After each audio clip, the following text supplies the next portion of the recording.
Wait, let me fix the cave. Tayo ng Enderman yan.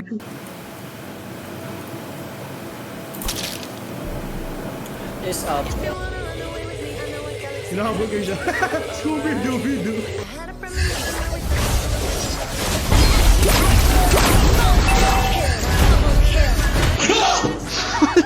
Gago. Yung picture. Hindi kayo dun, papasing ko sa magic.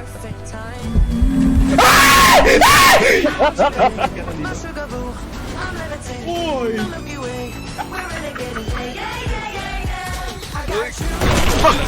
Hindi pa nga sinasampal na hulog na.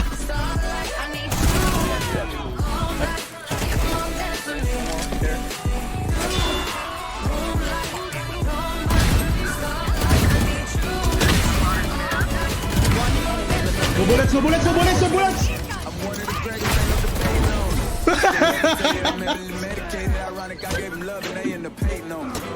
Bruh.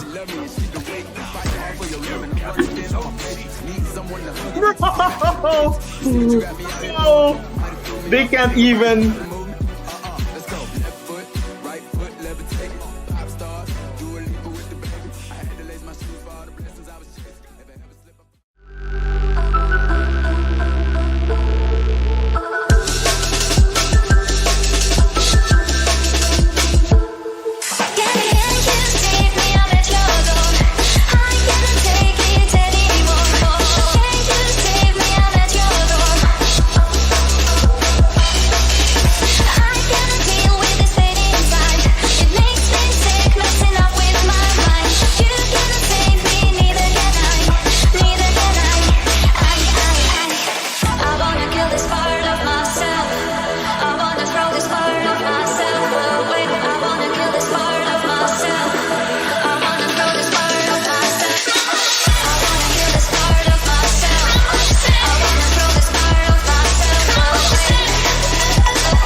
Wait, let me fix the cave.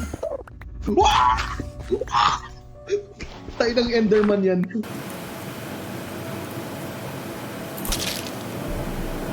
Is up. Hinahabol kayo siya. Scooby-Doo-Doo.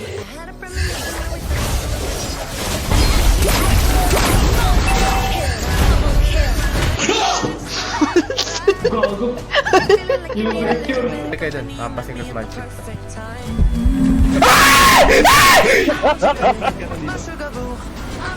Oy!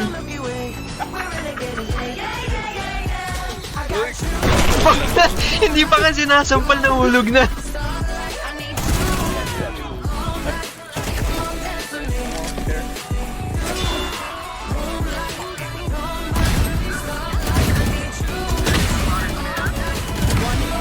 No bullets, no bullets, no bullets, no bullets!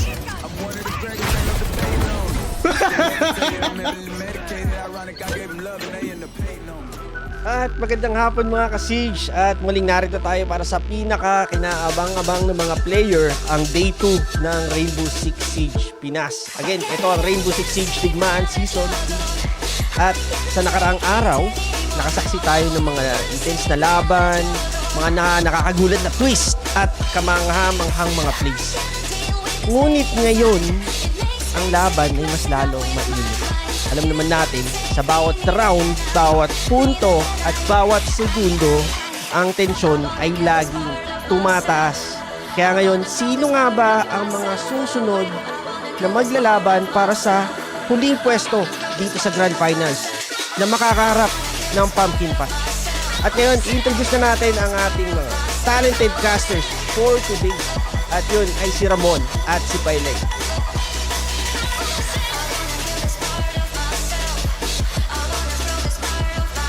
the second season of Siege Digmaan. My name is Ramon and with me is Pailing. Kami nga pala ang mga maestro ng sigawan na para sa buong schedule ngayong araw for today. First and foremost, Pailing, I know na nandito ka lang para maging mas matalino sa ating dalawa. Taga-yoyo lang naman ako dito. Pero first and foremost, kamusta ka naman? Oh, I'm doing well. We just came off our first day of playing. I was participating in the earlier stages of the tournament, and so far it's been amazing. It's been really fun getting to play with everyone. And so far it's been really exciting. So far seeing everyone playing and everyone competing for like 50 years. I don't think the teams have been this even in a very long time. Absolutely, man. It's been a long time since we've had this competitive of a tournament talaga. If we could take a look at the bracket as quickly as possible para malaman natin kung ano yung naging transpired sa buong araw at sa buong stage ng first day natin. It's been a surprise that Pumpkin Patch has had one heck of a run, beating the likes of Absolute Gaming, 1Z Endeavor, big names such as these teams who have had a rich history dito sa local scene natin on the R6 page. Well, on the other side of things, medyo may konting development from a lot of our homegrown talent, Shot Puno, as well as yung 1Z Labanderos, that I believe is very close to your heart as well. Oh, of course, especially now because 1Z Labanderos was my own project. It was just me and a bunch of players who wanted to come back to competitive, and we did well for we did well for what we were. We did well for what we were, but we weren't able to actually fully commit to practice. It's how we ended up the way that we were. I'm really, really glad that we were able to establish both 1Z Endeavor and 1Z Labanderos because we got to a point where a lot of us players couldn't really have a team. We were looking for teams, we were practically homeless. So, yeah, these are all talented players, and again, it's amazing that we all ended up lower bracket. A lot of the teams to beat going into this tournament that we all assumed were going to be those guaranteed grand finalists, especially in Paradexus, right? Paradexus, Absolute. To see them immediately get relegated to lower finals was a surprise to the entirety of the audience and just as much of a surprise to the people competing. It's also all the more surprising that Pumpkin Patch has made it as far as they have because they kind of came out of nowhere with this one. We didn't know that they were going to be practicing here. That's true. Amazingly, this was one of the teams that we kind of didn't really have on the back of our minds when we're talking about favorites, when we're talking about teams that really had like a chip on their shoulder, right? Ngayon, sa landscape ng ating tournament right now, they've had a very strong run. Already, I told you about the teams that they've already beat, but what about the lower bracket? We already talked about them a little bit. We saw Shotpano already huddling themselves doon pa lang sa ating lower finals right now. But before we got there, dream match between 1Z Endeavor versus Paradexus that I believe was supposed to be a grand final spot for them, honestly. Kasi parehong teams na napakalakas, a perfect mix of young talent plus napakagaling na veteranos na right behind them are already grooming the next generation para magkaroon ng napakalakas, exciting na future para sa R6 Pinas, which I believe is also on the rise right now. But ikaw, Paeleng, is this a surprise for you that Shotpano and 1Z Endeavor are in the lower finals right now? Or is this all coming into place for something that you already expected? Just from scrims alone, just knowing how much SP has actually improved over time, it's amazing how well they've sharpened their fundamentals, especially in this specific scenario that they're going to be coming up against 1Z Endeavor, because to those who are out of the loop, so to speak, Blanco of 1Z was actually the coach of SP for the longest time. Wow. So to see everything that Blanco has taught them come into fruition in the coming match is going to be a great thing to see. It's clear that Blanco's teachings have gotten SP this far. Let's see if his teachings can get them past Blanco. Yeah. But malay mo, hindi lang pala yung mga teachings ni Blanco yung binigay, di ba, sa mga players natin on Shotpano. Malay mo, Shotpano already have a trick up their sleeve, or maybe the old dog has not given up all his old tricks, right? So maybe us Blanco will surprise them with something that they have never seen before. We already saw 1Z's Endeavor's efforts all throughout nung first day pa rin natin. Even though they had a bit of struggles pagdating doon pa lang sa first day natin, ang daming naging star talent all throughout doon sa kanilang roster. We see Miko actually pulling out a lot of frags. Tapos nung laban kanina doon sa Paradexus, he stepped up even though siya yung isa sa mga inexperienced players na masabi mong prodigy, kumbaga, yung caliber ng player natin dito on Miku. And I already know that Miku is also pretty close to your heart since he is your brother. But I gotta say, man, this guy has a bright future and I believe he's gonna be a key point para sa ating players on the side of Onesie Endeavor, but we gotta go back to Shotpano, right? The team that literally nobody has been expecting to come up to their own type of like potential. Kasi kung iisipin mo, nagsama-sama lang yung mga players na to para makapag-play ng R6 ng magkasama lamang. Pero nagseryoso sila, nakapag-scrim sila ng every single time na may opportunity sila, di ba? And again, na-coach din sila ni Blanco. So, hindi lang sila parang gumagawa ng strats sila. They already have existing strats already come up to fruition. And this time, they're kind of improving in the midst while we're also seeing them try to play up against one of the best teams locally dito sa R6 Pinas. If anything, depending on the results of this match, SP is lining up to become one of the best teams in R6 Pinas. Jeez. And in the middle of that, we got a few players on our sleeves. Si Rogue na sinasabi ng marami, kinukuha ng kahit sino dito sa R6 Pinas, right? I mean, I heard a lot of teams want to pick up this player just from his talent alone, but it's not all the Rogue show, right? Kasi apparently everybody has been picking up all the slack dito sa Shotpano, right? We got yung calling from Simon, who literally has also been sort of like an IGL with the stats backing up as well. You can also see na medyo nagpipick up na ng improvement tong si Festive as he picks up every single game. Kaya medyo nagkakaroon din ng firepower tsaka ng heat yung Shotpano habang nagtatagal yung tournament. But against the likes of Onesie Endeavor, who we already talked about them having a mix of raw talent plus the experience on the line here, ano sa tingin mo yung magiging key difference para dito sa matchup natin, Tyling? I think it's going to boil down to the map. I think a lot of the map's intricate game sense is going to be the knife point that actually tips them over the edge here. That's true. I think Starting us the off on map border, itself. too. That's true. Kasi isipin mo, the game itself is not just all about raw aim, diba? Kasi minsan positioning and map knowledge is also a key factor in a lot of these situations, diba? I think, especially in coming to our first map, the fact that this is a map that's been around for how many years now, and these are angles and gunfights that these players have contested and won over millions of times. It's gonna boil down to a coin flip. These are gonna be coin flip gunfights pushing through into the map.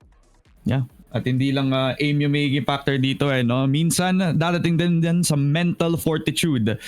And against yung Shotpano, who literally, I wouldn't say they don't have the most amount of experience, pero ang masasabi ko compared to the few players on Onesie, literally these guys, they have years of experience, but it's not 2020 anymore, ladies and gentlemen. It's not 2018 where these guys actually peaked so far. Ngayon, feeling ko, iba na yung version nila. Mali mo, iba na yung timbre ng naging meta ngayon compare sa dati. Wala nang ACOG sa SMG11, kumbaga, kung tatandaan nyo. Ako, naalala ko ng mga times na si Blackbeard naging sobrang broken na operator before. Ngayon, medyo naging balance na siya. Now, how does the meta and the patch these days affect how these players are gonna play? Sa tingin mo, Pailing, kasi feeling ko, medyo malaki yung naging epekto ng double flashes, medyo naging nerfed yung shield meta. I mean, what do you think is gonna be the play itself para dito sa meta natin? To my knowledge so far, I don't think either of these teams are shield abusers, for lack of a better word. But I think with the meta running right now, it's going to be really interesting to see how well Shotpano plays their setups, because it's even in ranked. If we take Shotpano as your average 5 stack, even in ranked, actually clearing, actually pushing utility out has become normalized. That used to be exclusively a pro league method, and now for it to be normalized in ranked, how much more can they elevate it come the competitive level? I think the meta is going to be really fun to see from them. I think we're going to have very close rounds in terms of time. A lot of very close rounds in terms of time. Speaking of time, we've just about run out as the games are about to be starting. Coming to our first map on border. Ganda. Border pa lang. Gina mga teams at mukhang ready na tayo makapag-cast. Finally, for the first time, I will be casting R6 at medyo nangangapapa ako kaya tagayoyo lang ka dito. I want to give you the floor sa ano yung mga expectations mo in terms of our agent picks and bans. Yung Montaigne mababan very quickly because I believe even though the shield nerfs are in, he's still gonna be an oppressive force in terms of info. And I don't think a lot of teams like to play around that sort of situation. So even though the shield nerfs are still here, the blitz is still gonna be a factor since you kind of give blitz to somebody who knows how to play the map really well in terms of like taking space. So I guess that off the table is gonna be a huge factor sa kung sino man ang nasa attacking side later. At Puno coming in with a Warden ban as well. I think a really big takeaway from the shield bans here is the fact that Border seems to be a diffuser and plant heavy map. A lot of door plants, a lot of default plants are very close to the door. You'd always have a shield protecting it or have a shield planting it. So to take away all of these cheese plants, these cheese rush plant ideas, yeah, even take Clash out of the way too. So putting these off the table bring you back to a more standardized methodical siege. The rush plants are out of the question at this point. But who knows? Shotgun might pull something out of their pocket with a different roster or different operator lineup. Yeah. It's gonna be interesting kasi mukhang walang cheaters ang maapektuhan dito. Walang shields, walang kahit ano. Except meron naman Blackbeard. So possibly something that they could try to pick up once we head on into the game right here, which Rogue has picked up very interestingly. I think Blackbeard in this state of the game is in a good spot now. Kasi now you got a point man who literally does a job of actually becoming a point man without receiving a lot of damage if you're able to weave in and out of the fight, right? But if you couple that up with an aggressive op like Ying, like Gridlock, who can also supply a bunch of that utility, I mean, it's looking like a pretty strong front-loaded front line if you ask me, pero a game like Siege is not always about the front line. There's a lot of entryways that you can actually abuse, especially on a map like Border. That's what I love to see from their lineup in particular. Everything about their current operator roster just screams push. Push. Don't worry about what's behind you. Whatever's in front, you push.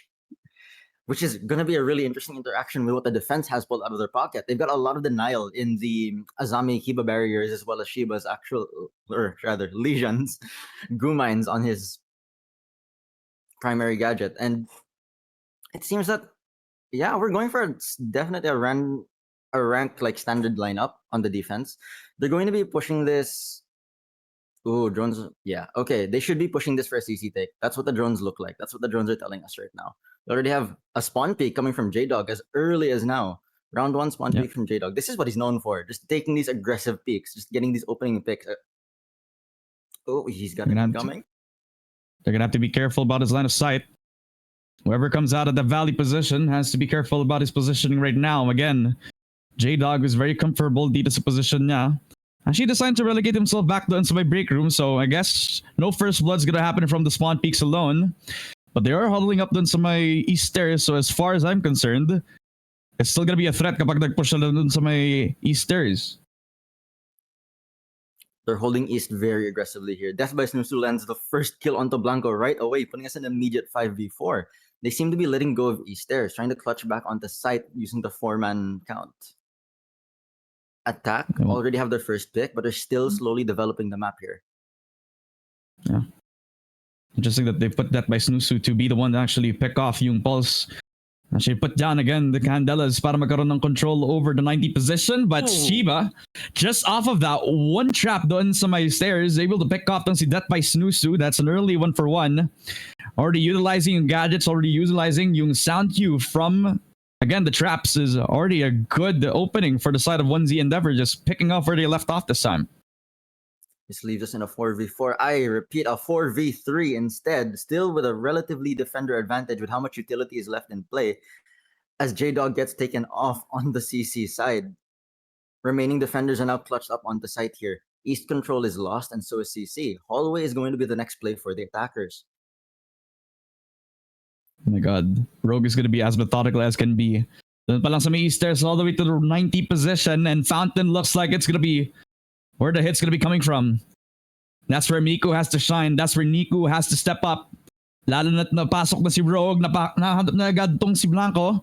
Not gonna be able to do anything much as Miku uses agad yung impact nade, surprises si Rogue, takes care of him doon sa may Fountain side, and come on, he was low HP, but again, gets traded off immediately. Miku surprises with a 3K. 1v2 scenario for Totoya Supra, who's all the way towards the other side of this map. My goodness, ang ganda ng naging take ng 1Z Endeavor so far, while Shot Bano kind of lost in the sauce this time, leaving it all again to the Thatcher. Trying to spray it off. Miku peeks it off in, and a 4K again for Miku, with 1Z Endeavor starting strong. Doon pa lang sa may defense. Brother like brother, we start our maps with the 4K.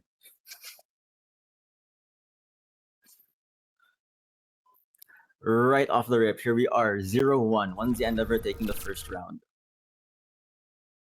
And just beautiful shots again from Miku, man. I mean, he heard the guy who's actually rushing down yung naging player doon sa may fountain. He picks off one, and hindi pa niya, I don't know if napatay niya agad or hindi. Kasi that would have been so much time bought if he actually killed off the fountain player early on. Again, the reaction from Miku, who was the player on behind the chassis position, right? And all fronts, the attack has been looking pretty good. Really good clear from the attack. Really good clear. They're able to isolate the roamers immediately, taking both J-Dog and Blanco's roam shut down right off the rip. And because of that, they're able to get so much map control so quickly. It really boiled down to those moment-to-moment angles with Nico actually coming in the clutch there. If anything, it was practically a clutch. Because again, he was shutting down the attack's push, just moment-to-moment, gunfight to gunfight. Yep. Now we're back into the 1-0 so far. Back to the basics we go. This time, it's not going to be the second hold. Para sa side ng Endeavors. This time, they also want to take control of that vent side. Strong defense now. Is so far, shot Pano. Gonna have to go back to the basics again. They pick up where they left off. Rogue on the Ash. This time, just making sure that he's going to be able to clear those corners next time. Lock down the kills as fast as possible. While now they got the Blackbeard. Now the shield is going to be in play para dito sa next round natin. Attackers already getting into position here, looking for their first clear. Blackbeard with the immediate barricade rush into Archives. He's looking for an aggressive play here. You gotta know this. You gotta hear the guy over at the other side. Already, you see J-Dog trying to get as much damage as possible. Ooh. Already finding out where the Blackbeard is and shutting him down this early on into the game. Could not contribute anything at all. The hold doon sa may Archives. Really done and dusted. Miko already finding another impact frag to Rogue. Everybody from Shot Pano is getting run down like flies. With another shot from J-Dog from the Boss G as well. Dean's looking for Miko and CC here. He knows where he is. Just needs to find the right shot for it. This is exactly what we mentioned at the start of the map. The same angle that's been played a million times. Let's see who's played it more. And it turns out Miko has, as he lands the headshot onto Dean there, putting them in a 1v5. Finka left the clutch. We'll see what Supra can pull out here. The exact same scenario he was forced in from the first round, and might I say Endeavor. 1Z Endeavor's looking pretty sharp so far. 6-0 for Miku, the star player who might I say has been a pretty fresh prospect. Not from the random bugs dito sa R6 Pinas Discord. The link will be put down in the description later on kung gusto niyo makasali mga kaibigan. And 1 minute on the clock, he can play as much time as possible to isolate these picks, pero with the little info that he has, all that he can do is just try to rely on the drones, get the communication running through. But so far, the defense is looking pretty stellar. Doon sa may second hold pa lang. Because they're actually meeting them in the middle, if anything. They're tempering their aggression to be very, very specific. You can tell that, yeah, now they're looking to find the last guy now, but they were never doing anything too wild. They were only being aggressive when they knew that they could get away with it. That makes sense. Yeah. I think with the amount of time that they have, I think Shot Pano is just going to be talking about what they're going to do in the next round. Since tapos na yung second pro horde, tapos yung defense nila onto the vent side, I think this time is going to be the bathrooms play. Yeah. I think they're just going to wait for whoever's going to push onto him. Does get the down doon kay J-Dog, who does get just pushed a little bit too far. And he's going to try his hand over to the 1v1, except it's not going to be given to him. The second round win coming in for 1Z Endeavor, mga kaibigan. Talagang mainit ang laban sa second floor hold kanina. At ngayon, kahit nasa first floor sila, the verticality is looking as strong as ever as well.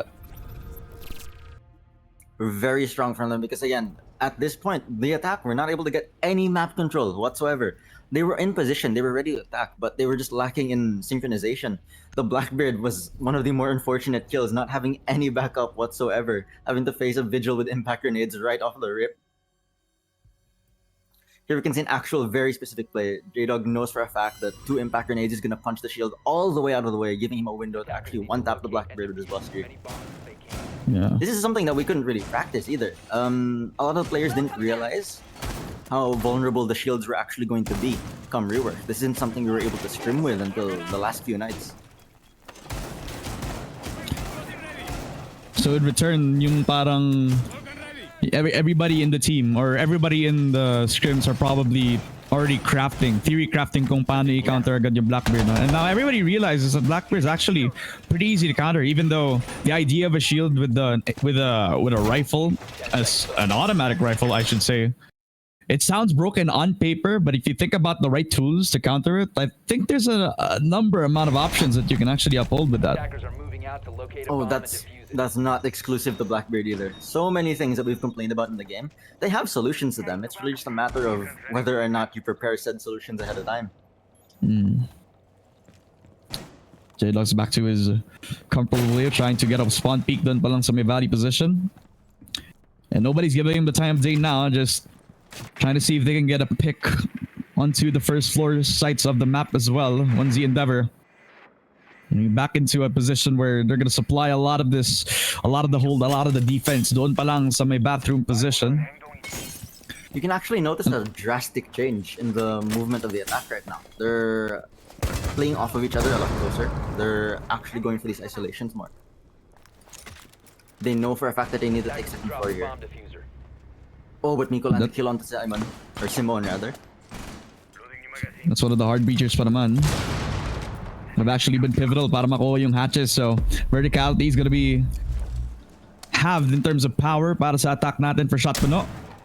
And when's the Endeavor? Almost gonna get another pick off, pero ang importante lamang dito is they're able to find where J-Dog is gonna be coming from. Now the pinch might come through as the Blackbeard gonna make his presence doon sa kabilang side ng Armory Lockers. J-Dog also holding yung archives natin so far.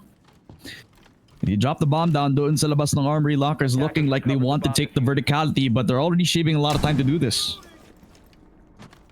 Half the round left over. They're still unable to get map control as Blackbeard busts in immediately, contesting Miko off the second floor default plan. Going for this fight here. Able to take J-Dog on, but immediately gets traded off by Miko, putting them in a 3v4. Hard defender advantage here. Jesus. It's so hard. It's hard to deal with. That's why they have to supply multiple people to try to fight off that verticality. At least nandito pa nga si Rogue to take down Miku. The firepower already halved over to the side of 1Z Endeavor so far. Shot puno. At least making some progress sa pagtake ng Armory Lockers, but they haven't taken clear doon sa may 90s position. Shiba's holding the long angle, but will they expect this to peek on? They spot him and Rogue takes care of him. Double kill from the firepower of Shot Puno. The Fraggers are doing everything that they can to bring this matchup back into the 1-2, pero with 40 seconds, they still need to deal with Argomium, who is gonna try to do the heavy lifting dito. As Blanco, he emerges from the shadows, he gets one, could not get the second. Dean trades it off, makes it a 1v2. It's all coming down to Argomium, who is holding down yung bathroom position on A. And with 20 seconds, there's not a lot of time to work with. It's a lot of options made for Shot Puno, but they have to execute this at the most precise manner. Bababa ng hatch, plant the bomb down para kay Totoyo Supra. As he also got Argomium, gonna try to see if he can get an opening here, pero he's the one who actually destroyed the Goyo. But he also has the opportunity, makes his presence known, spots out the Nomad, does not get the down, he does! Now it's a 1v1, Totoyo Supra has to play it out. Kailangan maging patient, kailangan na siya mismo ang papatay kay Argomium. He has to move in. Now he has the opportunity to do so. As he doesn't even realize na tinaas na pala niya si Nomad, but he never even needed him in the first place. Totoyo Supra saves it for the team and finally to make a breakthrough. Shot Puno with the first round win. Exactly what we were looking for from Shot Puno. They went for the clear, they actually pushed in, and once they got that map control, they used it. Leveraging their man advantage, leveraging how much map control that they were able to take, they transitioned on the site almost perfectly. If it wasn't for Blanco ratting in the corner, that would have been the cleanest of rounds from Shot Puno. Jesus Christ, man. It came down to the absolute margins. And it's a good thing that Totoyo Supra didn't stick on to the revive itself, because that would have been a very bad position for him as well. Good thing he was aware. He knew that once the plant came down, the time was on his side, so he had a lot of time to reconsider his options, not even needing the Nomad in this scenario, just getting control of the situation right back. 1-2 scoreline for a Shot, but no. Finally getting some life back into the matchup. Back into the bathroom holes we go. As 1Z Endeavor gonna reconsider their options. Getting a site reset off here is going to be really big for 1Z, for them to have to re-strategize, because they understand that now that their aggressiveness is being matched by the attack, they need to understand whether or not they're gonna pedal back or double down. Man, oh man. Almost the same lineup, but Shiba is the only unknown quantity. Back then he was using the Frost, now gonna try to see if he can get some map defense. Using the Fenrir, who, might I say, something that I don't really see a lot of teams like to pick up, but nevertheless, it is still the first blood. Death by Snoozu picking up the first frag dito kay Shiba, who again, not really having a leg up into the matchup so far. A really big opening pick for them, taking Shiba off right away, meaning that the FNATs are now disabled. That's a lot of utility off the map just with that one kill. And who's to say he didn't put all the complete FNATs too? True, but understand, once Fenrir dies, his FNATs are disabled. They don't work anymore. That's true.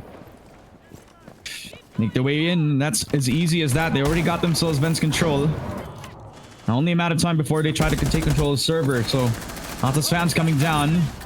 Lots of damage done over to Miku, and he's able to get dealt with. Rogue gets a double kill for his troubles as well. Both Miku and Blanco down for the count. The Master falling to the student in the hands of J-Dog right now. It's second frag for J-Dog. 1Z Endeavor off the brink of a 5v3. It becomes a 2v2 this time as Argomium puts his name on the kill feed. J-Dog doing a lot of damage. As even though they got control over events, they could not handle the pressure that the Vigil has been dealing onto them. Now all they can try to do is try to reconvene, try to respawn, or regroup whatever that they still have. Salvage this round entirely, but Argomium re-emerges from the shadows, takes off to Toya Supra. Oh, calling down to Dean. One of the hardest working members of the Shotpuno squad has to deal with J-Dog and Argomium, who has been huddled up over sa loob ng bathrooms, but he never realizes na flank na pala siya. But it doesn't really matter. Argomium with the long frag gets himself the second frag for the squad. And Shotpuno, before they're able to trailblaze themselves to a victory, 1Z Endeavor shut that down. Great bounce back from 1Z, going from the 3v5 into the 2v1 there. This is the kind of aggressiveness that we were talking about in the past round. We wanted Shotpuno to maintain matching that aggressiveness of 1Z, and they were able to. Rogue was able to pop off immediate kills back to back, getting those. He got the 3K. He turned it into that 5v2 situation. If they can keep up that pace, then they'll have no trouble in contesting 1Z in the coming rounds, especially once the round swap. Once Rogue actually gets on the defense, and once they actually get their own positions for them, that's how you know that that aggression is going to be something that 1Z now has to deal with. I just love the passive-aggressive playstyle that 1Z Endeavor is able to do, because once they actually find out where Shotpuno is going to be coming from, that's when they realize that the position that they originally were taking care of now becomes a question of if they're going to keep holding that space or they're just going to transition into what could have been what should have been like a stronghold on another sector of the map. It was J-Dog who was holding up that metal detector. Now he's the one who was just trying to hold that west main stairs position where medyo na-trap pa nga yung Shotpuno. They had an opportunity to destroy yung mga doors doon sa may workshop. Didn't work out. We're too busy because of the vigil, and now they're not able to even make some progress pagkatapos sila mahanap kung nasan yung roamer nila. Passive-aggressive is exactly the perfect way to describe what transpired in that round. I hope you understand, Argo dropped 2 kills there and he didn't leave sight at all. Long range angles being set up yet again. J-Dog being a nuisance doon pa lang sa may valley spawn. You see a lot of Vigil mains actually do this, and this time this guy has been picking up this particular operator 4 rounds in a row now. This is the 5th time that he's able to make as much impact, even though the scoreline doesn't really reflect that too much. This guy's able to actually regain a lot of that early pressure just from his pick alone. He understands how enormous the pick potential is with the boss G. Getting that 1 early kill without extending the gunfight any longer, incredibly high value. Just I say that as he gets picked off himself by Simone. Caster Curse? I believe so. Easily. This puts them in the 5v4. Attack still with a significant advantage here as they're getting into position. There's not a lot of util that they have to clear out, but there's still a lot of positions they need to smoke defenders out of. Attackers drop the diffuser. Yeah. We still have East control and we still have 90 control. This is a lot. It's delaying the attack, but should they lean into their man advantage, this should be fine for them. Yeah. Not in the building just yet, but Shotman are gonna decide to use their last Dokkaebi call. I do believe somebody skipped over that drone that just went through square. Oh, that's gonna be huge.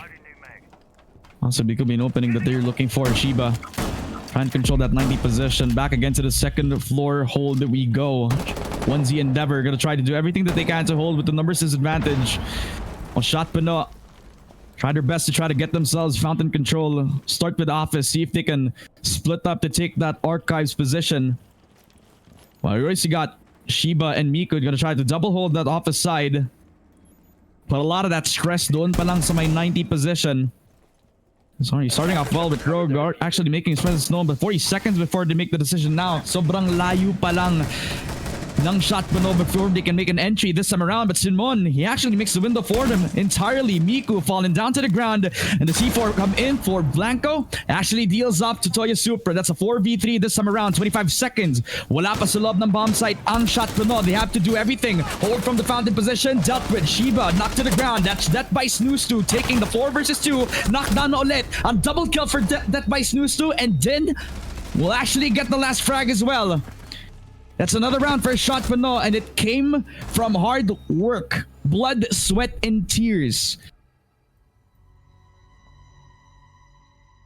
And a whole lot of blood, if anything, is that round. A whole lot of blood. A great frag out from Shotman as they were able to get pick after pick after pick.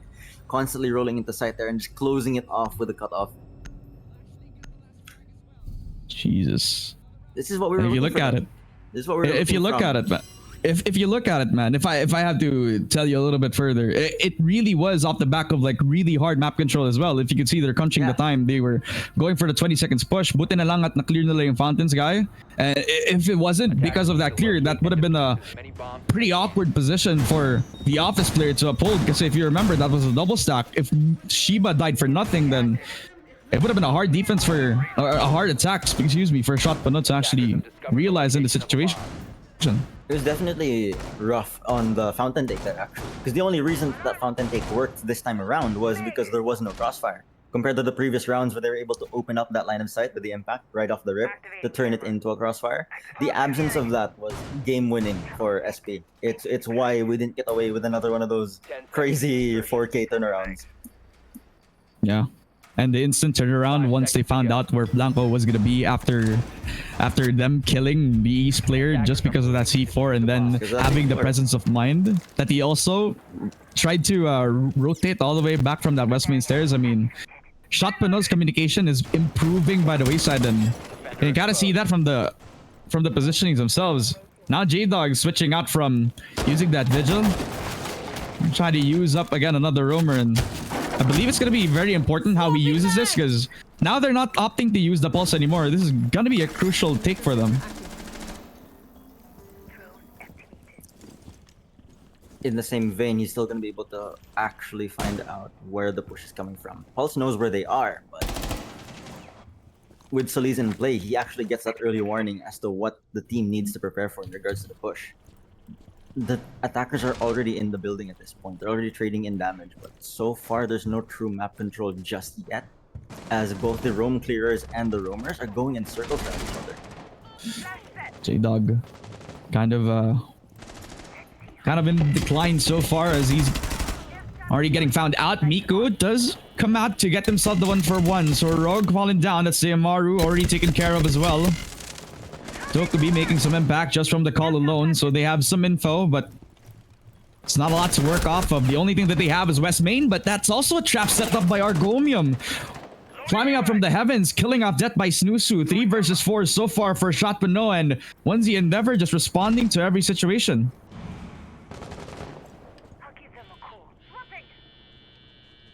This is the responsiveness we're looking for coming from 1Z. they failed to open up with that aggression that we were expecting. So for them to have to get forced back and be more responsive and reactive. Oh, gunfight incoming as from half wall, Argo gets shot out by Supra on the main breach, putting them in a 1-3 as Supra gets pinched out regardless from all of the crossfires coming from the opposite side.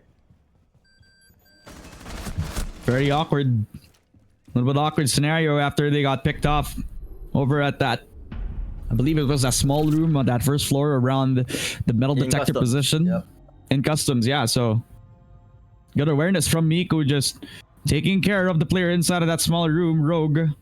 Rogue was so ready Not- for it too. It was really just getting the go signal from his team as to whether or not CC was clear. True. If Could Miku have was been, there late there by a second or two, then that wouldn't have been the kill. Round would have ended up very differently.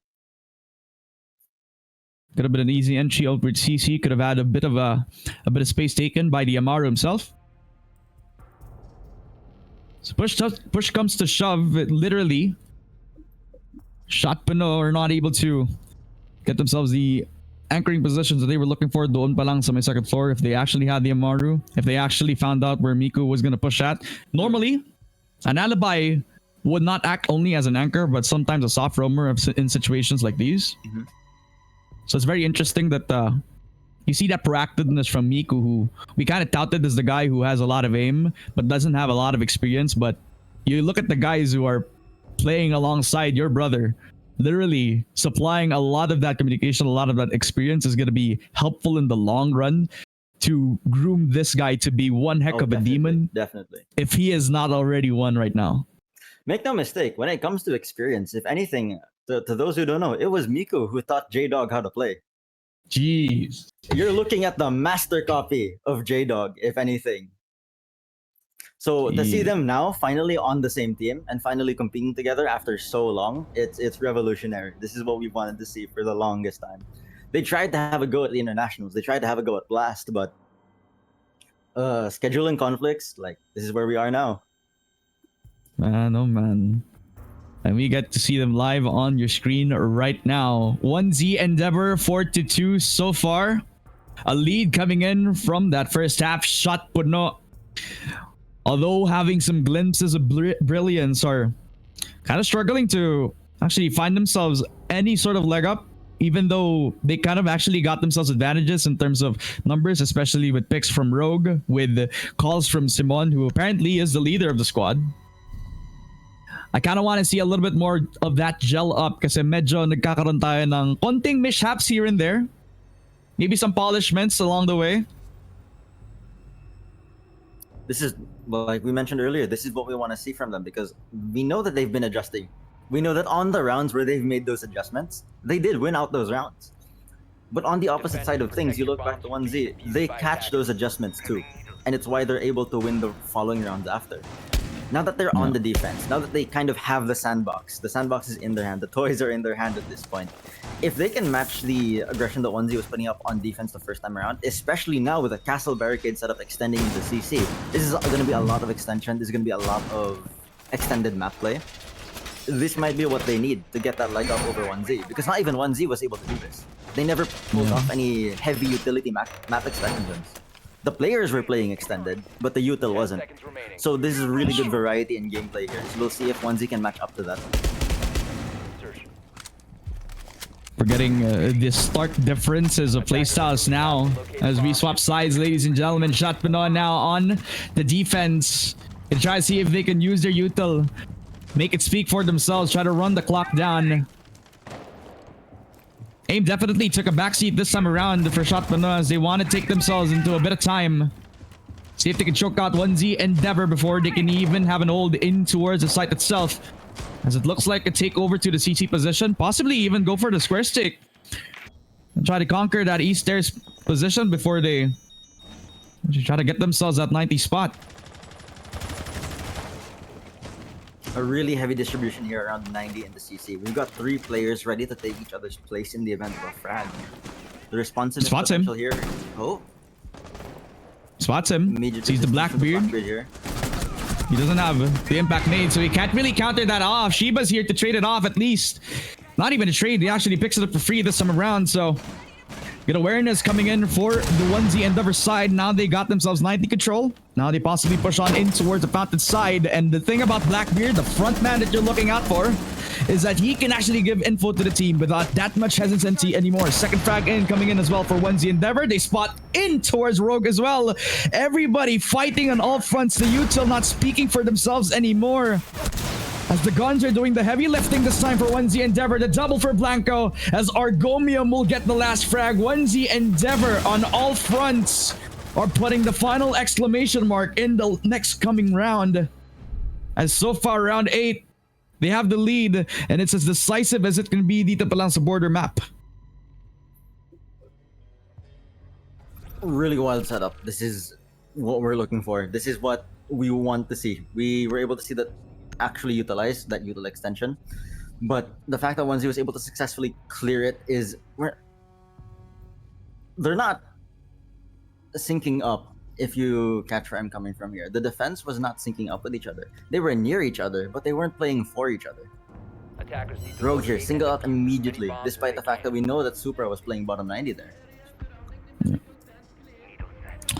I wonder if there was a world where Rogue actually decides to go back into the 90 position, possibly try to go for a long flank, but he actually decided that he wanted to see if he can take the break room and try to fight it a little bit too aggressively, but in response, that actually gave him a bit of an awkward timing for him to respond to the push shot by the player who actually destroyed the castle barricade.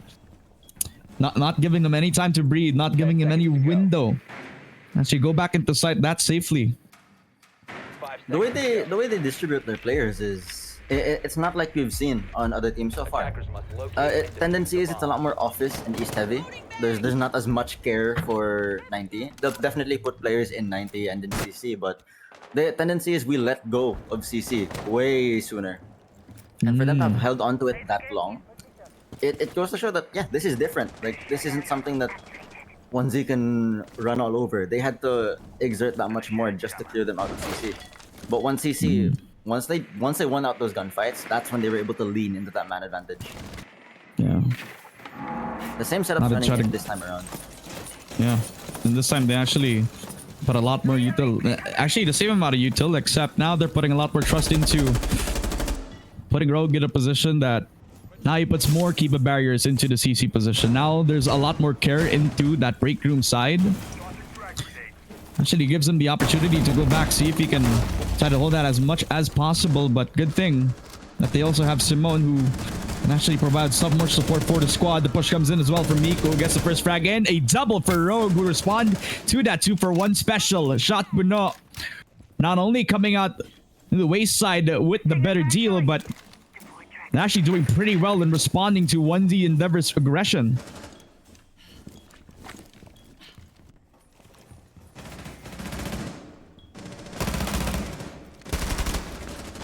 The battle for Fountain continues, as you also got the push shot again for Argomium, still alive and kicking. I should use the Soma gadgets just so that they can open up the window, the hole in towards the site. But the problem is they haven't taken care of Simon. And they finally do with the EMP this time around. So the push comes in for the 90 spot. Also supplied again by the castle that already gets taken care of by Miku. 4 versus 3 this time. 1 minute on the clock. 90 in position for Miku. Running in towards the site itself. Argomium spots out one. Takes care of Dean. And again, Toyota Supra is able to get that trag itself. 3 versus 2 this time around. They get themselves control over the bomb chassis, but they also know this. As the C4 comes out, it also takes care of Argomium, so the 3v1, and it all falls down to Blanco. The master against 3 of his students has to clutch up. But this time at 40 seconds on the clock, it's ample amount of time. Pero with the bomb on his side, and with a lot of holes all across where he's going to be coming from, it looks like an impossibility. But then again, it's Blanco, baby, but Simone is going to shut that down. Around first shot, but no. A round that they can be very proud of with their hold doon sa may second floor. For a round to be as close as it was, especially with Blanco almost turning it around there. I love this. I love this spot. Just See, once he gets immediate opening pick here, they down Dean. They don't even know that they down Dean there. But for them to make those adjustments, for the defense to be so adaptive and fluid in their positioning, once they couldn't keep up with it. They couldn't keep up with it. They knew what amount of map control they were allowed to let go of, and Rogue knew exactly what gunfights he could get away with. And that's what put them in that position. That's what allowed them to essentially funnel the attackers into exactly where they wanted to play out their defense. You're kind of seeing why a lot of teams like to pick up Rogue, right? This is why a lot of teams like to push Rogue away from Shotgun. Just this guy will not be afraid to take those 1v2 fights head on, even though it's against a shield, even though it's against any sort of operator duo that he's going to be coming up against. He will want to take that duel. He will want to take that fight because his job literally is to waste your time. A bonus for him is getting 1 or 2 kills. And he knows that too. He knows he gets to play as recklessly. Because he knows he doesn't need to get away with it either. Good thing for him is that the hatch was open as well for him, so the escape route was there. And the control over security, even though he actually lets it go after 2 kills, he already did his job. Okay na yun. Kasi by the end of the day, the impact that he needed was just to waste a lot of time, but then got the frag and the bonus was here. Blanco surprises Rogue, the impact player gone. Now he's taking the reins of the impact as the entry comes in as well. J-Dog, the pinch comes in onto Death by Snoo, and Blanco is hitting shots we haven't seen all day. 2 kills for him. 5 versus 1 as Blanco hits the 3K. This time, this guy, the demon from Dubai, is showing up big where they need him to. All coming down to Simone, the leader, the IGL, will crumble under the pressure as Miku picks up the last frag. Match point comes in again for the 1Z Endeavor side. As so far, Shot Pano, although they have been happy to get this far, their master is showing old tricks. The quickest round in the series so far. Immediately, right off the rip. They tried to go for the aggression that they know that they needed, but Blanco shutting down Rogue so early and getting the follow-up so easily. Oh, just not enough responsiveness from the defense to fill in the gaps that Blanco was creating. I'm feeling a timeout right now. You think Shotpana needs this? I think so. Honestly. Yeah. Because they know what to do. You get what I mean? I think they know what to do. I think everyone in their own heads, they understand what their win cons are. But it's not getting said out loud. And that's kind of why we see a little bit of the messiness coming from them. They know what they're setting up, but I think once that setup is up, it's how they play it then. That's the question. Yeah. They just let Blanco walk in there that way. There was a lot of utility preventing it. There was the Aruni gate, right? There was barbs, there was proximity alarms. But no one was able to fill in the space that Rogue left once Blanco took him down immediately. That he gave him the entire room for free, essentially. Yeah. 5 seconds left. I just know that Blanco is gonna be showing me that clip over and over again. Definitely.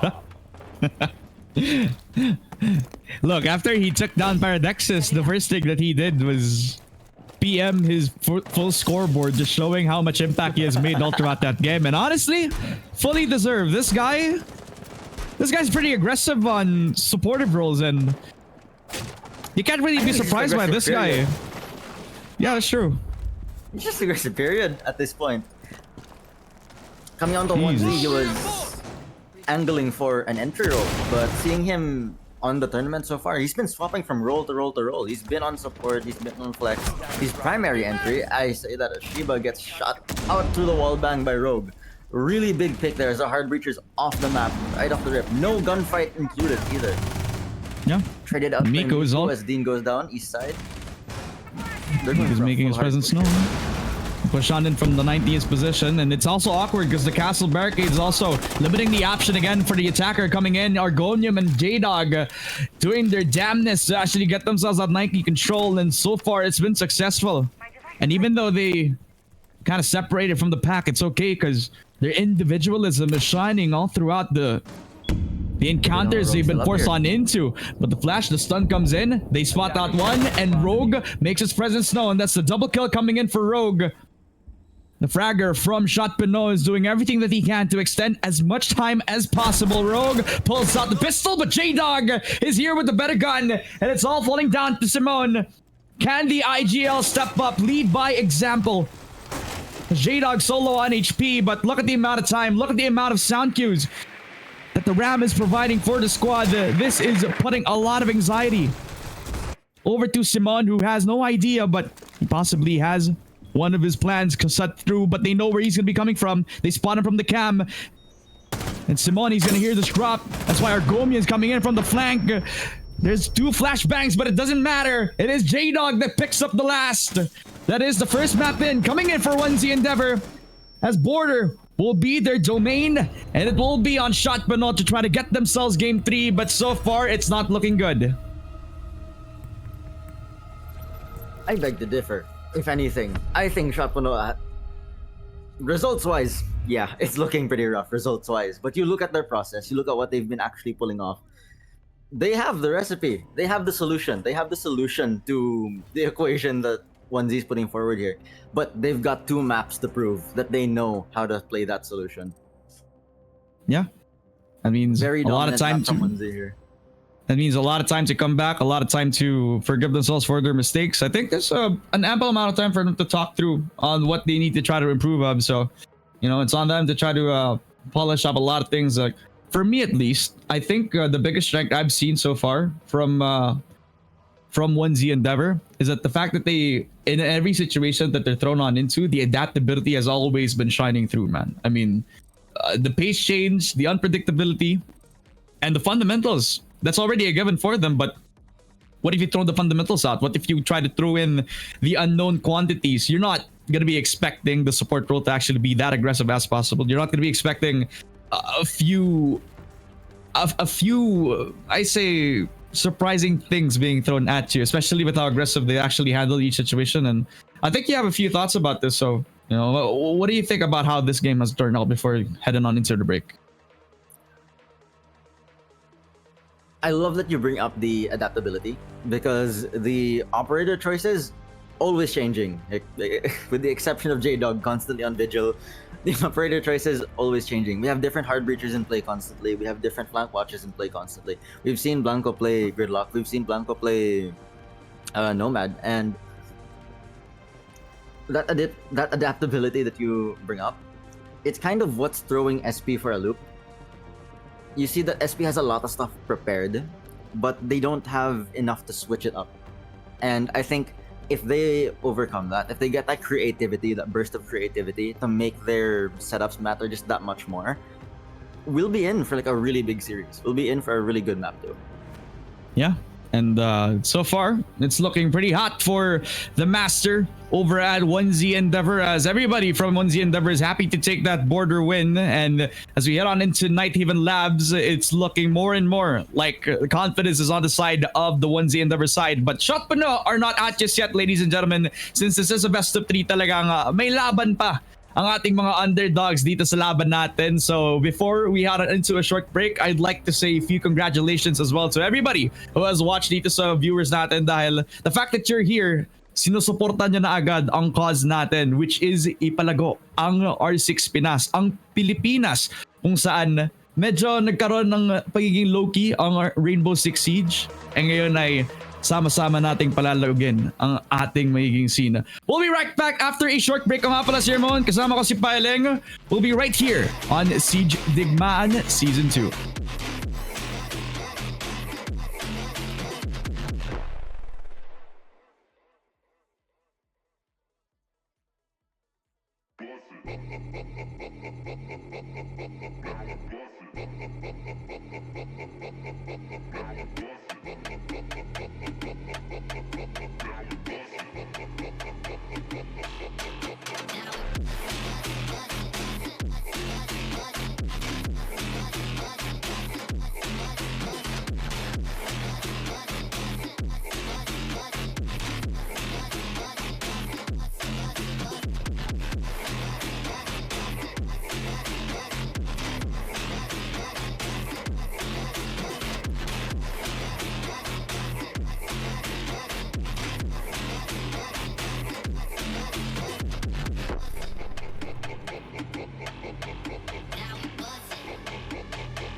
Ano yun? 3-6. 3-6. Border. Welcome back mga kaibigan sa lower finals ng Siege Digmaan Season 2. Ako nga pala si Ramon, kasama si Paileng.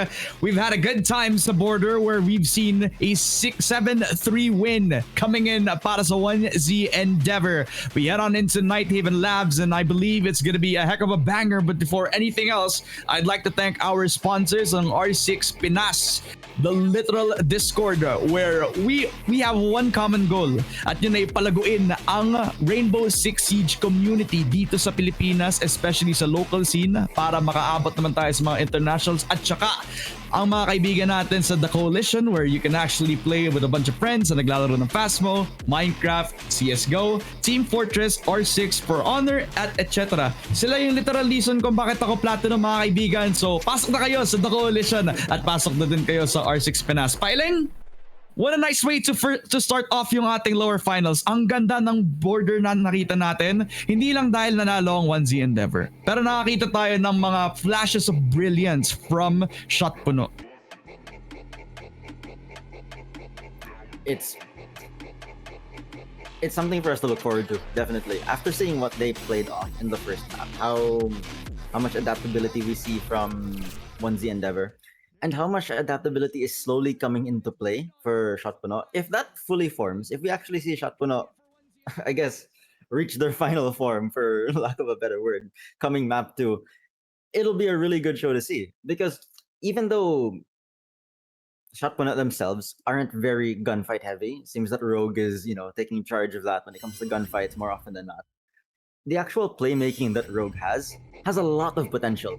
If we can pull that off consistently, and if we can see that bloom consistently, then it's definitely gonna throw 1Z Endeavor for a loop.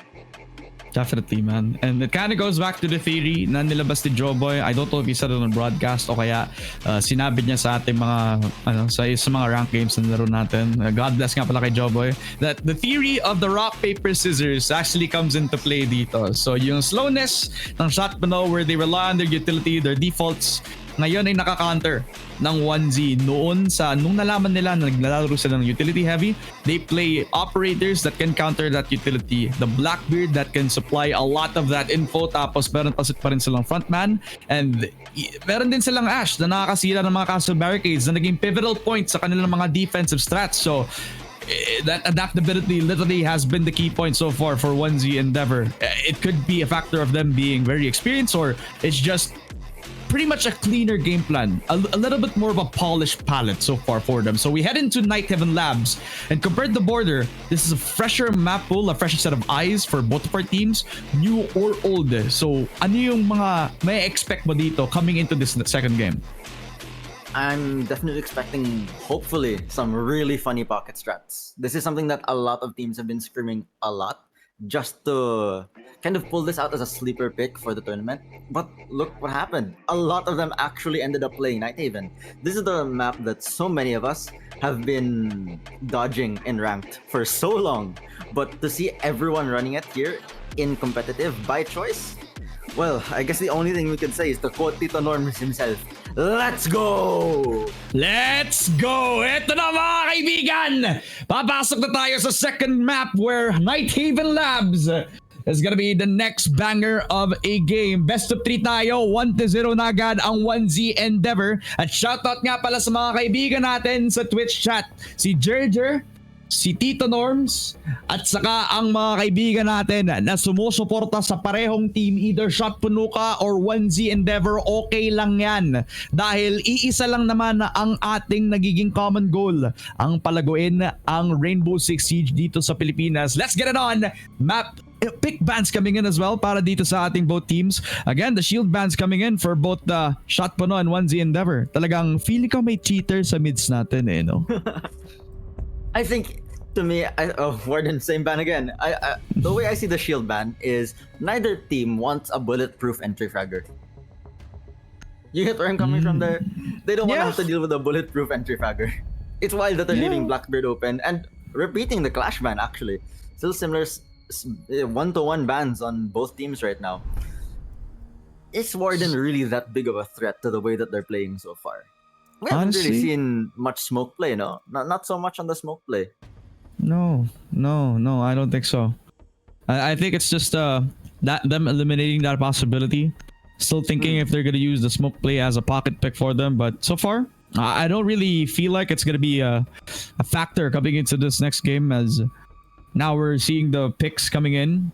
Si Miko now on the Wamai, and ang napapansin ko, yung mga nagiging entry fraggers natin, yung mga nagpipick ng Ash, yung mga nagpipick ng mga Zophias natin, sila naman yung nagwawamay. Is there really a stark difference or a stark similarity in the playstyle of what you can offer as both the Wamai and the Ash? Well, being the Ash, you know exactly what projectile angles get you value. So once you're on that Wamai, you know exactly what to deny. I think it's also fair to say that for the longest time, we've always joked about the Ash Jaeger mid. You run around, you kill people. So the parallel in that is that, hey, you're fast, you have a rifle, go shoot people. So for them to be running that, it's not that big of a difference. Especially when Mamai first came out, we finally got to say, yay, we've got a new Jaeger. That wasn't true. He's not a new Jaeger. No. Boots on the ground as the attackers are now mobilizing. Drones in position as the defense are actually scrambling to find these drones. They know about the hidden drones. This seems to be an actual direct threat to 1Z because they're gonna have a very, very deep roam coming through here. We have multiple people ready to drop downstairs just to reinforce the one guy playing. Oh, immediate resistance as they're already gunfighting with the Blackbeard entering through the warehouse entrance. May Thatcher tax pa sila dito, and now it's not gonna be of any case whatsoever. J-Dog picking up the first frag dito sa second map natin, and already you're feeling that he wants to take early fights head on. His role literally is not just to waste time now. He really wants to be the Terminator para sa 1Z Endeavor sa defense. And so far, that's what he's been. Even if he's not putting in the big numbers, he is putting in the big kills. The kills he gets, they matter. This is Thatcher out of play right away. They're gonna have so much more difficulty trying to get No the bridge way. off with Thermite. No way. He has a one-way. J-Dog, And that's a please. detriment kapag nagpush sila dito. Destroys that out. Knows that they're gonna be coming from him. Detected outdoors. Kaya kailangan bumalik si J-Dog. But the threat of that Azami literally is felt. Hindi sila makapag-push ng gano'ng mabilisan lamang. They have to be careful about every corner. So now get themselves doon sa may meeting position, and Electrical also being held up by the solo anchor that is the Azami. Has another impact grenade, finds himself doon sa Electrical, and that Blackbeard's gonna be a big threat once he gets the push itself, but J-Dog gets the double, but in the end, Rogue able to get the 2-for-1, but you already feel the damage. J-Dog has already dealt doon pa lang sa first 20 seconds of this game, and literally 1 minute na lang.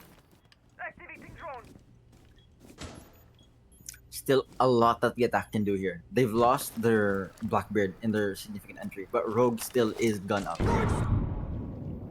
Execute going for ITS. Smokes go out the cut off catwalk, but Argo is waiting with a shotgun and Electrical. Electrical is as good as held for as long as Argo has the shotgun out. Lack of ground information is forcing a lot of free fires here. They know, defense knows that attack is committing to Electrical and IT here. Argo is looking for this. He's now creating distance. He knows for a fact that Util is being trapped just to push him out. 30 seconds left on the board. This is going to be really close from the attack. Bomb located by a Yeah. And you can kind of feel that Goyo canister is going to be a detriment to them right now, because once that dissipates, it's only going to be 10 seconds. Time is ticking for them.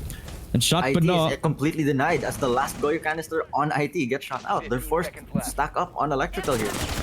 Kaya pupush na lang sila dito, and into the loving arms of Argomium. Shotgun in, gets one, but come on, and Dean able to get themselves two. 2v2 this time. It should not have been this close, Simon!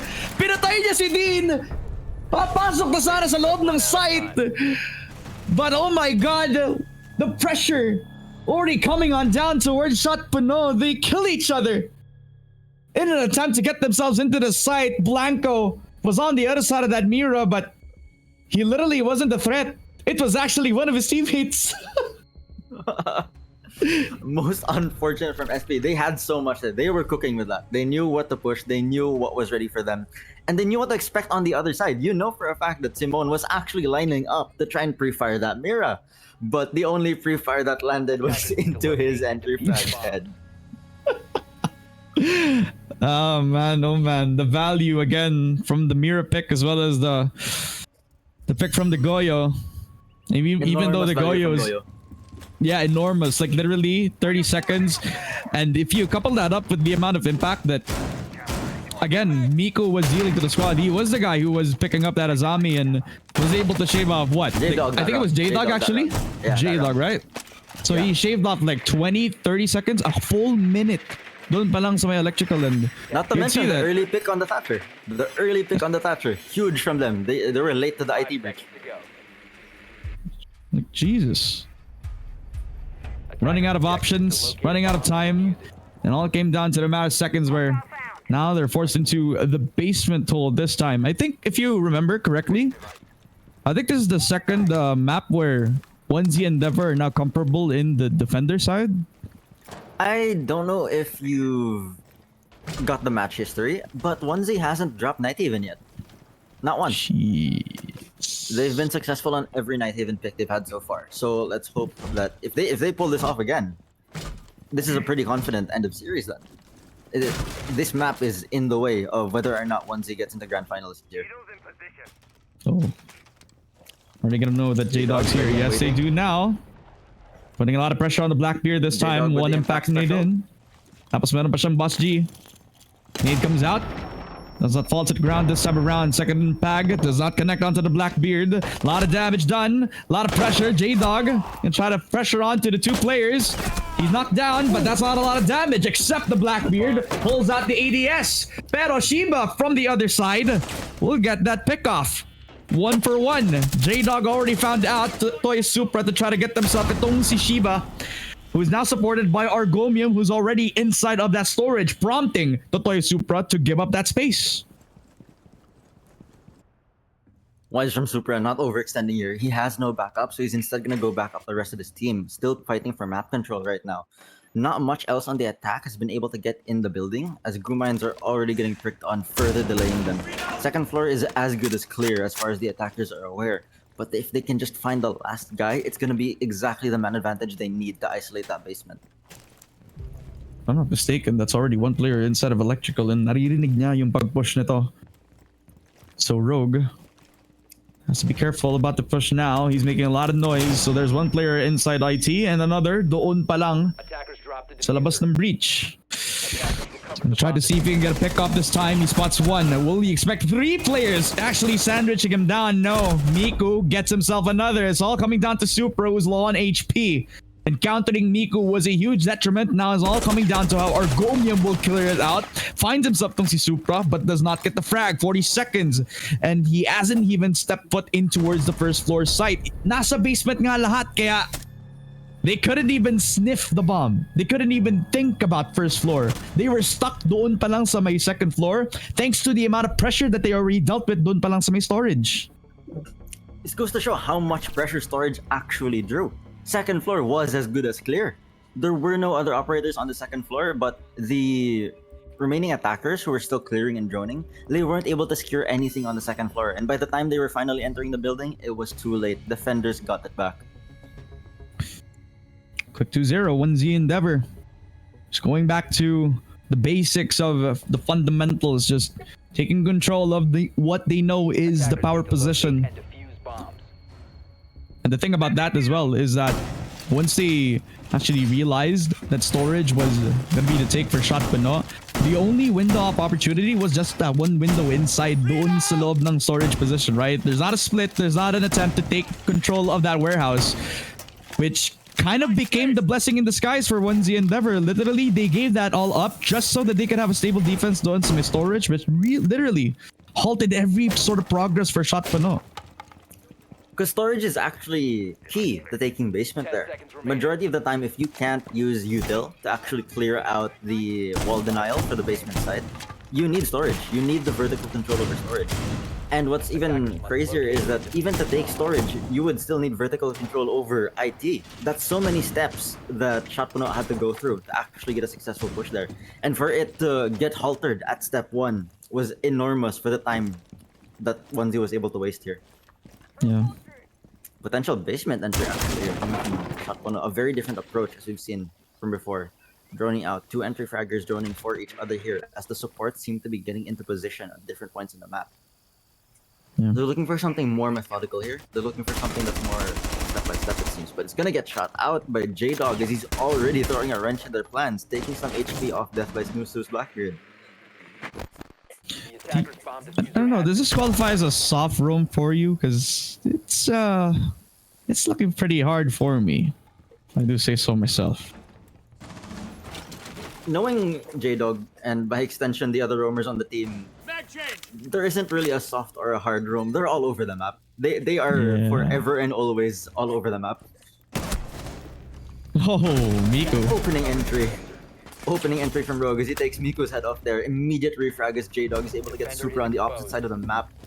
Following up on the Death by Snoozu, taking their shield up out of the play, putting them in a 5v3. Heavy defender advantage as there's still so much util on the board and not enough util to clear with on the attacking side. So much activity. So much proactivity again for J-Dog, picking up the double kill, and now the castle decides to turtle up with a team. Already has the man count advantage, so they go back to holding up the site, and oh my. They spot out the castle. An opportunity again for Rogue, but this time does not come into fruit just yet. It's Simone who actually finds out where J-Dog is going to be coming from. Opens up the window towards the other side of the map, and you also got kind of a struggle between Shiva against Rogue, who actually is supported as well by Dean on the other side of things as well. So 1 minute on the clock. A lot of time bought. The smoke also Seeing a lot of pressure doon sa window player na si Simon. It's burning so much time and space for them to actually take control, and now is the time for them to trigger it all back up. But thanks to the trap, it gives the info for Shiba. Peeks up one, papatay dito kay Rogue. 2 versus 3. 40 seconds to make the decision now. Napakaganda ng naging passive-aggressive play ng 1Z Endeavor. They pick off one, they go back to holding the angles. We're really close with 20 seconds left on the clock here. They're taking it very slowly. Dean and Simone know for a fact that whatever kill they get right here, right now, they need to hard lean into if they're gonna make this full send in the side worth it. As Simone is able to take Blanco, putting them in a 2v2. Huge flank coming from Shiba as he takes down Dean, putting Simone in a 1v2 situation. He doesn't know exactly where to crossfire from. He's gonna try to attempt a plant here on the opposite side of the site. And he's not even gonna get the chance. Constant pressure from all directions as 1Z was able to play the first floor really well, take lots of map control back from what the attack was able to get, and deny map control on the opposite side of the map too. Very clean round from 1Z. Lost a lot on the way, but util was used where it was. Early smokes came out, castle barricades repositioned. If it weren't for the deaths, that would have been a nearly flawless round for 1Z. Dabi mga laro nito, no? Para mga kiti-kiti. Kita mo sa lahat ng places ng map. Finding proactivity even outside of the map, outside the building as well. You can see the J-Dog not afraid to take the fight yet again, even though it's against a Blackbeard. And usually, Blackbeard's not alone, so that alone is info for him. That alone gives him the initiative to actually put some more pressure on the team as well. And you also couple that up with Shiba, who again is also an experienced leader in his own right, just knows how to peek off of his own timing, just literally playing off of his own util, playing off of his teammates. I believe it was the traps from the Legion as well, right? So, yep. Big value when it came to their roam on the last few rounds. Even if we go back to the interaction between J-Dog and Blackbeard on the window, that alone was already a good like 35 seconds. And only for the Blackbeard to end up getting refragged.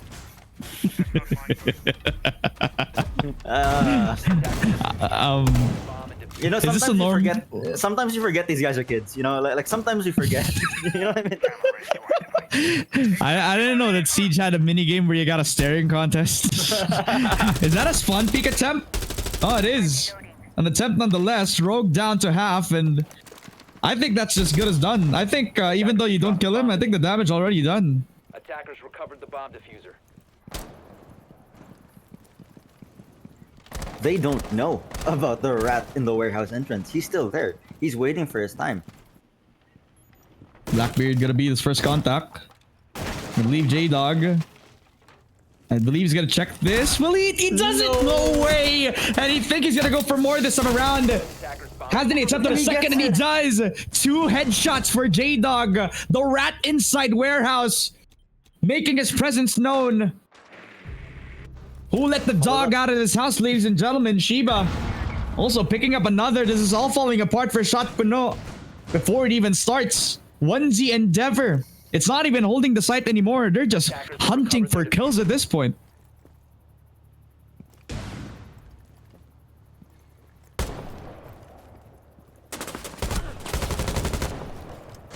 One v4. Still playing on the same barrier as everyone swinging out, and Nico lands a headshot onto Dean. Outdoors, we're playing Call of Duty now with the way. Kind of seems like it, no?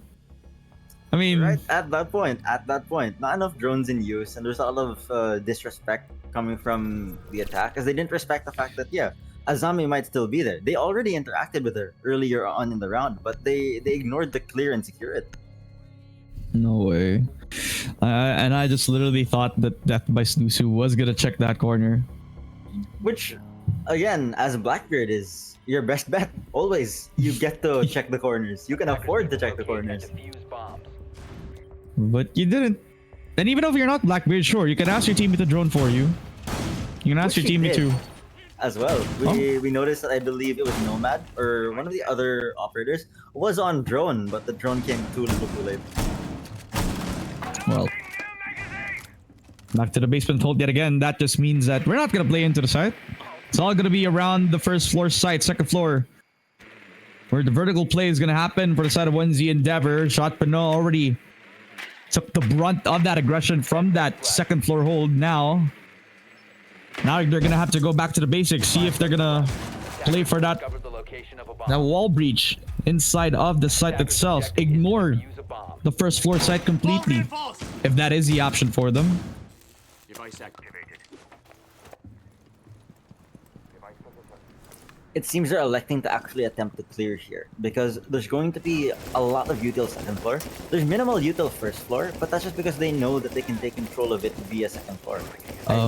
I take that back as we see castle barricades in the entrance, and yeah, J-Dog is biding his time here. He's just waiting for there to be a wall he can J-Dog's tweaking. For real.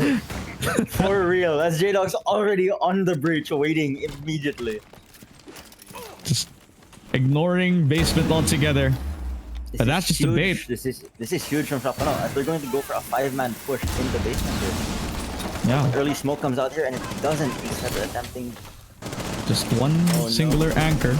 And Blanco already taken care of. Push on in again from the Blackbeard. But J-Dog and Miku from the sky relegating themselves back on the vertical position. 3 kills, in fact, for 1Z Endeavor. They do have an opportunity to plant the bomb down, and the 1Z Endeavor gonna try to run for the hills, see if they can stop the plant from vertical. But they can't. So the plant comes in, diffuser planted, triple kill for Miku as well. Simone in a 1v2 scenario has to clutch up big, and it's against Argonium. As well as Shiba, who decides to actually rotate back on down towards the expo spot. He does have post now- significant advantage here. Doesn't hear Shiba Doesn't have coming down flashes. from the stairs as he goes down regardless. Jesus Christ. Cleaned up by the defense. Great timing on opening that hatch. Fish in a barrel for J-Dog and Migo there as they're able to take on the entirety of the team running in through the same choke point there. Defenders win. Yeah. And this is a replay from the previous round, but dare I say it's also applicable that in a lot of in this situation, you can see that there was no need for the basement hold anymore at all, because once they have control over the hatch, they can kind of give up the open space up to the basement because they already have a lot of pressure from the vertical holes that they already established from themselves. So,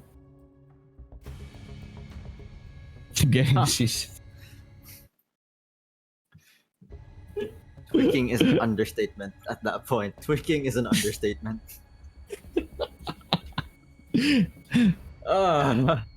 tweaking buff. Tweaking buff. Tweaking buff. He's got Tweakers the talaga jitter tayo aim, bro. dito eh. He's got that jitter aim, bro.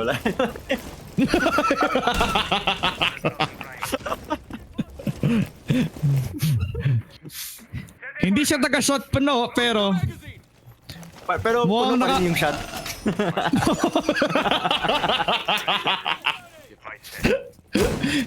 si J-Dog mukhang hindi ata shot puno talaga eh. Mukhang di ba asa siya, baka na tabunan na ng rabies yung batang yun.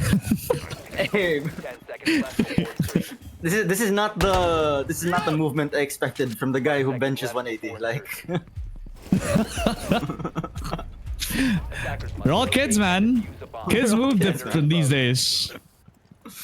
speaking of movement, we are boots on the ground as the attackers are now mobilizing, getting in position for their initial take. We already have some aggressive plays coming from the defense as they're attempting some pretty fat swan picks here.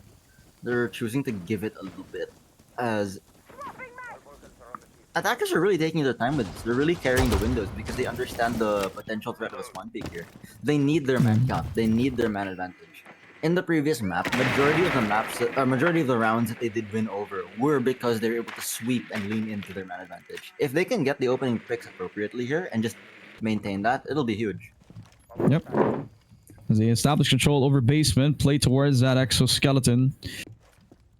Try to get the site from below. It's an option that they're looking to come from, but with Rogue not putting up the numbers that he was establishing from the border map, and everybody else on Shot Panoa not visibly comfortable on this map pick alone, it's A bomb has been located. seemingly a 1Z Endeavor win so far, but then again, the map's not done just yet. It is still 1 minute on the clock, 50 seconds to establish some sort of progress, some push on towards the stairs position right now as well, as they're reaching closer and closer towards the kitchen side of this map in particular.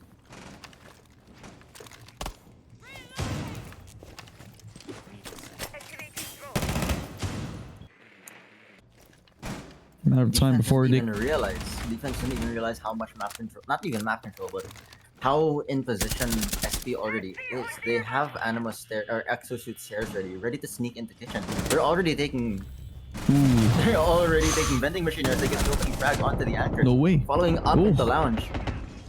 Rogue. Harsh 1v1 He's gonna be versus hitting the Goyo. shots. He's hitting the shots that he needed, but Miku, oh my goodness, just from the pistol.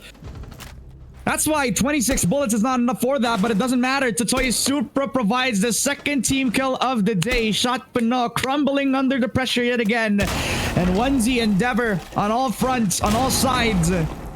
United in all corners. Finding the Thatcher from below, just finding where they're going to be coming from. Miku, 9 kills, 6 kills for Shiba, not dying all throughout the night, even Labs in particular. Because all that he needs to do is progress in, play out the 1v3 scenario, 30 seconds. Hatch is also being watched by every single player on Onesie Endeavor, so it's only a matter of time before they can find out, hunt down the Thatcher. And since he is a 1-speed, literal na rinig ang bawat step and corner while Blanco just peeks in with a crouch peek.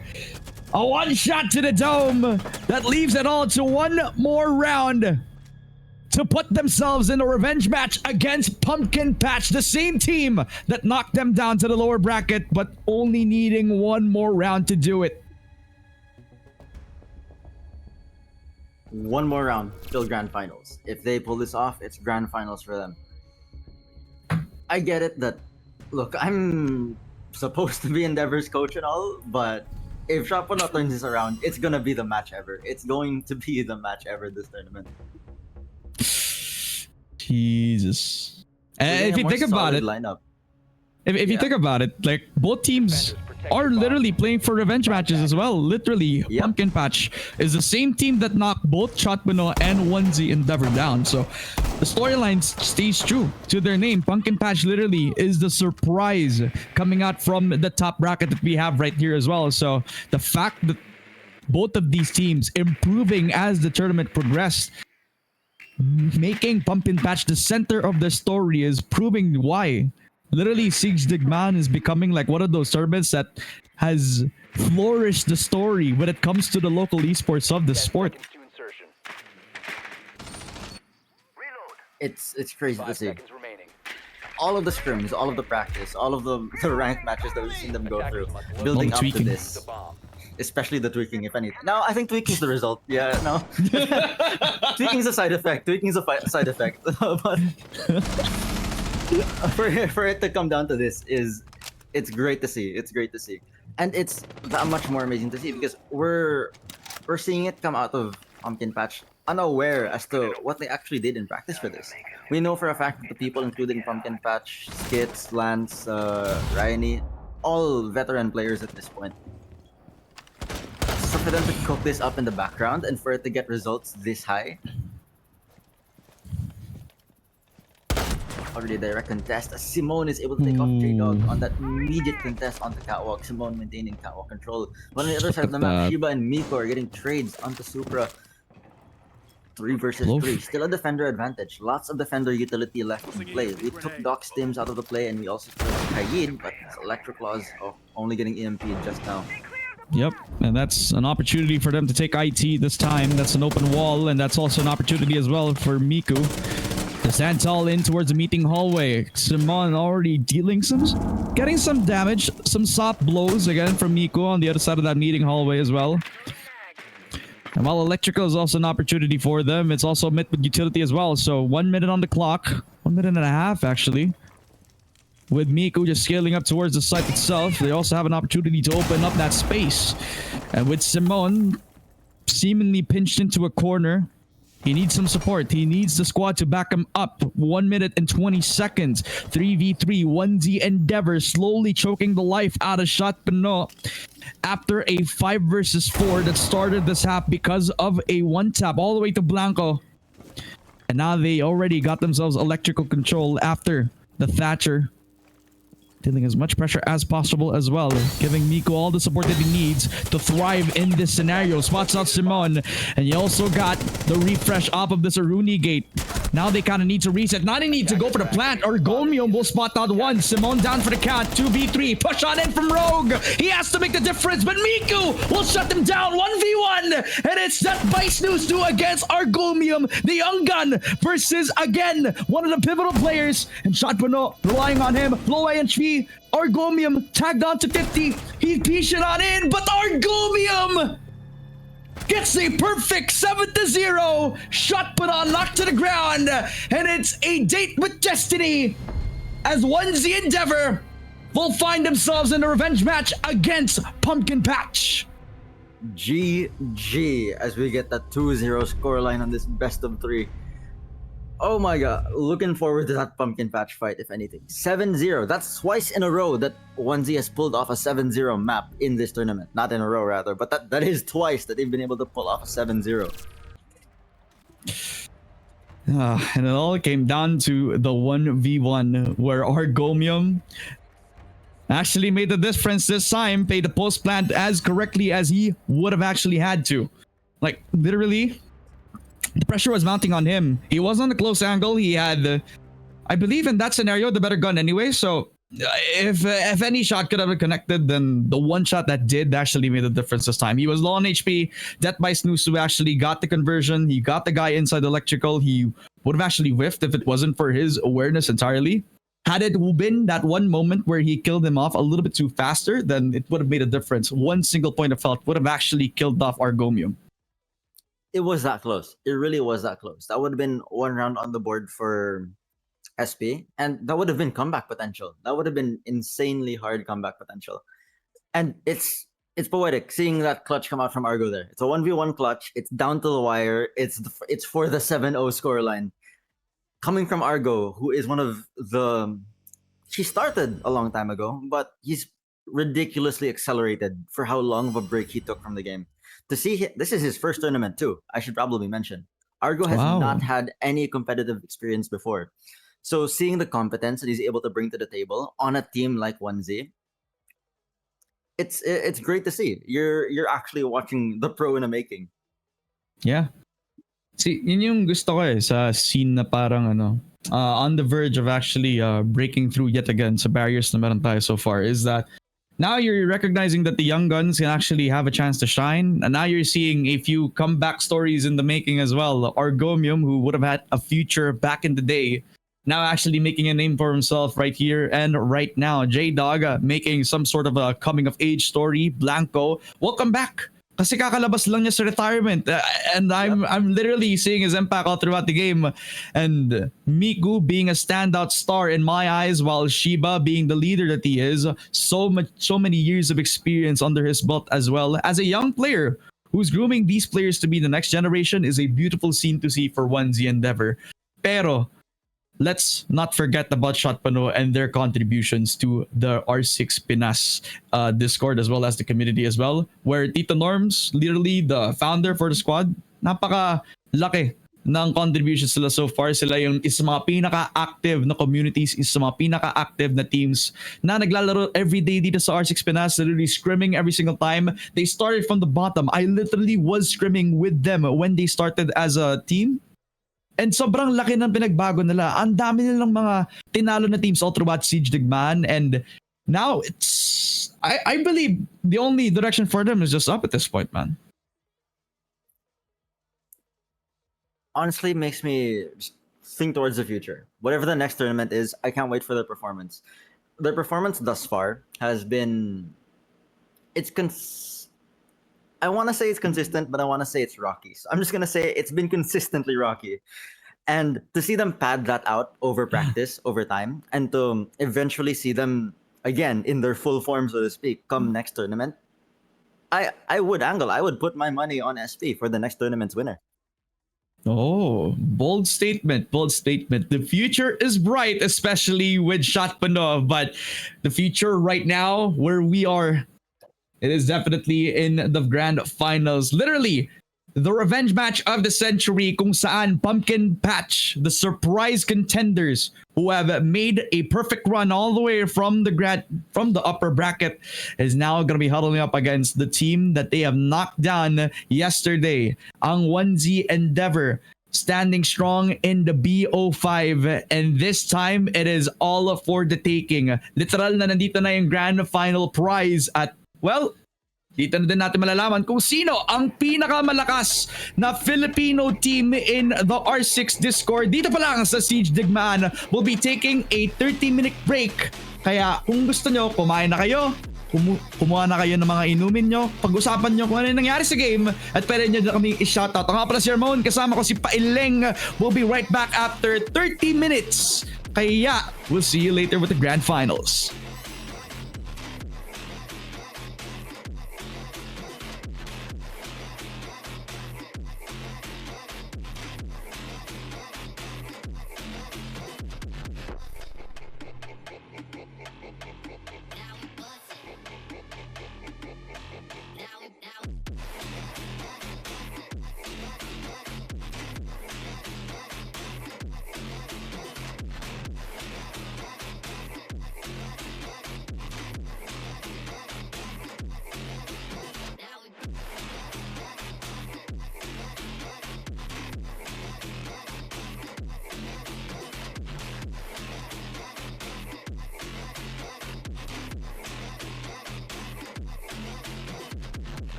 Okay, i-introhan ko muna, pre.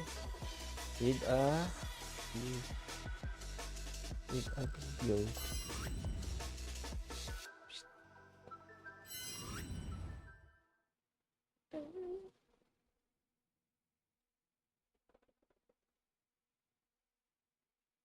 Wait, let me fix the cave.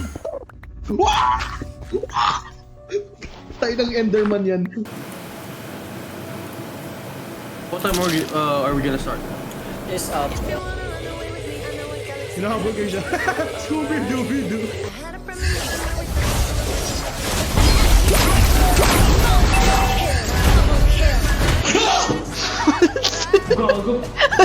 Hindi kayo dun. Pasing ko magic.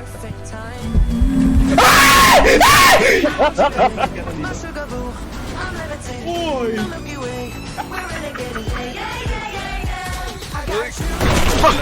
Hindi pa nga sinasampal na ulog na.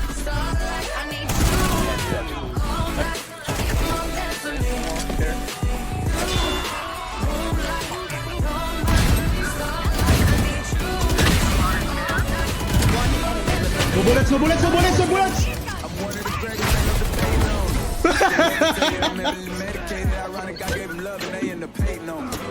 Bro.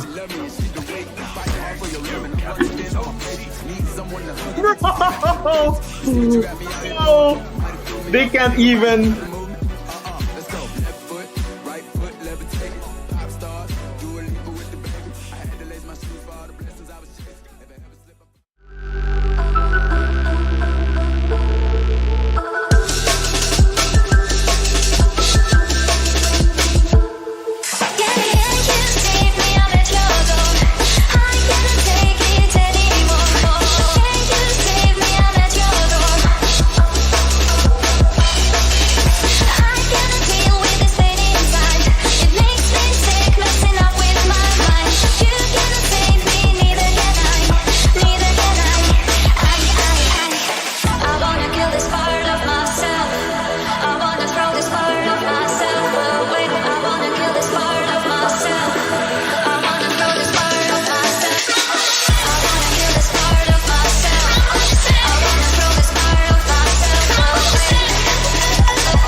Magandang hapon mga ka-Siege. So, andito na naman ako upang mag-report ng kaunti lamang. So, maraming nangyari kanina at ang naglaban ay ang 1ZE pati ang SP. Pinakita ng SP kung gaano sila kalupit at kung paano sila nag-improve over the previous months along with the coaching with their Blanco, which is the one na nakalaban nila sa kanilang round. At yun nga, pinakitaan sila ng mentor nila at ang 1CE ang nagtagumpay at sila ang lalaban sa Grand Finals na ito. Makikita naman natin sa bracket na ito na napakadaming pinagdaanan ng 1Z Endeavor. At magmula pa lang nung round 2, nagkaharap na ang Pumpkin Patch pati ang 1C Endeavor. Ngunit hindi sila nagtagumpay, napunta sila sa lower bracket at kailangan na namang sumagupa ng mga kalaban sa lower bracket. At yun nga, dinurog nila at ibang-ibang team tulad ng Paradexus, pati Shot Puno at ngayon ay ang Grand Finals. At dito sa ating Grand Finals, di-deliver ulit sa atin ng ating malulupit na caster na si Pailing pati si Ramon ang laban na ito. Thank you so much, Kuya Knight. Welcome back mga kaibigan. Dahil sa loob ng 2 araw, nalaman natin kung sino ang pinakamatigas, pinakamalakas so far sa upper bracket at lower bracket natin. At ngayon, it all comes down to this. It is gonna be the revenge match versus 1Z Endeavor versus Pumpkin Patch. The revenge match of a century. Pumpkin Patch from the upper finals with 1Z Endeavor coming back from the depths of hell. A BO5 where winner will take all. 20,000 pesos up for grabs. And Pailing, I can't think of a better matchup than this one that we have right now. Exactly. Everything has just been hyped constantly, right? We've seen so many different teams from so many different backgrounds, from ranked players to ex-competitive players coming back to form. These guys, it is quintessential, the essence of what we've been seeing in terms of lineup from team to team to team to team. pumpkin patch full of a bunch of rusty pro players, but not so rusty now, seeing this tournament. Coming back to form and forming their own little team on pumpkin patch. On top of the fact that we have 1Z Endeavor, who've been trying to grind out a proper roster, a proper team for the longest time. Now facing off against each other in this best of 5 for our grand finals. We're starting off on Cafe, and a map that's been around for this long, has been in competitive for this long. This is gonna be a bloodbath of a fight. The amount of gunfights that are gonna be pulled off here, especially coming from two very, very frag heavy teams. This is bullets will be flying, blood will be spilling. And it's almost like the blueprint has already been set, right? You already know that what kind of fundamentals we're going to be talking about, right? There's going to be a lot of piano takes. There's probably going to be the red hatch being opened up very early on. New balcony takes as well. Makikita mo rin na may mga times na ang dami mga roamers all across the board as well that will supply a lot of that pressure kapag nakapasok ka na sa building. That's big of a map that Cafe is as a whole. Kaya napakalaking stronghold talaga to when you're on the defensive side. Pero para sa attack game, may ample amount of opportunity as long as you get yourself the perfect window to push on in. At kapag nakahanap ka ng opportunity para mapushan yung mga nagiging anchors natin. Yung mga popular picks I could see be played in our very eyes could be the Maestro. One of the picks that has been very pivotal not only in Pro League but also in the Pugs matches themselves. Napakalakas kapag defended ang magiging freezer side natin. And you can also fit that up to a lot of like possible side setups as well, particularly dun sa third floor tsaka doon sa ating magiging kitchen position. What about you? Do you have any possibilities, especially since you know a lot of these players? Baka meron sila mga pocket picks na nakita mo na from your scrims. Well, not just from scrims. One thing we've seen from a lot of the other teams is running the Azami in third floor, running Azami just to hold off piano. The shape of piano with all of this furniture, all the clutter, it doesn't make it very friendly for deployable shields, and it's very, very window line of sight reliant. So having a Azami in play to deny those windows line of sights and making the piano players that much more safe, huge pick and potentially an even bigger ban coming forward with Cafe.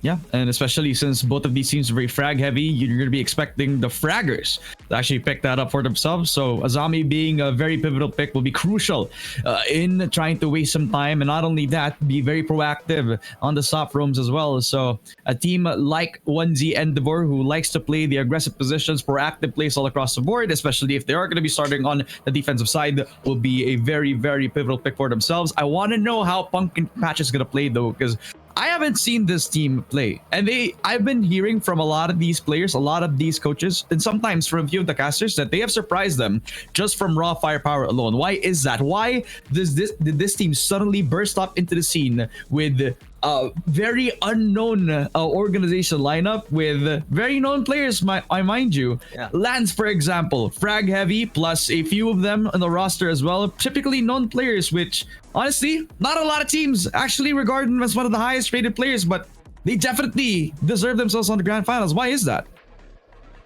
I think it comes down to the fact that they came out of nowhere as a team. As a team, they're coming out of nowhere. We didn't experience any of their scrims. We didn't experience them last tournament, so we don't know what caliber they're bringing to the table. It's anyone's game at this point, because Pumpkin Patch coming in incognito like that kind of leaves it that they might have tricks up their sleeves. But at the same time, we know these players historically. We're probably gonna get a lot of classic gameplay, but with a lot of updated strats. And I think that's what's gonna make this that entertaining, because you're gonna see it from both sides. Old players who are like updating themselves, getting this classic gameplay with updated strats. It's gonna be very entertaining to watch, at least from a spectator standpoint. Summarize it in 3 words na lang for me, Paeleng. How do you feel about this matchup moving forward? 3 words. 3 words. It's gonna be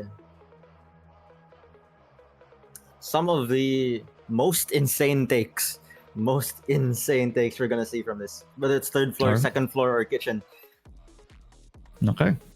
3 words. Para sa akin, I think more than enough para ma-open na natin ang Grand Finals, mga kaibigan. Let's get it on into the Cafe Dostoyevsky map. It is 1Z Endeavor versus Pumpkin Patch, the revenge match of the century. And again, a mix of veterancy from across the board. Pumpkin Patch coming out from the depths, even though we're saying na napaka out of nowhere ng appearance ng team na ito ay kilala ang mga players natin dito. Frag heavy players from Pumpkin Patch literally catching everybody in the bracket off guard, especially 1Z Endeavor who are now fully aware of what they're capable of. Now we're going to be facing them up in the gauntlet of a BO5. Funnily enough, the first time I ever got to play with the players in Pumpkin Patch, some of them at least, was on Cafe. So I've got a lot of confidence that these guys are going to be all over the place. They're going to be on top of things. So whether or not Endeavor can compete with that level of action from them is going to decide whether or not they last through this map. Endurance will be the team play or the thing about this BO5 in particular right now, you know. And I think both of these teams have the endurance to do so itself. It's interesting. First time I'm seeing a Blackbeard ban. I don't know if it's the same for the first day. I don't know if these teams have been preparing for a Blackbeard pick in particular. But the thing that I'm seeing from Cafe is that it's a lot of window execution then, and that's particularly where Blackbeard shines as an operator too. Is that what you agree on? Oh, definitely. Alternatively, it really could just be a straight target ban to J-Dog, but that remains to be seen. I think that's a pretty good point to pick up. No, J-Dog being one of those players that likes to play the front line. Maestro being banned out. One of the things that I noted was the Maestro pick being pivotal. Now they take it away. Clash banned out as well. So we have 3 of the shields away from the meta itself. We still have the Blitz. So that's an option for J-Dog if he continues to use that, but he won't have the option of using an AR if he decides to use a shield. And he also has an access to the fuse, which I don't believe is going to be a pivotal pick whatsoever. As we see that 1Z Endeavor are going to go for what has been promising so far from them. Utility heavy across the board, while Pumpkin Patch now relying on one of their shields, which is the fuse. Very interesting. Very big fuse pick here. If we had assumed the Azami pick and piano, fuse would be very, very valuable there in getting rid of that much utility, especially early on, so that they can clear piano that much sooner. This time around, they kind of get that gut feeling it's going to be kitchen. They are correct with that. So the fuse is going to be very valuable in getting vertical play here. That's surprising for me, actually, because in a lot of games that I encounter, well, typically because I'm also like low rank compared to these players, usually I'd see either like a 3rd floor pick, or if it's not a 3rd floor pick, it's usually reading room. But these guys actually want to get down to the down and dirty part of the game so far. I think, well, me as from coaching them, like my rationale for going kitchen first here would be you get roamers on the map sooner. When you're playing 3rd floor, roamers are secondary. They're not necessary because you can anchor and turtle up 3rd floor pretty easily. So if they start the series with a 1st floor site here and they have roamers in play right away, they can measure and understand how much of the map the opposing team takes. Speaking of which, opposing team's already in the building as they went for a bottom white sledge rush here. Someone was on brown stairs looking to contest it, but slipped past him. They missed each other. Fujiwara already taking the first frag. Miku 1Z, he's going to be taken out of the picture. That's the Goyo down, but the impact will still be felt thanks to the nature of the Goyo canisters. As well as a lot of damage dealt thanks to Empress Rising. His presence has been felt, and definitely going to note that in particular. That's a lot of damage done over to the side of 1Z Endeavor.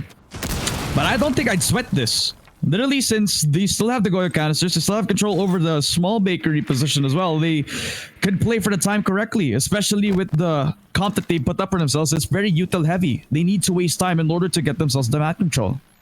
But that's interesting. That's a free frag for J-Dog, and that's PS Prime just caught sleeping. Caught on drone too, wildly enough. J-Dog picks up another one in dining, turning it into a 3v4. Early man advantage not making as much of a help as it should have. Defense is getting turtle up a lot more. There's no more fuse in place, so the vertical pressure has practically disappeared. Sledge can still go for the sledge. Vert's here in lines of sight, but they still need him on the entry. I mean, Breach isn't J-Dog? yet either, is it? J-Dog's been pretty active all throughout the game, right? Like, I mean, not bad for a 1-speed roaming Doc, as I would say so myself, no? Because he can afford to, you know. There's no such thing as a bad trade with Doc when you're healing back to full regardless. True. That's true. 3 versus 4.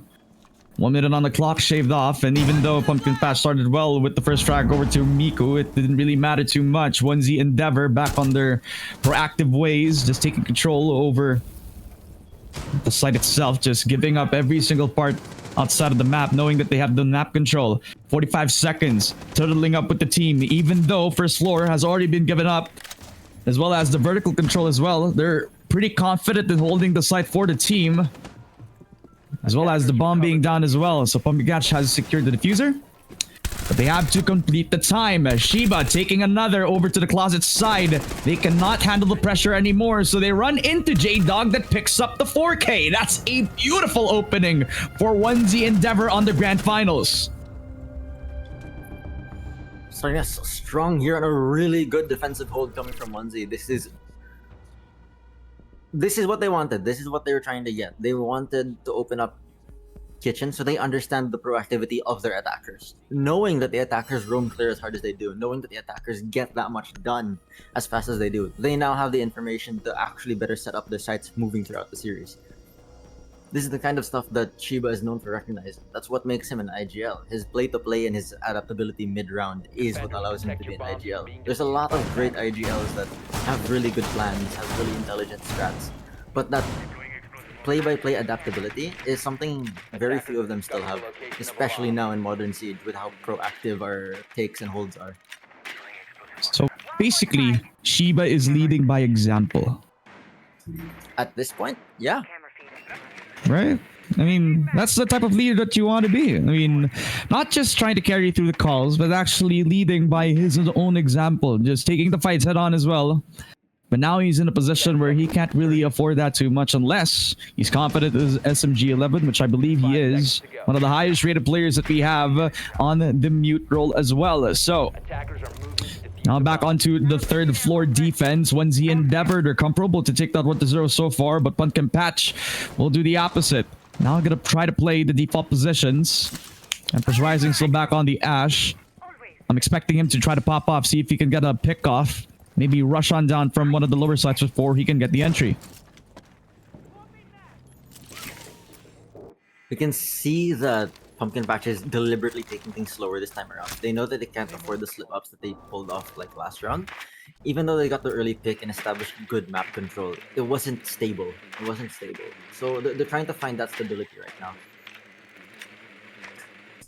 Insane drone parkour, by the way, coming from Pumpkin Patch there. Landing dead center on Skylight.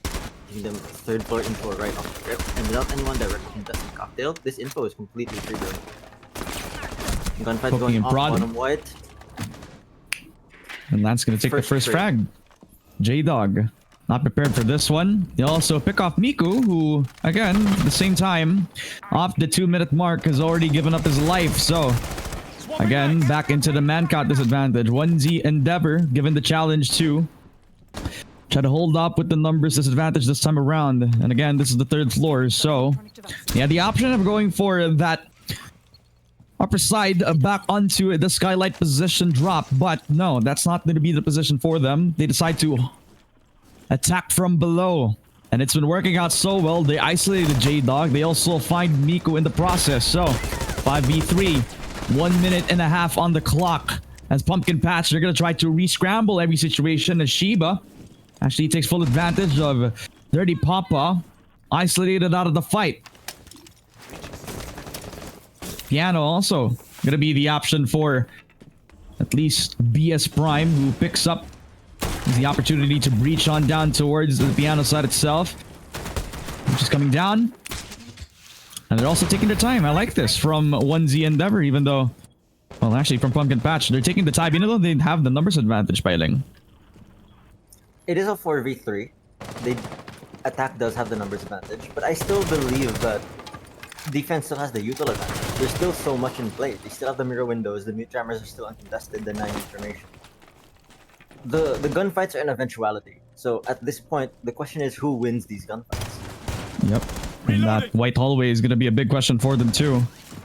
That and the fact that they also have the option to go back from that Skylight drop as well. So it all falls on how they execute this plan entirely, because they haven't got the bound plat itself. Shiba will take the second frag, equalizing the numbers. Despite the winning odds, 1Z Endeavor kept their cool. And they able to shave off any sort of attempt, but you hear the bomb plat. It has been denied thanks to Blanco and his perfect usage of the C4. 1Z Endeavor, despite them being in a 5v3 to start with, has upset the odds and has gotten the second win.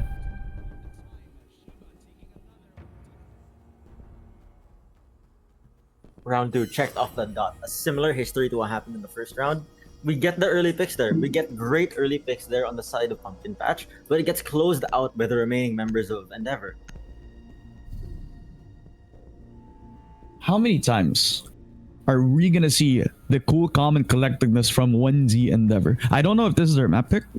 I'm gonna leave it up to production to actually give me the confirmation. But in my eyes, even though they're definitely getting picked apart in a few of these early round situations, it's looking like a few of their anchors are really doing the heavy lifting here. And it's off to good positioning and clear-cut communication. Because if Shiba wasn't confident to hold yung new balcony position just because he knew that it was open for him, he wouldn't actually have known that if it wasn't relayed to him that clearly. Right. The responsiveness coming from them, right? To actually follow up on each other there. It's game winning. It is. You can actually see, yes, it is game winning. And oh my gosh, I see Blanco pulling off my setup in pillar. I'm so proud. But skipping that aside, the amount of responsiveness coming from them right now is something that they've been working on really well. And to see it come to fruition is definitely going to be a dent in what the attacker going through. I'm not sure if this is a visual bug, but did Empress Rising get tagged by a Boss J? It looks like it. Oh And my. it was a leg shot. It was a leg shot at that, my friend. He's gonna try to see if he can capitalize on the advantage. J-Dog. You've seen this coming from him from the Night Haven Labs time and time again. This time, he's gonna try to get sprayed down. Just get that tagged a little bit too much.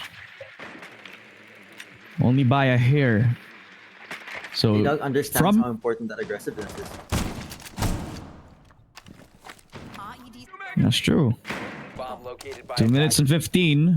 Pumpkin Patch are still trying to recollect some sort of control as J-Dog falls to the ground. Finally, Empress Rising, despite the health disadvantage, has actually gotten a leg up and another out for Dirty Papa as well. So that makes it another 5v3 scenario. Will this be another time for Pumpkin Patch to lose another 5v3? And this time, 1Z Endeavor, they're forced into this situation. Miko 1Z actually will finally get the advantage this time around. Now they need one more kill to equalize the numbers. And again, this time it is very different. Fujiwara will finally get themselves the capitalization on Miku. 4v2 this time around. Argomium forced to anchor, forced to hold up the site for the team. No rotation whatsoever. Try to see if he can hold the third floor as much as possible. Now forced to rotate back on White Stairs just to supply the cover for Shiba since he is the lone member on the site.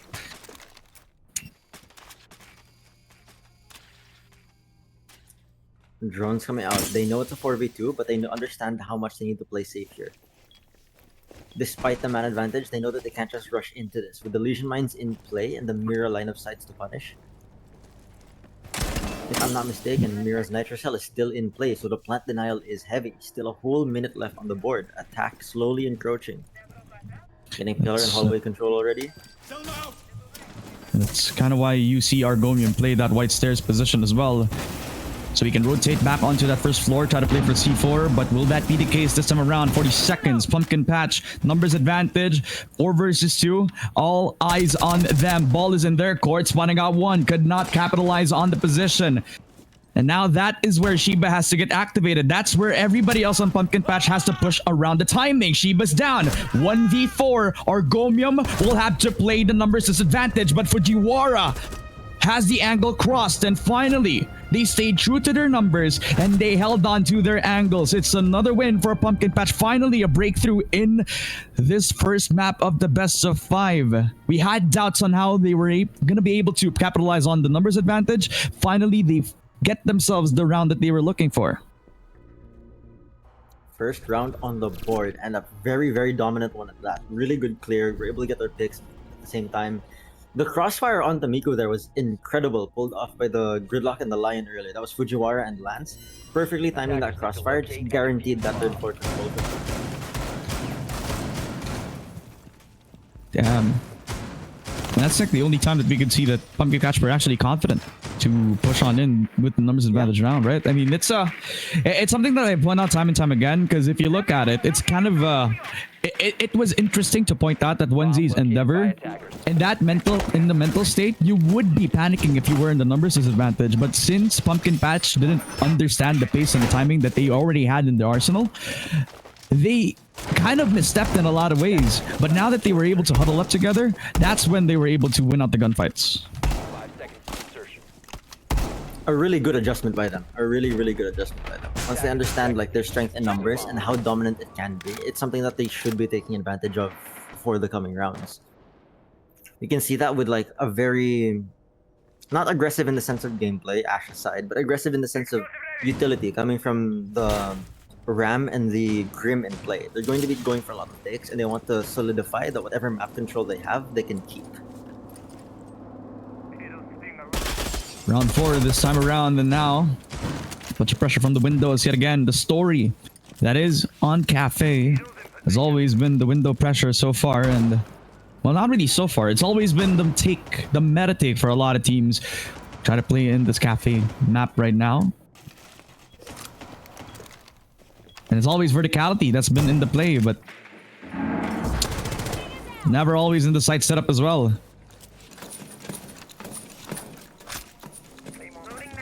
Not even just sight, but like these extended holds are so utility heavy, having this many castle barricades and mirror windows distributed upstairs.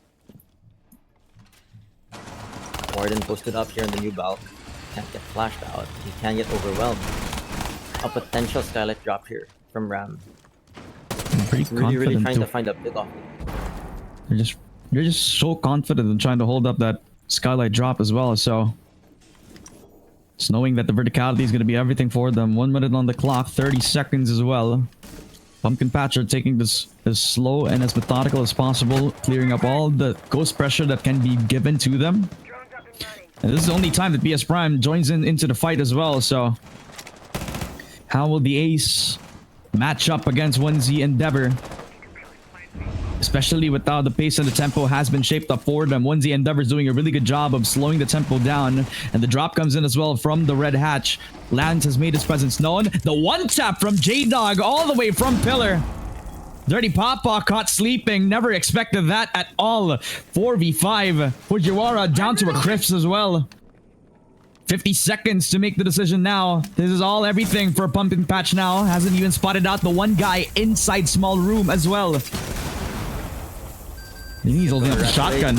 Oh my god. Oh my god. He's pushing on in. He doesn't know what's coming. Miku gets another shot. Fujiwara down to the ground. They know that he's inside of that small room. But look at this. He's a warden. But he's taken care of as well. Shut down by BS Prime. Shiba offers the trade up. 4v2 this time around. 20 seconds to push on into the site.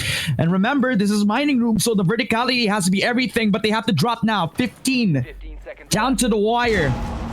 As they need to take care of Argomium on 3rd floor this time around. 10 seconds.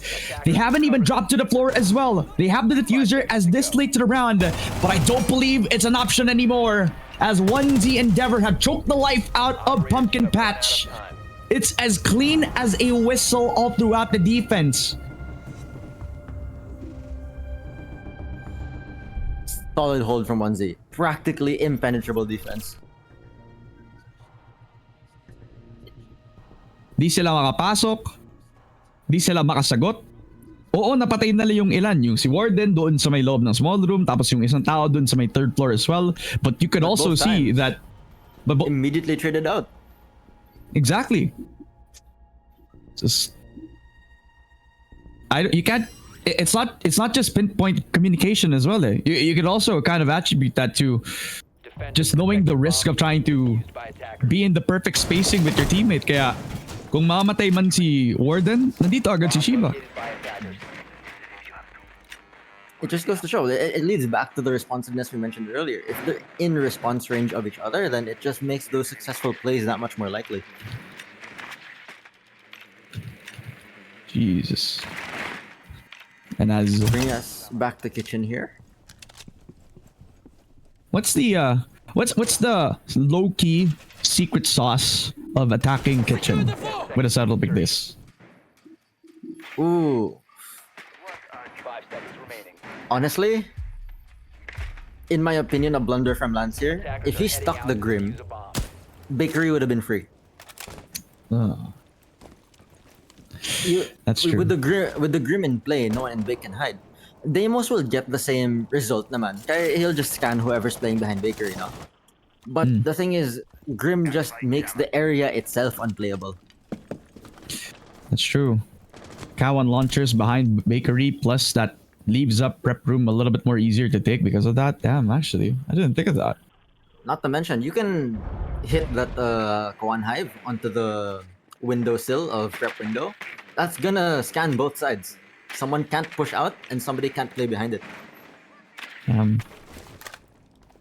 What could have been if he actually picked up the Grim for himself, though. But nevertheless, Lance, he is a pretty aggressive player. You can say he's the He himself would get more value out of the Deimos than the Grim, if anything. yeah. Currently You think of him as like for the 1v1. it's like the Shaiko of the team right now. At this point, that's decently accurate. He's not running in like clicking heads like Empress Rising is, but he's where he needs to be to get those power picks. Parang ano eh. Parang exact number of fundamentals on a top level that this guy can actually display on the stream right now as we reach the half mark of this round in particular.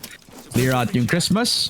White Stair is also not a threat anymore, so the ace is gonna open up yung freezer so far for Onesie and for Pumpkin Patch, excuse me. Did you drop the fuser? Yes, it is 1 minute on the clock so far. They're playing for verticality, ladies and gentlemen. So that just means every sector of the map is gonna be a huge threat kapag ka ikaw yung defender. So Onesie Endeavor, they're gonna rely on a heavy stack doon sa loob ng site itself. They also got yung late round pushes siguro ng Onesie Endeavor, ng Pumpkin Patch later since you got Lance on that jet mark. But again, they have Argonium on the mute, so that's a perfect counter to him. They can just rush on in. Back onto the Jammers itself. Nabukas na yung isang door. Nakuha na din yung isa sa mga primary pushes sana doon sa loob ng freezer itself. Dirty Papa will take down Blanco. And that's the castle down for the count. But his util is still in play. 30 seconds, Pailing.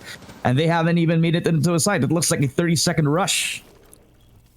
Here we are back to the 20-second meta. This is exactly what I meant. That classic gameplay with the updated strats. The amount of operators in play that are being utilized to achieve the same 20-second meta we used to run. Oh, immediate entry here. As he gets taken out by Argonium, hard anchoring on the site. The util dump takes care of Argonium and the free frag though. As Miko and J-Dog pop off on the opposite side of the map. Freezer is getting hard contested.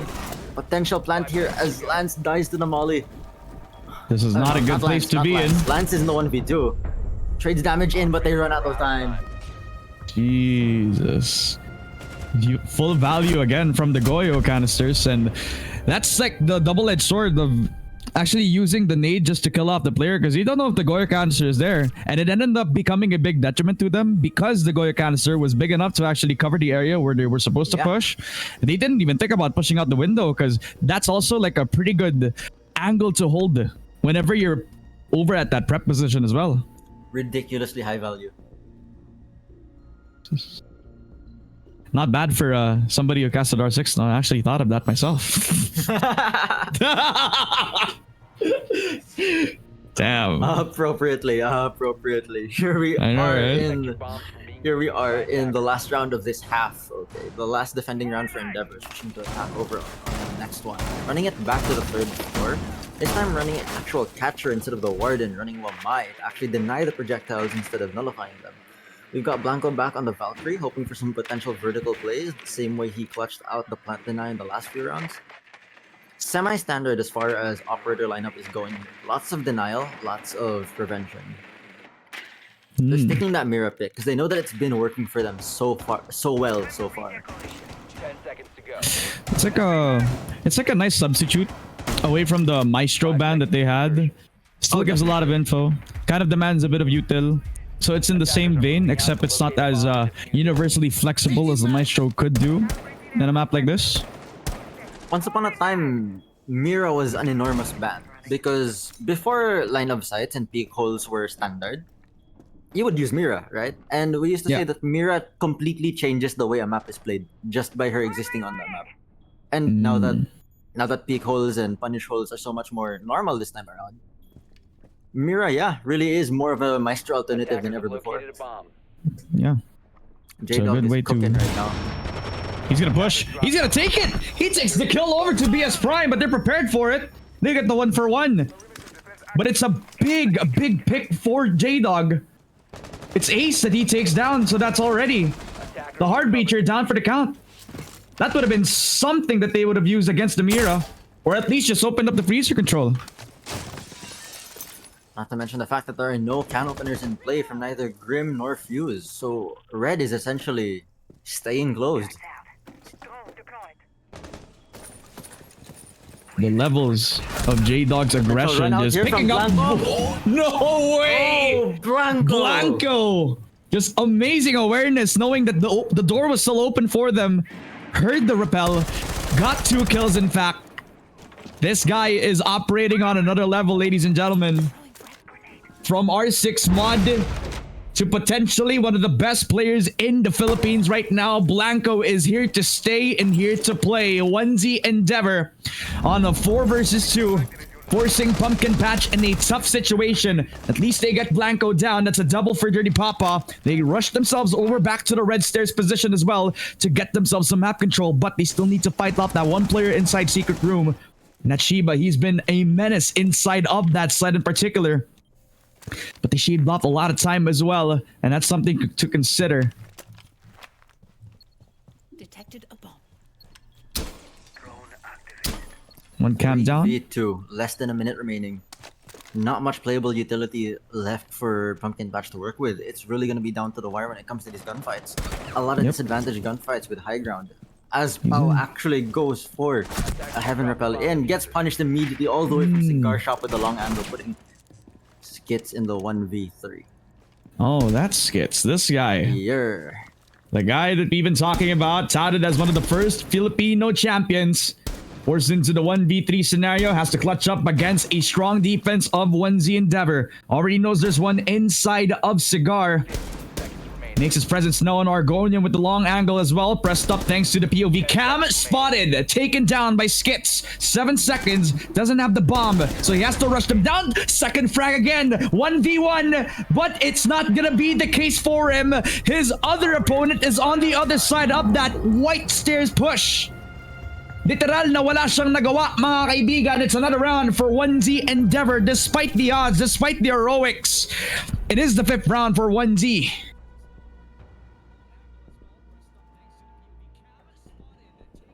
Just another solid defense after the fact. Back to back. That ends the defending phase. Lots of hard anchoring there. Lots of really tough pushes from the attack there. They just couldn't dent it. They couldn't dent the walls that they were putting up. This time around, we're going to be seeing it on the flip side. We'll see that if Pumpkin Patch can replicate those really solid defenses, then there's potential overtime here. To locate and defuse bombs. Choking the life out of their opponents. No, it's not the flashiest, except if you count J-Dog as like the flashiest player on the roster, sure. But their whole playstyle is literally playing the clock down, and it's off of good discipline as well from them. You can see that they're not willing to take the fights head on, because that's literally what Pumpkin Patch's game plan has been. That's the reason why they were knocked down into the lower bracket. I remember that Chalet map where they lost every single mezzanine push because of aggression from Lance and support from, I believe it was Fujiwara, who was also holding up the space for him. Attackers must locate. Ngayon, hindi sila binibigyan ng time of day. Literal na hindi sila binibigyan ng chance.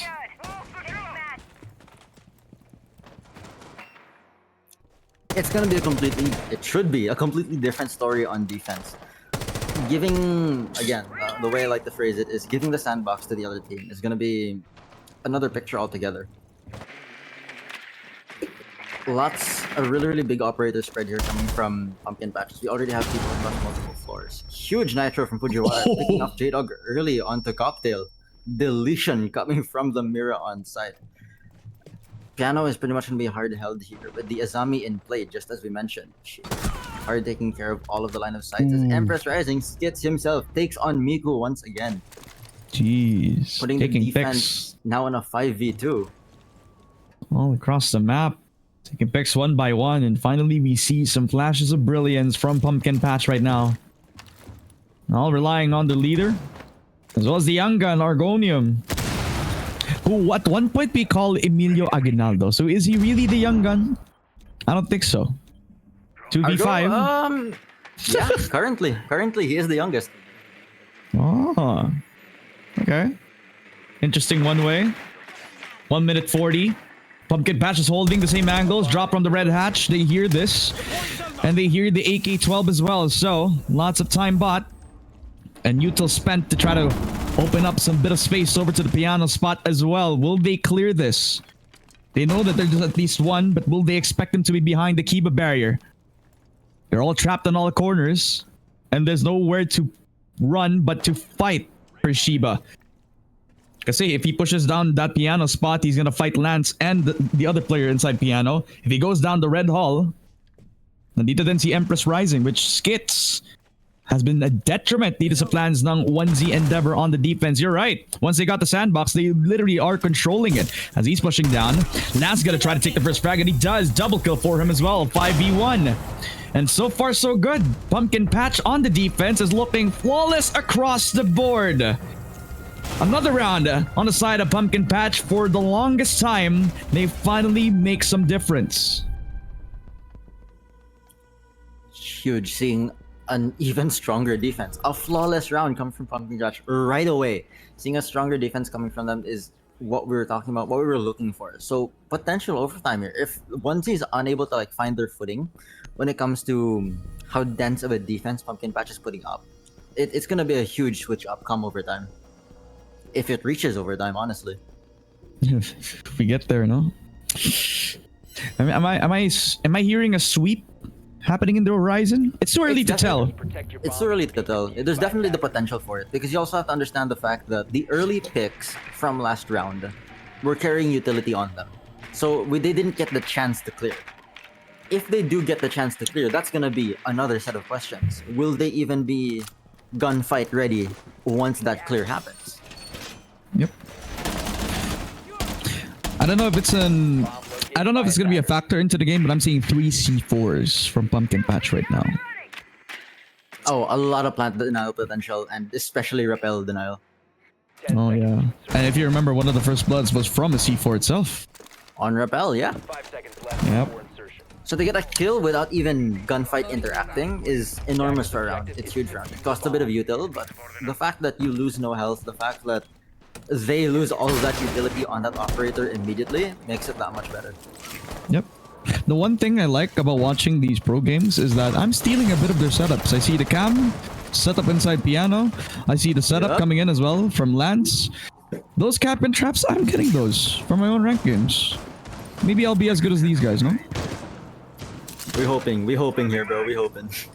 Yeah, I mean, I can only hope that I'm half as good as you, man. Oh, flattered. A little too flattered, but A little too flattered. Nah. but here we have them still committing to the extended roam topside as drones are scurrying all over the place with no attackers in the building yet at 2 minutes remaining. And again, we're back to that position where they're also trying to hold up the third floor spot.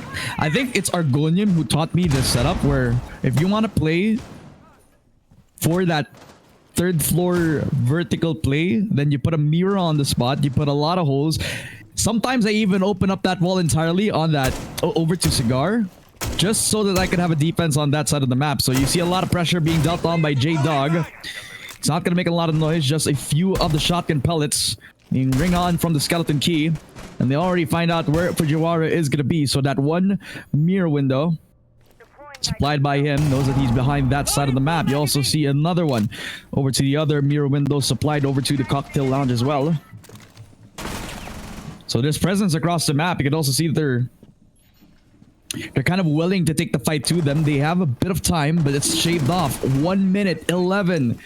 Try to see if they can fish off the Mira, who's countering the third floor play itself while shots are ringing. Lance is also 50 HP. J-Dog's also down. Blanco taken care of by Fujiwara itself. So the third floor hatch is pretty much working in the favor of Pumpkin Patch right here. He jumps into the window. Argomia makes the difference this time around as 1Z Endeavor. The C4 comes down. Will this affect Argomium? It does not hit yet. With 40 seconds, Pumpkin Patch are supplying a strong defense, but it will come down to the 30-second push. Late hatch drop potential here from Laundry. Goya canister's already popped. Fire is on the ground already. Won't be clear till the last 10 seconds. I don't think they have that last 10 seconds in control. They don't even have pillar control here yet. Setting it up.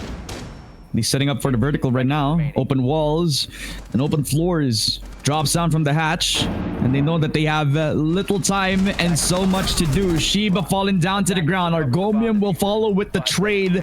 And they do have the opportunity to plant. I don't think a C4 is there, but Fujiwara is at the right place at the right time. Peeks on in. He was the only guy in sight. I did not realize. They did not check him. They were too focused pushing towards the laundry position. And Argomium was the only guy who tried to plant on default. Nobody was with him.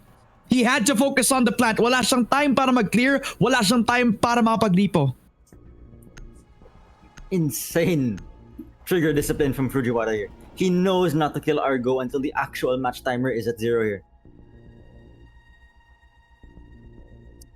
The freest round. All down to lack of information for Fujiwara. Such a slow take coming out of from 1Z definitely bit them in the ass in the end. They got the picks eventually, but it wasn't the picks that they needed to close it out. Especially leaving the anchor still so, lack of a better word, util heavy on site and taking site with that much left in play. Incredibly risky from them. Jeez. And then think about it. If they actually pushed with Argonium, that would have been a different story. But then again, remember the Buck was the guy who was also dropping from the laundry hatch. Argonium was the only guy who pushed inside reading room. So the thing about that was, it wasn't because they lost out on the one-to-one push in towards the reading room. It was because they were already losing man count before they even had a chance to actually push the bomb down. They were pressured by time.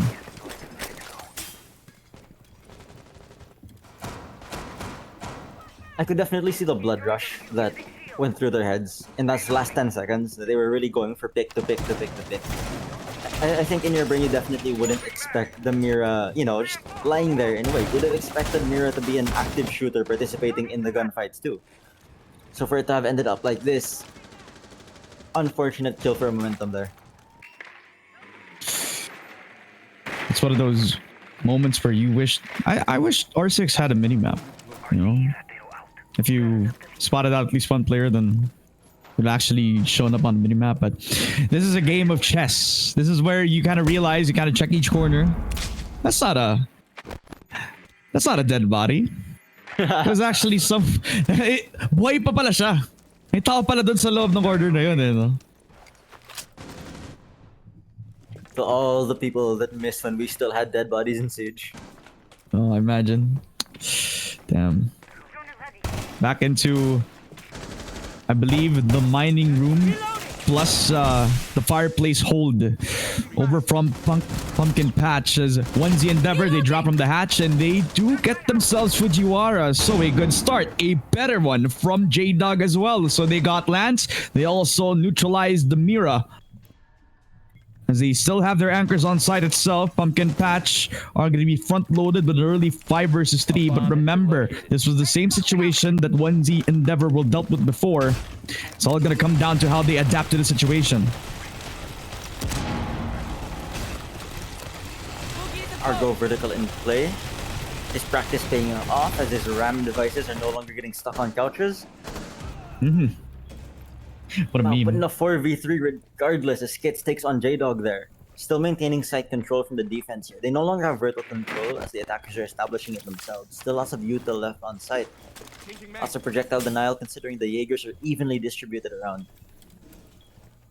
And it's going to be coming down to the last 30 seconds of this round now. They establish control over second floor and they do find out where Empress Rising is going to be coming from. So Skits is down. Blanco has retrieved the situation back. 4v2. They haven't found out where VS Prime is. He's going to be very late to this call. That's 30 seconds down. Attackers are And he's gonna go for the long flank. He's already up in reading room, but Miku has already traded it out. A second frag as well for Blanco, and that prompts another round for 1Z Endeavor, playing the clock yet again. But on the other side of things, on the attacking round, na-pressure nila yung mga roamers. Tapos, when it came down to the last 30 seconds, that's when the roamers were actually pressured to come back to site. That's when they laid into the loving arms of the last few players of 1Z Endeavor. Blanco played that perfectly, and Miku was shining in regard to the frag onto the last two players.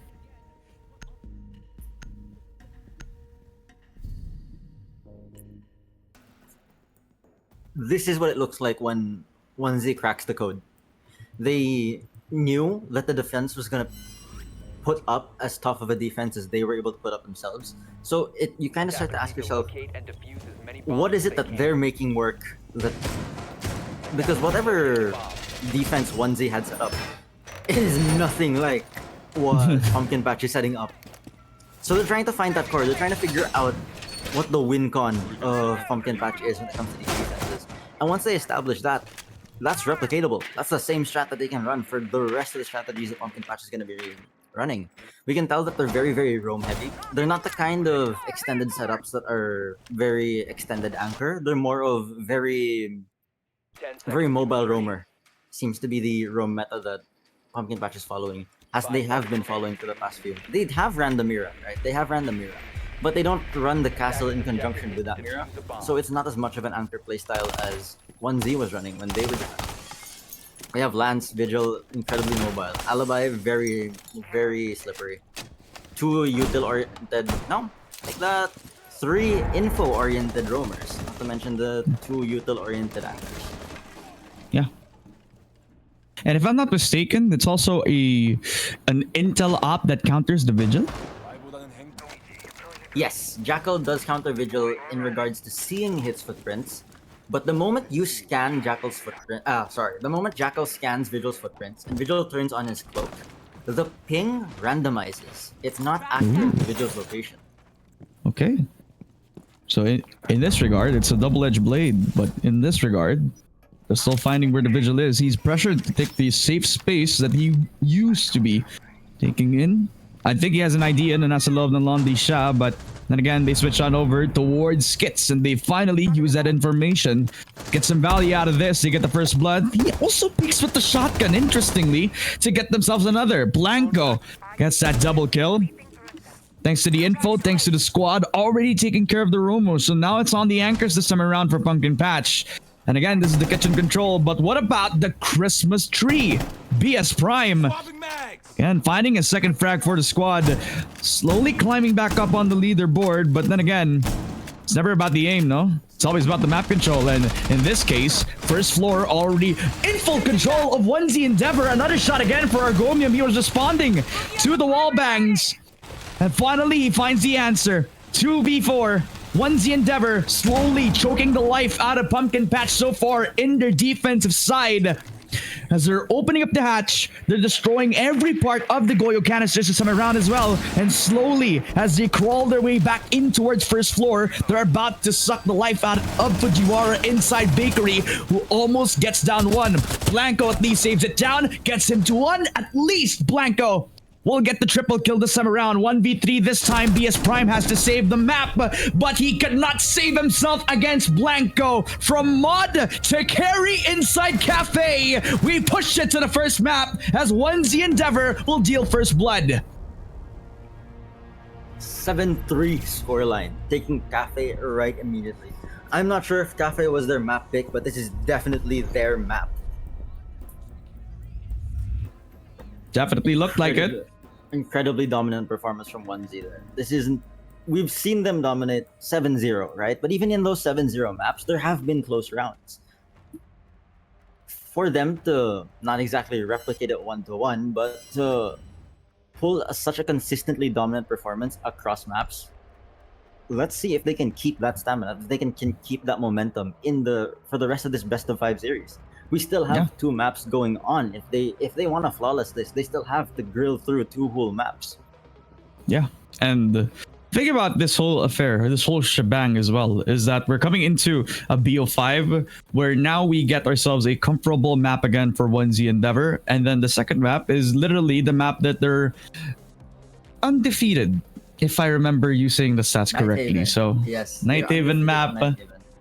is going to be the cut of the game this time around, and a very, I wouldn't say dominating, it was pretty close when we headed on into Yeah. that first half, but by the end of it you saw like how much the confidence was rising up for them. They were winning out on all the isolated gunfights. They found themselves good runouts as well, opportunities for J-Dog to shine in the entries. You saw Blanco falling up on the aggression as well. This guy's literally on the gridlock and he's locking the grid every single time. Every single time, consistently. I don't think he's had a negative performance in gridlock. I don't think there's been a gridlock round where he's had negative KD or been picked off early. Yeah, that And just goes to show. That's insane considering the fact, again, Overwatch terms, Blanco's queuing DPS, guys. Blanco is queuing DPS, and here he is on gridlock. All right. Oh my. I mean, I think that wraps it up for our first game. We'll see if Pumpkin Patch are going to be able to bounce back right after this, as we're going to be heading on into a short break. It is going to be me, Ramon, and Paileng. We've had fun over at Cafe, but we'll be back after a tipsy toppy derby with a map of Night Haven Labs served up to you on a silver platter.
1Z Endeavor 1-0 dito pa lang sa Grand Finals ng Siege Digmaan Season 2. Ramon and Paileng back on your screen, ladies and gentlemen, as we're preparing for the second map.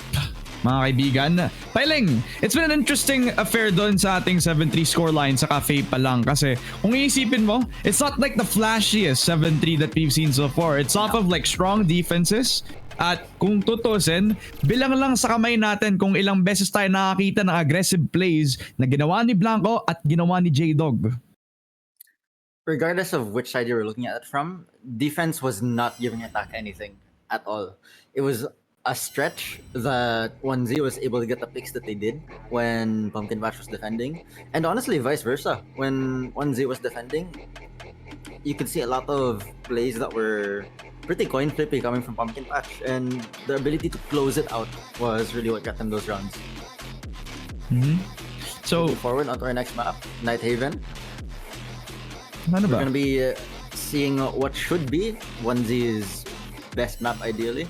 So let's hope they get this next win and keep their Night Haven history flawless.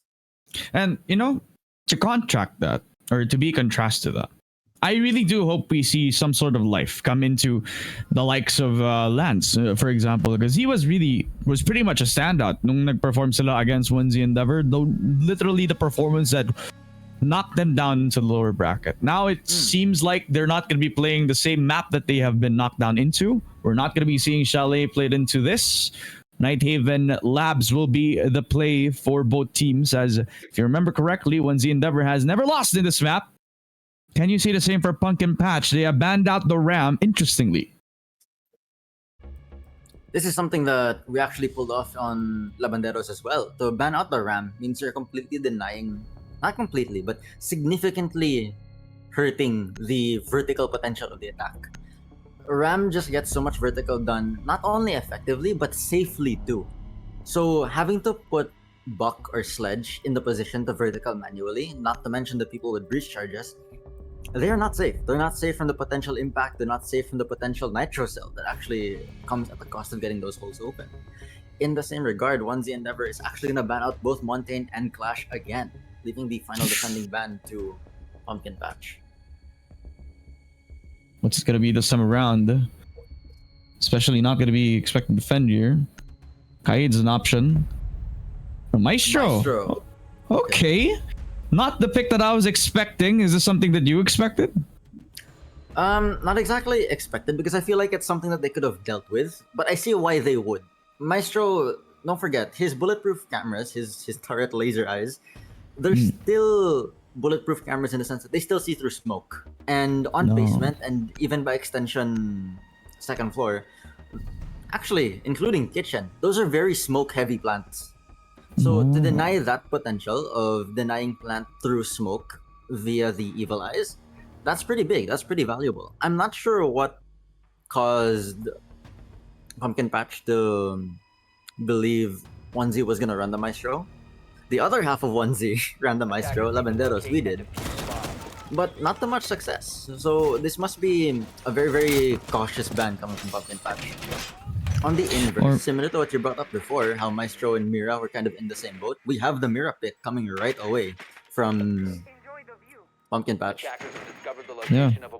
Or maybe they just woke up and thought that 1Z Labanderos was who they're going to face in the grand finals, no? Would have been. Otherwise, I wouldn't have seen you in this position with me on the casting desk. Nevertheless, there's going to be 1Z Endeavor going to be picking up the attacking side this time. I believe in a lot of the times that they were expected to pick the sides, if I remember the conversations correctly, they would be the ones picking up the defender's side. So this is telling me that Pumpkin Patch are going to be the ones on the attack this time around, so or defense actually, mind you. Now leaving it into the pushes this time around. I believe that's also an attempt out for the spawn peak, as you can see Blanco down to 20 HP. Don't know if that's from the MP5s or if it was from any other gun. I believe it is from the MP5. And mind you, this is also a sub-in player. I believe it is Ryanie who's playing the Doc this time around for Pumpkin Patch. Looking towards a very, very dominant performance coming from Pumpkin Patch here. Ryanie and Skits, legendary duo, bread and butter. So to see what they could actually achieve through playmaking here, this might be Pumpkin Patch's first map on the series actually. It's hard because, yeah, 1Z hasn't dropped Nighthaven yet, but 1Z hasn't faced Ryanie versus Skits yet. Or Ryanie True. with Skits yet. They're gonna try to play the bandit trick. There's an opportunity for that. He missed the window, and they also killed out BS Prime, so that's the mute down. That's also the wall and IT opened up. Opens a lot of options for the 1Z Endeavor push. They make their way over to the meeting hall. They also have an opportunity to push on all sides, on all fronts as well. Catwalk not being the option for now, leaving Lanson an opportunity to flank once they get themselves the opening. But that is if they do get themselves the opportunity to do so. Because now they're also trying to huddle up, see if they can deny any sort of info, destroy all default cams. But it's not at the cost of Blanco's life. They killed off at least one of them, the primary picks against 1Z Endeavor. J-Dog down to 50 HP thanks to the Mira pressure that we talked about time and time again. This operator has been a pretty big nuisance if you don't deal with it as much as possible. Especially considering the fact that Ash, if I'm not mistaken, is already out of explosive charges. We can't deal with it head on, and he can't vertical it either. Oh, instead going for the Grim, opting for the Grim so that Mira's spot isn't playable whatsoever. They get the breach on into sight here with Grim's entry. Yep. This is Now we have a an lot more opportunity. doable than expected. There is a plant window here, assuming the right smokes are in play, because there's no potential push coming from them for as long as those Kawan Hive Ps are active. Last 30 seconds, and Miku gets another kill onto Skids. Oh no. Plant is going down as we speak. Shiba going to plant. Electrical control right now as Pao has IT. Gets a pit onto Miku onto Catwalk. Pao and Lance, Me too. last two, 2v3. No, and then the C4 goes wide. The push comes in for Lance as well. Trades off immediately. 2v1 and 1Z Endeavor. In this regard, the attacker is actually with the bomb plant coming down. Gives them the advantage. Did not matter if they trade off entirely in this picture. And they also have one player alive as well. So in that trade, it was on the attackers that actually won in this regard. Because of their pillar push, because of the numbers advantage as well. The amount of pressure that they were able to counter the Mira just seemingly paying off dividends. They kill off Ryanie. Skits also a non-factor into the game, which kind of choked them immediately. It's not the flashy play again that we were expecting from Cafe, but it comes at a cost of like lots of util being invested into trying to hold on the site for the team, but it results in Pumpkin Patch actually pressured to actually make the decision. They're the ones that actually reacted to the situation that 1Z Endeavor forced them into now. Speaking of the situation being forced onto them, there's a lot of adjustments coming from the operator lineup. Opting for Legion and a Aruni this time around. Looking for way more delay on the push. Because they know that if they can stretch out that push, dropping the mirror entirely as well, by the way. So long as they can stretch out that push, they know for a fact that those last 30 seconds won't be as hectic as they were last round. Attackers must locate and defuse We like to make the bomb. joke that as far as operators are concerned, Legion is a scaling operator, so to speak. Because the longer you let him generate more and more Goo Mines, the more potent his impact gets. Just because, again, by the end of the round, he's put down 8 full Goo Mines. Ton of value from the util itself. Second round now for 1Z Endeavor this time. Off the bat already, lots of pressure. Actually, presence already made over to the meeting hall position. This is where you can kind of see that 1Z Endeavor are starting off the bat. And you also see Lance now on the practice position. But will they expect 2 people over that meeting hall stairs as well? Kasi alam ko hindi siya nandito na nag-iisa. Nandito din si Ryanie. Huge playmaking potential here. Oh! The opposite, in fact, as J-Dog gets the drop onto him. They know about the other player, but he gets dropped regardless, turning it into a trade out. Ryanie getting away with half his life. As Pao is able to land shots onto Blanco, turning this into a 3v4. Damn. Attackers are split across the map right now. Util distribution is scarce. They have breaches open, but the breaches are yet to be developed. And Again, they're also like proactively taking picks, but Argonium actually will equalize the numbers. Off the bat, you can see that there's adjustments from Pumpkin Patch, not giving the space up anymore, now fighting for it from behind. Finding layers upon layers on their defense, not playing the turtle position anymore, just proactiveness across the board this time around, and now they're turtle back up. 3v3, 1 minute and 20. Miku making his presence, now supported by Argonium, opens up again that connector wall itself as well. So now we're back to an even spot where they're just holding for angles. See if they can get themselves a pick. See if they find somebody a little bit pushed too far. An electrical, not the option so far. Because they want to see if somebody is going to make the mistake. Rainy, either the first victim or the first Terminator this time around. They have an opportunity to open up another side of that connector wall as well. Thatcher in. Thermite on down. The push comes to shove as Dirty Papa gets a double kill. Argomium shut down. Miku responds with another. A 2v2. And Dirty Papa has to make the difference. Long range angle being dealt upon by Ryani as well. This is crucial. Miku has to step up with the entry. Shiba also has to trade for the team. A 20-second execute that comes down to execution. But Pumpkin Patch, you're gonna have to play with patience, but patience does not pay off. Miku will surprise Dirty Papa, has the time to plant as Shiba, the long range angle, full trust in his teammate, surprises the last player with 2 shots to the body.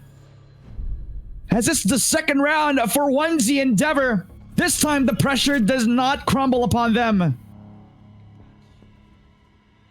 We're on the second map, and I swear the rounds are getting longer. The rounds are getting longer. That's 2 rounds in a row where everything has been down to the wire. Executions at the very, very, very last few seconds of the game. If we're maxing out the time and maxing out these rounds, that just goes to show how tough it is to dent the armor that the defense is putting up right now.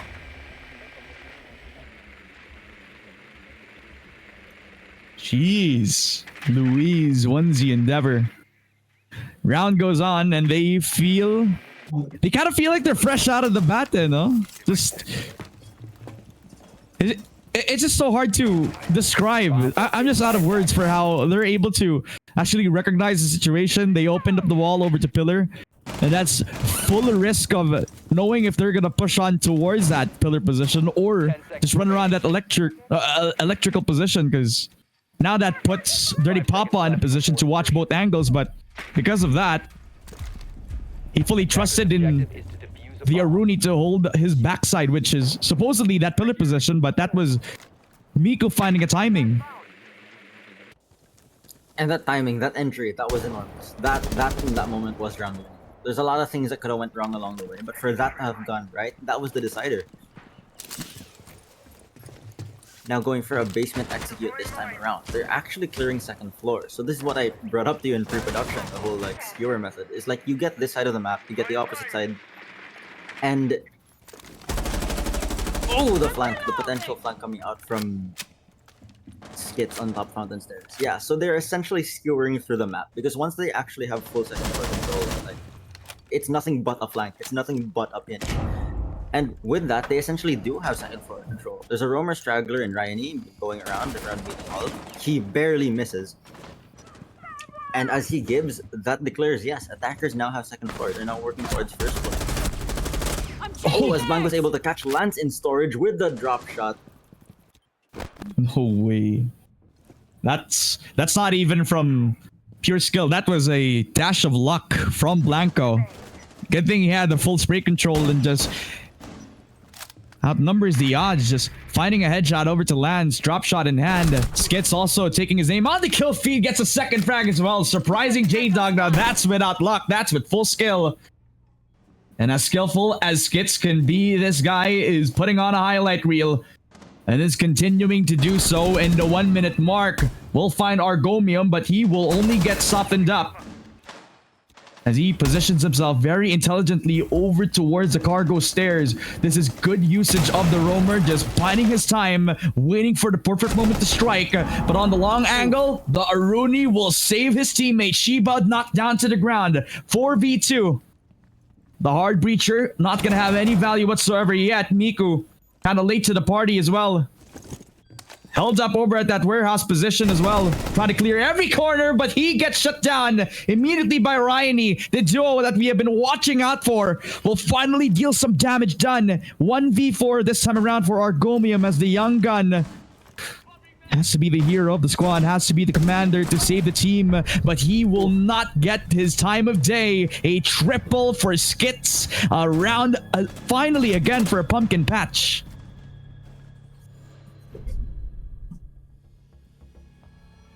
The hold that we were looking for from the defense. They were able to toughen that up. They were able to actually respond to each other. These picks, it was pick after pick after pick.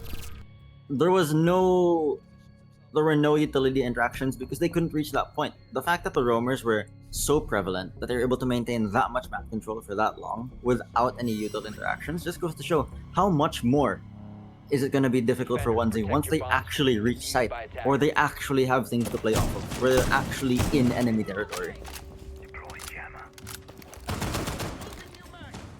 Where is this base? I believe it's on the first floor, no? This is first floor, yes. This is the site that's adjacent to the warehouse. Oh, okay.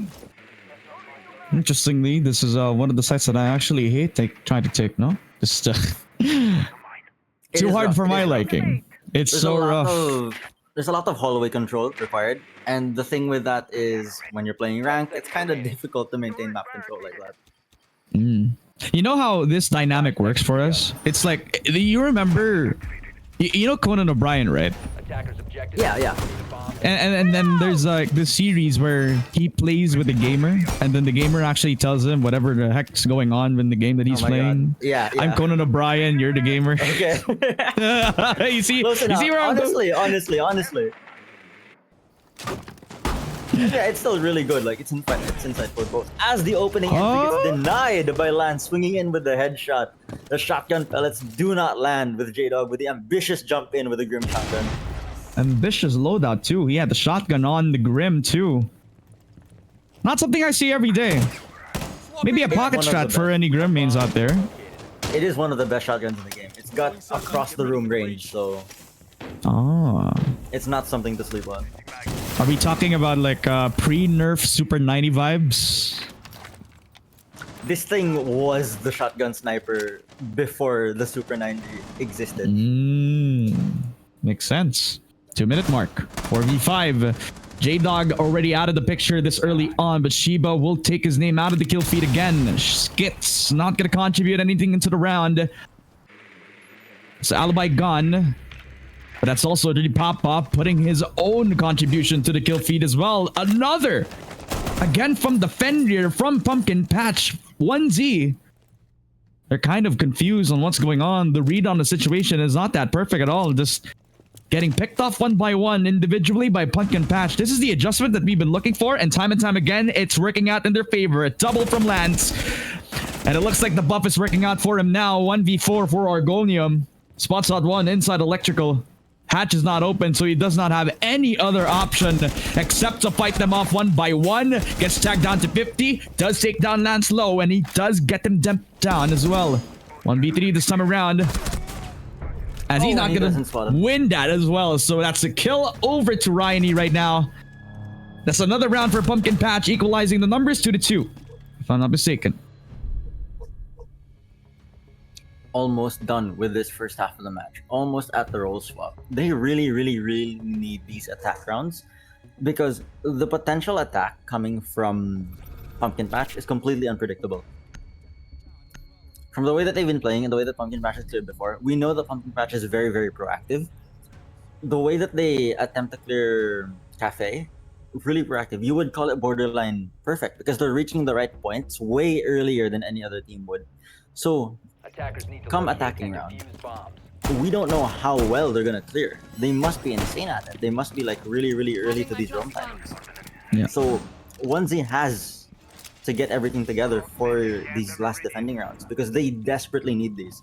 Because I don't think they're gonna survive multiple round rotations and multiple site rotations once the role swap. Yeah. To the 2 now.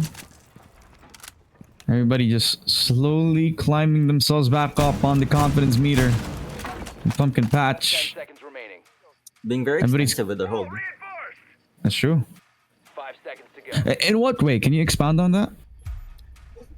This is the way that they're making this hold, right? If you're making punish holes, that means someone actually has to be watching those punish holes. That means that they're actually being very, very proactive in what they're going to be holding. It's not like when we had the anchor set up on cafe, third floor. Despite having site being downstairs, you're dedicating anchor-based utility third floor. Here on Pumpkin Patch instead of dedicating anchor-based utility, you're just dedicating a lot of manpower. Sometimes the numbers are enough for them, no? And that's how they have been winning it out. They play for the picks, they play for the gunfights, and they leverage that manpower. Yeah. What's so impressive so far is a lot of these picks and a lot of these trades that they've run through is they're isolated, no backup. They just pop off individually. Just like this? As I say, as it takes two back to back. Jeez. Looking for Just one after more. and he pushing gets on our goal. IT. What the heck? What did this guy eat? I want what he's having. I want what Honestly. he's having. J-Dog. Sancho's back with one, but has to do a lot more than that. Gets the heavy lifting. Starts off with at least the first frag for 1Z Endeavor, but gotta do more than that. The shot again for Rainy as the duo has woken up very early into this second game. Shiba on a 1v4. The veteran has to step up. He finds at least one of them, but cannot land a shot in time. Crouch peek in hand. Leans on in as well. It's all coming down to the electrical push, He's but going for a very, very aggressive hold here. I think he's gonna win out the fight. Lapit na. Konting-konti na lang. Shotgun in, and he's got it. Bailiff shot from Skits itself. I mean, everybody's kind of performing on all fronts. I believe that's a 4K for Skits himself. Yep. Jesus Christ. 8 kills for Skits, 6 kills for Ryanie. This is a duo that we've been talking about, man. This is the duo that you have been fearful of actually facing up against. For good reason. It's definitely insane to me to think that Ryanie isn't on their main lineup here. He's actually their substitute. You would have thought otherwise. You would have thought that you want that power reserved, you know? Secret weapon vibes. Honestly, at this point, honestly. Pull him out of the pocket when once you lost the first game. I gotta see it. I see the strat.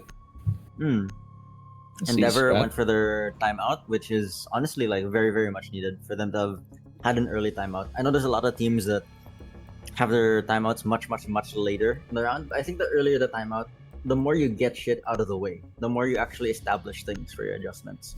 Get on the same page sooner rather than later. Yeah.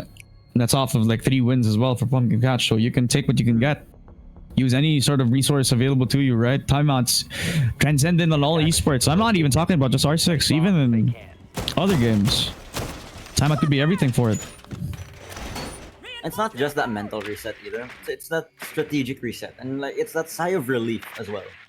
That moment of fresh air that you can just. It's a mood changer, you know. It's a mood changer. It's a really big mood changer, especially when you can manage to get your team to lock back in. Speaking of locking back in, if they do manage to get this round and end the first half in a 3-3 scoreline, that's actually really big. That's enormous if they can get the 3-3 scoreline. If I remember correctly, on Cafe, it was 3-3 scoreline first, right? Yep. Then it ended in 7-3. Yeah, and if they can maintain that, then there's like really, really big potential for the role swap. It would be anyone's game at that point. You know what I'm expecting? I'm gonna expect Blanco to do the weirdest shit. Aggressively taking the push. Even though he's on a support role. I mean, he's done it before. Definitely has the potential would you to do really it call again. Sen support? No. I think for Valorant terms, it would be an initiator. What is that game anyway? Never heard of it. Sorry. I don't know what you're talking about, buddy. Is that something you eat? Anyways, 2:15. And again, we're back to that scenario where they have to hold the first floor defense. Storage being in full control. as they're also ignoring every single part of that. But remember, you open up the wall, they're prepared for the verticality. Are they? I don't think they have walls over towards that side of the map as well. They open up the wall. Are they prepared for the default plant? I believe so. Smoke coming down as well. J-Dog picking up the first frag. C4 comes in. It does not hit the mark. It goes wide. Plant comes down. Diffuser planted. 1Z Endeavor in the first time in Night Haven Labs will finally get the plant come down. Pumpkin Patch has to play the retake. Double kill for J-Dog as well.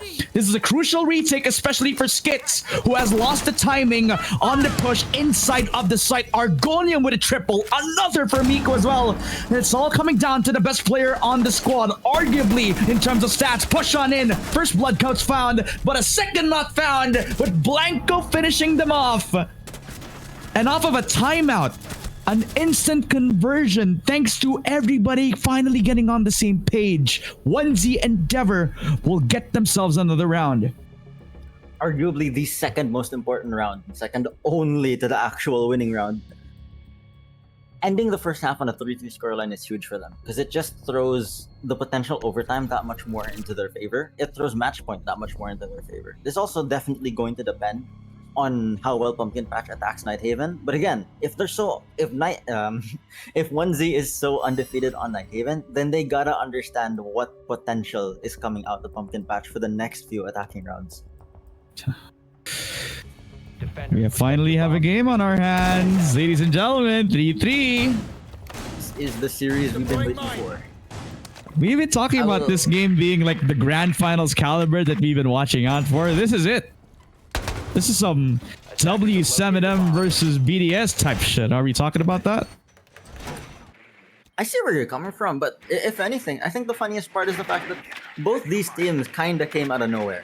Emphasis on kinda in regards to 1Z, because the thing with 1Z is we haven't had a fixed roster in years, by the way. We weren't supposed to compete as 1Z, so like for them to pop up like this, it's hilarious. Yeah. Don't you just love it when you see pure Filipinos just fighting up against pure Filipinos? Parang nasa nature natin makakita ng dalawang nagsusuntukan, tapos hindi natin sila papatapusin. Hindi natin sila papipigilan. Minsan kukuha pa tayo ng pagkain tapos papanoorin na natin sila no? Modern bayanihan is being an instigator, I guess. True. Jeez. Now we know what type of person Ramon and Payaling are right now. Never be the peacemakers. Regardless of whether or not regardless of whether or not there's drama involved and like what's happening, right? The idea of a fight is always pretty hype. Don't make us smuds. But to see these guys, rather, these two teams brawling up against each other as close as it's been, this is hype. This is genuine hype, especially with how close the rounds have been so far. Yep. Attackers are now in position, looking for their first executes for their first initial clear. I like how the meta's kind of evolved from, say, a 20-second meta, where you spend the whole round just clearing utility, to what feels kind of like a two-stage meta. You have your initial clear of the stuff that's on the outside, then you get that secondary clear of the stuff that's deep in the site. I say that as J-Dog, right? Going far away from deep inside and instead jumping out, getting some free picks, baiting the vertical player to run straight into Miko as well, putting them in an early 5v3. Miko's just trying to find some hats out of the bag as well. Roaming on top of that basement control. Trying to rotate just to see after he got that second frag, he literally is repositioning to make sure that Pumpkin Patch are confused. Where the hell is this guy coming from? Where the hell is this guy gonna hold?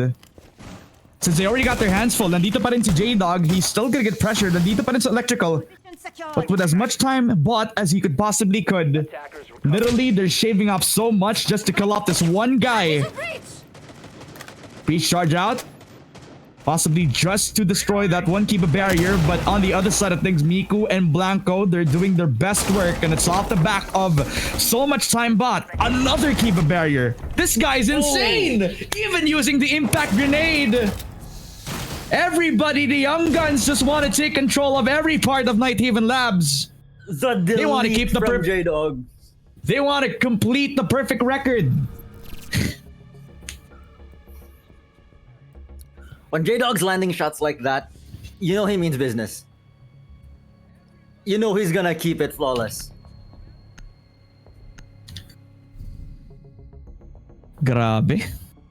Si J-Dog talaga, boss. At That's alam my mong estudyante.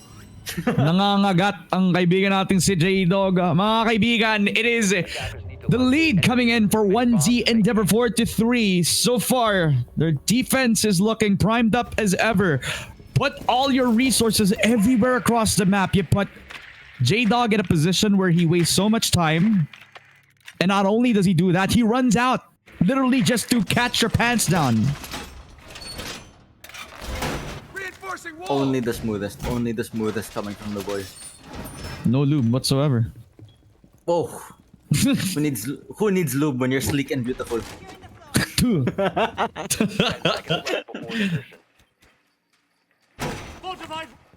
Gusto ko yung nag-lol bigla yung ano, si Knight.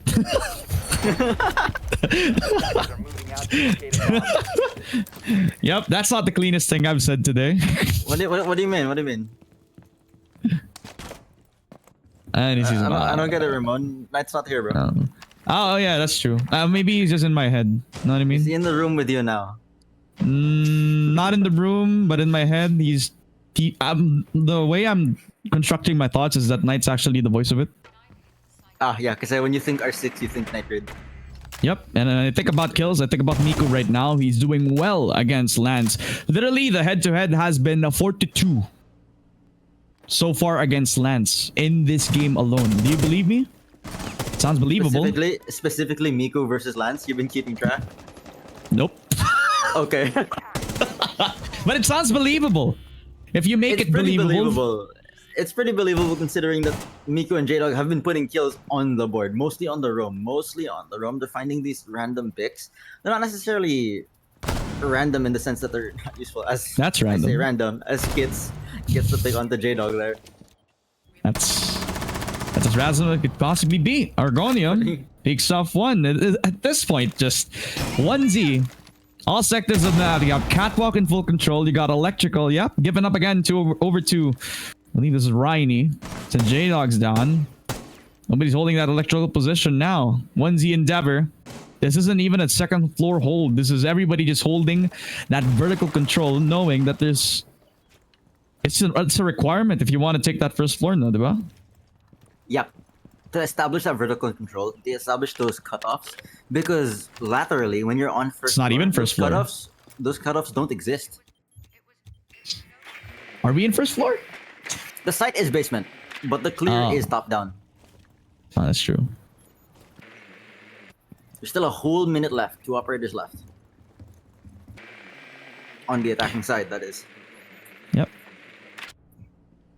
It's 2 kinds of breachers as well on Pumpkin Patch, so you can conquer both the hard and soft of it, if I do say so myself. 45 seconds. I know what I said. Open up. As the 2 FBI agents are actually pushing down into EXO here. They don't have the information about the EXO push yet. So, they're calling it out just now. Blanco with his big ears just heard it. And he's ready to pick it off. No, he's not. Peeks on in. Does not deny the plant in time. Double kill for Miku, as it is going to be a beautiful response from 1Z Endeavor. We talked about them not having info, but you remember. Blanco hears everything. Nightmare scenario there in regards to Pumpkin Patch. What would have been the perfect sneak for them? Caught immediately by their anchor. Really good response from the roamers to actually be close enough to respond to Blanco there. Argo was able to get the immediate refrag there as well. Responsiveness is what's keeping Endeavor afloat right now because, again, they don't know what to expect as far as Pumpkin Patch has in the way of strats, in the way of takes. And so that on-the-fly adaptability and being close enough to respond to each other, whether the player is succeeding or failing, whether it's a trade out, whether it's just a reinforcement, that's what's keeping it difficult. You compare it to how Pumpkin Patch performed incredibly well on the defense. We mentioned, yeah, they do incredibly well individually. It's why they don't need to back each other up. These are 2 opposing playstyles. So it's teamwork versus self-sufficiency. That's what we're dealing with here. you've got people who are incredibly good at carrying their own 5 weight seconds remaining. versus a team who's doing everything it can to carry each other's weight. Attackers must locate and defuse And the bomb. it's not even like a black and white situation. Both playstyles are pretty valid. It's just that Because both playstyles are in the grand finals, no? exactly. Biggest payoff, and J-Dog here's the push shot for Skits. He punishes it with a very nice shot again. Already noted the bandit player over at the meeting hallway, so he's just gonna hold the angle. Argonium, he's gonna peek a little bit too far and gets punished with 50 HP to his name again. J-Dog, he wants to be aggressive. He pushes again with his Kiba barrier, and he takes the fight over to Dirty Papa. What is happening to these guys? Onesie Endeavor are picking fights every single time. In the 5v3 at a 5-3 scoreline, Onesie just has full control of the map right now. Site is kitchen, yet attack has nothing they can do about second floor. The remaining utility left on them isn't disruptive enough to actually interact with Onesie setup topside. They have to take these gunfights, and they need to win these gunfights back to back for them to actually reach this man advantage. That's true. They still have Potential lobby execute is kind of locked out. They just don't have the utility for it. Can Lance make the difference again with the pick as he targets the bandit to try to see if he can get a softball advantage. Finds him on the other side of the map. Finds a softball for it. Does not hit the shot. And I think he's just teasing the possibility that he could be on the other side of that wall. Miku, he spots out at least ahead, but does not land a bullet to it. And a lot of time to cover. And a few floors to also try to destroy. Get some control to get some advantage done. As J-Dog, he's teasing them on the other side of the Kiba barrier. He does get himself downed. Lance is not going to have any contribution unless he gets picked off from the ground. He gets used as bait. The shot from Ryan right here does actually make the difference this time around. So that's J-Dog down. That's at least one of the soft roamers out of the picture this time around. 1 minute shaved off of the clock as well. Make it 2 minutes. Down to the 45 seconds. Goyo targeted by Lance himself. Still alive and kicking. Over at the lounge side. Pwedeng i-push doon sa may meeting hall stairs. So ang daming time pwede pa itong makonvert ng pumpkin patch. Especially with 90 being in full control of Endeavor. That can still be on the other side of the revolvers. So, PS Prime has to do the dirty work this time around. The push on in from Ryan. A double kill for him right now. 3v3. Equalize the numbers. 20 seconds. They have to do the numbers. They got the verticality, but do they have the site control itself? They breach the wall. They're holding the angle. They're keeping themselves safe inside of that small box, but Shiba peeks out, emerges from the shadows. 3v2, 5 seconds, could not handle the pressure. Double kill from the leader. 3v1, as Ryan could not do anything to deny that at all. Onesie Endeavor, with full patience, with blood, sweat, and tears, take the round away from what could have been a comeback from Pumpkin Patch.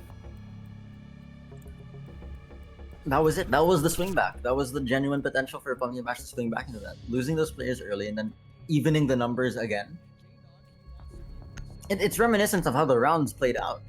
With Endeavor losing out those early rounds and then swinging it back to bring it to an even advantage. Now with Endeavor taking that lead, it's the same thing all over again. Attackers need to Either locate this and momentum defuse has any to bombs die they or can. change for Pumpkin Patch to get the leg up. Or we take it to map 3. We take it to map 3 and 4 potentially. Damn. And again, could be a perfect record on the Night Haven Labs. Onesie Endeavor are showing full confidence in their abilities to hold the site down. And not even a site. Literally just playing the map control at a perfect T. At a 6-3 scoreline, let's not cast a curse them just yet. You know what I'm doing here, man. Yeah, you know They what the were- script they is were all about. 6-3, they were 6-3 against Paradexus. Paradexus came back a bit, and then Sure. look what happened. Like, Sure. they've been on the edge before, but That's true. Here we go again. J-Dog's cooking once again. Impact in hand. Kiba barriers at the ready. Miku ratting downstairs, looking for that deep lurk. J-Dog gets found out and free fired through the wall. A great shot by Lance. No, man. We gotta see the replay of that later on. That's insane. That's an unfortunate timing for J-Dog. He was trying to see if he can get the one tap on through. Recover the diffuser. And But a that's exactly pre-fire, the like you kind said. That's exactly the kind of pick that they need right now. Reducing the roam presence makes their side take that much easier, especially considering the fact that we're on second floor. The flank potential is way less with only one roamer left in play. It's going to be more head-on gunfights and going to be way more interaction. I don't think Lance is aware that Miko's here on top of lobby stairs, but Lance is showing care regardless, as he should, being the Flores. Miko's waiting for this. He's probably gonna go for a late flat. Catwalk is being taken slowly. I like this synchronized take. Pumpkin Patch is doing both sides simultaneously, and this is getting a lot of work done with minimal effort and with minimal utility wasted. They're That's not true. aware of the Goyo just yet. They're about to check for it. Goyo's gonna deny this info. He does not actually. Attackers dropped the He smells him. Attackers have recovered their Smells the dirty Guatemalan over to the other side of the stairs. Hey, And yo. these expend util. I'm telling you, this guy's dirty in a way that he is dirty so far with his mechanics. Miku rotates around, knows that he's a threat, knows that he has to play his position well. So, lobby stairs in control. Push on in again from the main stairs. Miku gets one, and again, his rotate works dividends, except Dirty Papa was at the right place at the right time. 3v3. Expending the numbers back into an even playing ground until Argomium was able to catch up. Dirty Papa. Nice communication set on down. C4 on through as well. Will this be a perfect opportunity for that util to come down? I don't think so just yet. It's too early to tell. 45. 2v3 this time around. Skits has to do wonders to actually put the numbers back on favor. They even turtle on down.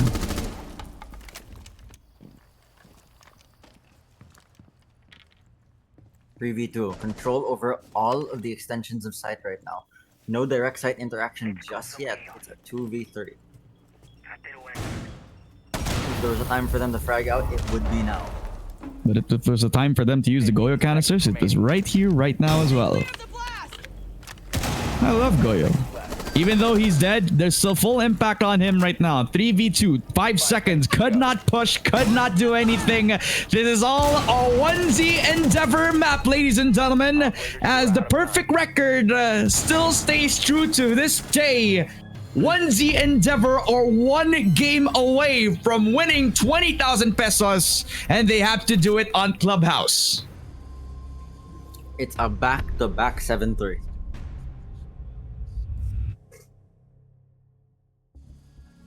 Does that tell you anything? That tells me that literally you are a prophet. You said 1Z was gonna do everything to do some damage in this tournament, and dare I say, you're a prophet. I didn't say Loving how that. it's playing out. I didn't say that. It's Saying it absolute now. cinema. Absolutely. At this point, Arcane has nothing on this, if anything. So, ladies and gentlemen, we'll be pushing on towards Clubhouse for the next map. Before then, we'll be taking a quick break as per usual. Before we actually take this break, excited for anything, Clubhouse? What do you think? Based Clubhouse? on Night Haven, what do you think? Just so we can exit off the Night Haven note. I'm just gonna say this.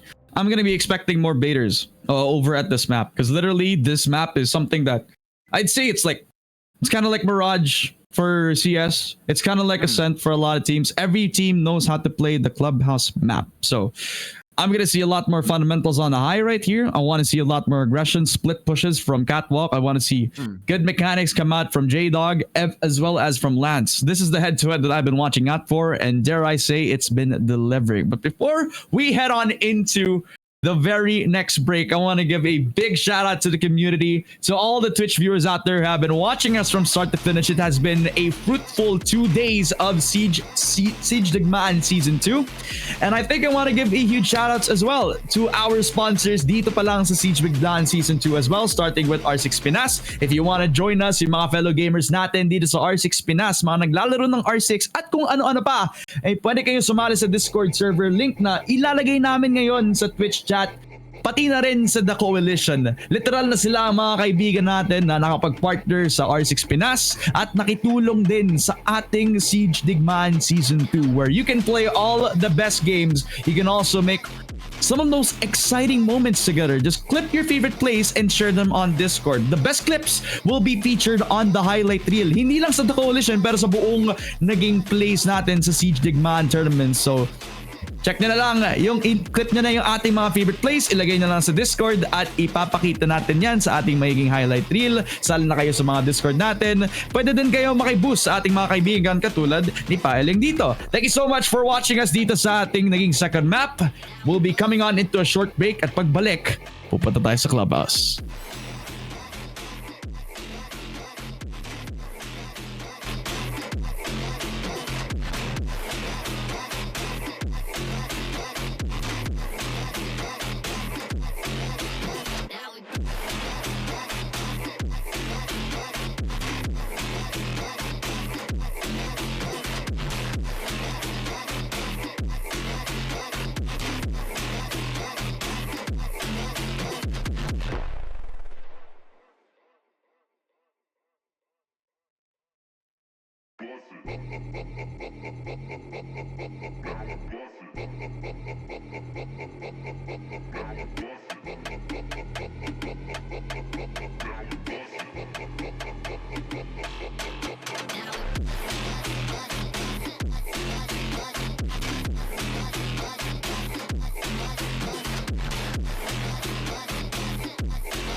Now, now.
Now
All right, ladies and gentlemen. Second map done, third map locked in. 2-0 so far on 1Z Endeavor. One map away from claiming 20,000 pesos.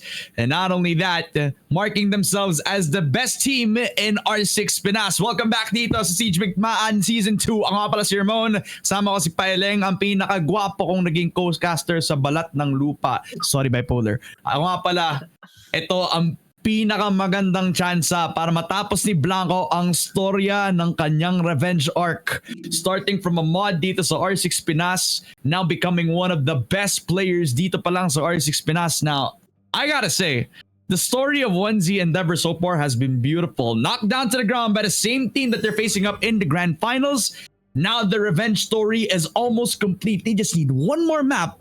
And it's unfortunate because it's a map that everybody knows how to play. So this means that they have to John Lloyd in. And when I mean that, I mean they have to lock in, man. It's amazing to see, honestly. For us to have that 2-0 scoreline at this point in time for the series, you'd think, right? The same team that knocked them down the first time, everyone really would have counted on the idea that Pumpkin Patch would just knock them down a second time.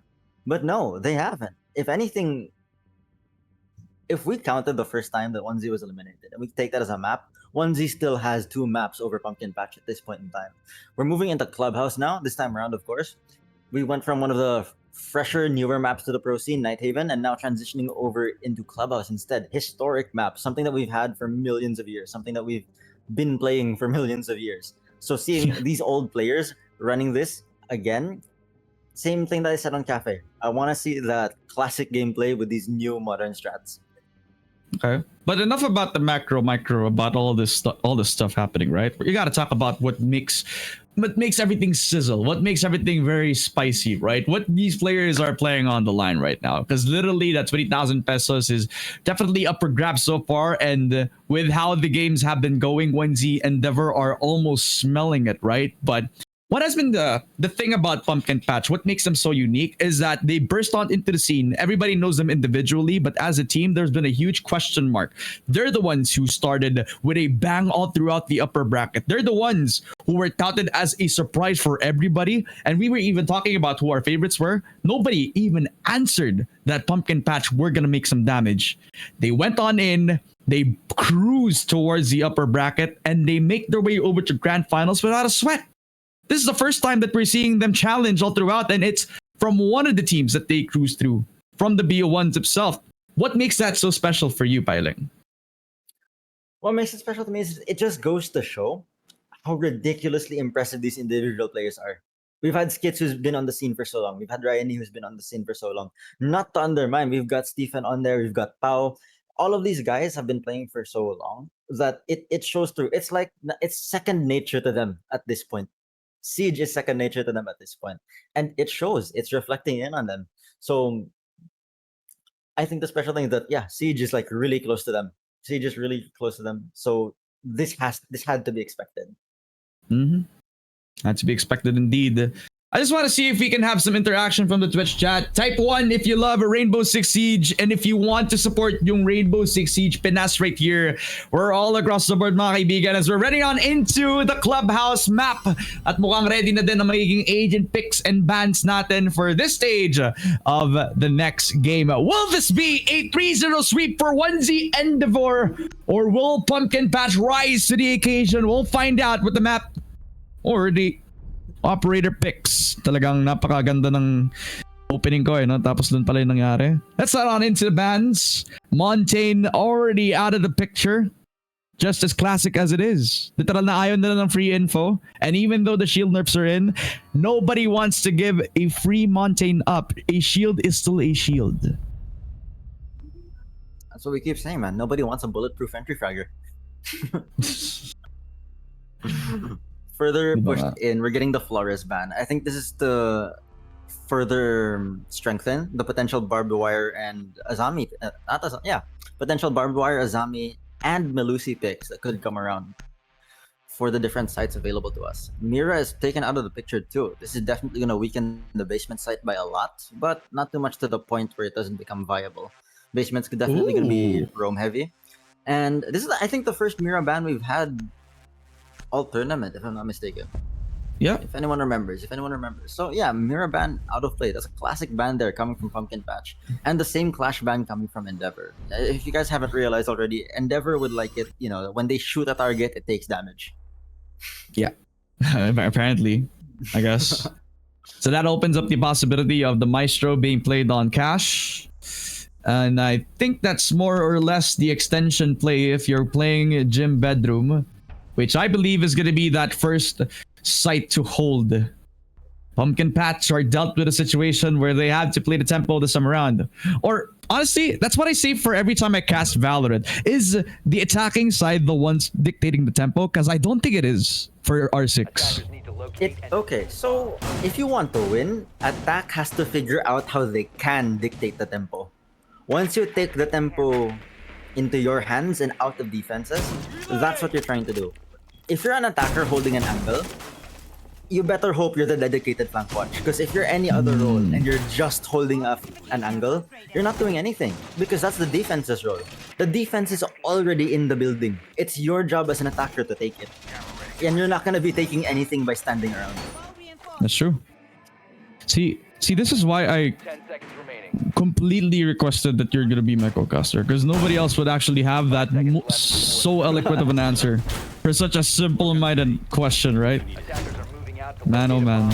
0-0. We're just gonna be starting our clubhouse take as finally we get 1Z Endeavor on a position where they can sweep it 3-0. But the game's not done just yet. Pumpkin Patch, the underdog story, who actually started as a monster in that upper bracket, are gonna get challenged so much in this clubhouse game because everybody knows how to play this map in particular. It's just gonna come down to how creative the setup is gonna be. Goyo is now in play for Miku, one of his most played defenders on the defense itself for 1Z Endeavor. And as you mentioned, J-Dog, this guy, the young gun, always a difference maker, now on a pivotal role of being that nuisance that they always try to be. As Miku finds himself softened up over towards that part push, and he also got a bit of that pressure being dealt on by BS Prime as he opens up that construction wall. Attackers already getting the initial stage out of the way, already have their walls open. Now they're really just going for the frags and trades at this point. No one's able to interact gunfight-wise yet, but once the clear starts to expand, we already have Miku looking for the first resistance from attack in the base, not the basement, but the bar. Oh, he's getting pinged off. Is he gonna get found out? Who's the closest attacker to him? I don't think he's alone anyway, so it's okay for him to be wide out in the open. And Lance is gonna try to see if he can get himself the first pick off, but Dirty Papa, that AK-12 has always been a detriment to any defender, and now it makes its presence known. The fuse without the shield, actually now working their way up towards the top side of the building. As they pick up Miku, but again, it's not always the op that makes the difference, the utility that he can provide. So as much time has already been shaved off, that's already half of the clock winding down. into the 1 minute mark. We go for 1Z Endeavor. Their hold has to be picture perfect.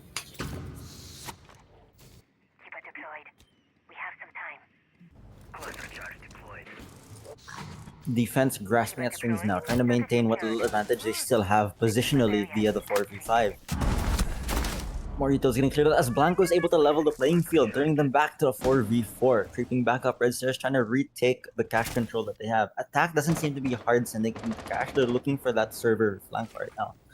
I say that as Lance is now creeping up catwalk. They are going to be finding a cash play here just so that they can establish a pinch early on as Skits finds Blanco on the attempted rat play. 15 No seconds way. remaining.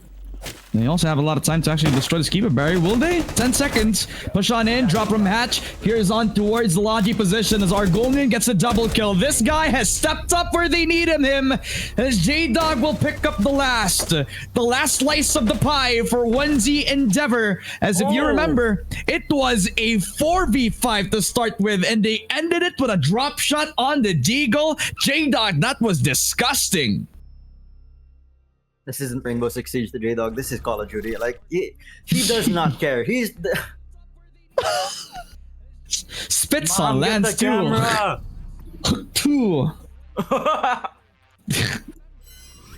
clean defense coming from one. Well, not clean exactly, but a pretty solid defense coming from 1Z. Losing picks along the way, but not without their equal trades. Eventually getting closed off by J-Dog is really, really strong there because that was at the cost of minimal utility too.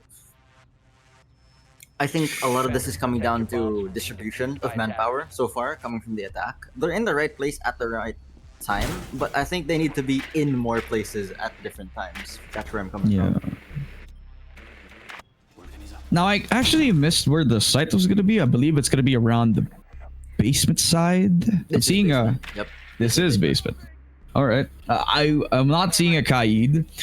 It is going to be on more priority on the bandits, so the hatches are not going to be invincible. Oh, you have no, the option of... We have Kaid in play. Oh, actually, yeah. I didn't actually glance over that. 10 seconds. Okay. It's weird because Kaid was the one running all the way to reinforce dirt. I was so confused why is Kaid's logo off the map? Oh, it's basement. Oh, that's why I didn't see it. All right. So I wasn't blind. It's not because I was blind. It's because the HUD actually was limiting myself. All right. Yeah. Okay. Yeah, good to know that I still have 20/20 vision. All right. I'm hoping the best that our attackers still just have as much vision as they're looking for spawn picks proactively here. They don't want any initial picks coming on their side. As it turns out, Ryan has already taken some damage from, I believe, J-Dog's boss J. Maintaining man advantage here on the basement hold. Any map, man advantage is important. Any site, definitely. But the thing is, what you get out of man advantage for basement is that there's so many entry points that you can enter simultaneously. I say man advantage as J-Dog takes off Skits right off the rip there, putting them in a 4v5, limiting the potential operator spread that the attack has. Blanco then takes on Lance through the headshot, turning it into a 3v5. Attack is running out of options here. Oh, and at least Ryan is providing opportunities as much as he can. J-Dog found out, but he has already done some damage already. 3v4. Delivering himself back onto the main stairs. As I like this position from Shiba. This is the first time I've seen like somebody do a Kaid trick just like this. Or maybe... How did he boost himself back up there? I think what he's trying to do there is he's trying to embed it in between the floors. So that way explosives can't reach it as easily. Oh. Damn. I really like this Conan O'Brien setup that we got right here. It's again another episode of me learning stuff that I actually couldn't find out if I was playing on my own, but then I have a smart co-caster. Damn. You know those games where like the loading screen has like a tooltip in the corner? You're the tooltip? Yeah, I'm the tooltip. Like every time it's in between loading. That's true. 1 minute on the clock. And you also have... stock actually. And it's actually, is it a little too late? I think it's also like an ample amount of time to do so right here. Miku still holding down the blue site. They have some suspicions on the dirt position, but it's actually not going to be the case for them. They're trying to Hibana trick to see if they can open up the kitchen hatch, but they can't even find the Cade Claw. It's still gotta get reinforced. It's still gotta get electrified. 30 seconds for them. They can't find the cake claw as hard as it can be. 20 seconds. And they still cannot find themselves over at that basement position. Now they gotta drop the hatches. Now they gotta go through the main stairs, which is a hard place to be at when you are on the 3v4, especially with those footholds, especially with those long range angles set up by 1Z. Unless they make the difference with the kills coming down. Dirty Papa will get the one at least. But that's the only frag that they have, and that's the only time that we will attempt, especially with the attempt on the plant. But 1Z Endeavor, always with the patience play, always crunching down on the fundamentals, the creativity of Cade tricking every single Hibana trick that they try to attempt. The kitchen hatch was not opened, and they forced themselves on the dirt rush, which does not bear fruit, which gives them the second round.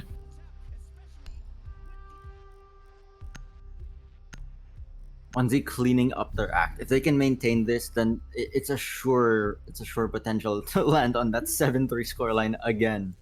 This is still the first few rounds, so we still yet to see any potential switch ups coming from Pumpkin Patch, because that's what we've seen before. We've seen Pumpkin Patch run specific switch ups in operator lineup in their push. We've seen Lance switch off of the more info heavy ops and switch to the util heavy ops instead. Remember when he went from a Deimos auto lock to a constant like Flores adjustment? That was really big for them on night. So if they can kind of find that shortcut solution, you know, in Clubhouse, it's gonna be leaps and bounds in regards to results. Shoutout nga pala sa mga kaibigan natin sa Twitch chat, kay Machi. Tsaka pala kay Tito Norms. Let's go! Kanina pa dapat yung shoutout ngayon, pero ngayon ko lang naalala. Sorry po, Sir Tito Norms. At sana, nag-enjoy tayo dyan mga kaibigan. This is a 2-0 so far, 1Z Endeavor. Remember, this is a 2-0 in the BO5. They win this next game, well, this game in particular, wala na to. They're done. Yung 20,000 pesos, wala na. Distributed na sa kahit sino na nasa 1Z Endeavor.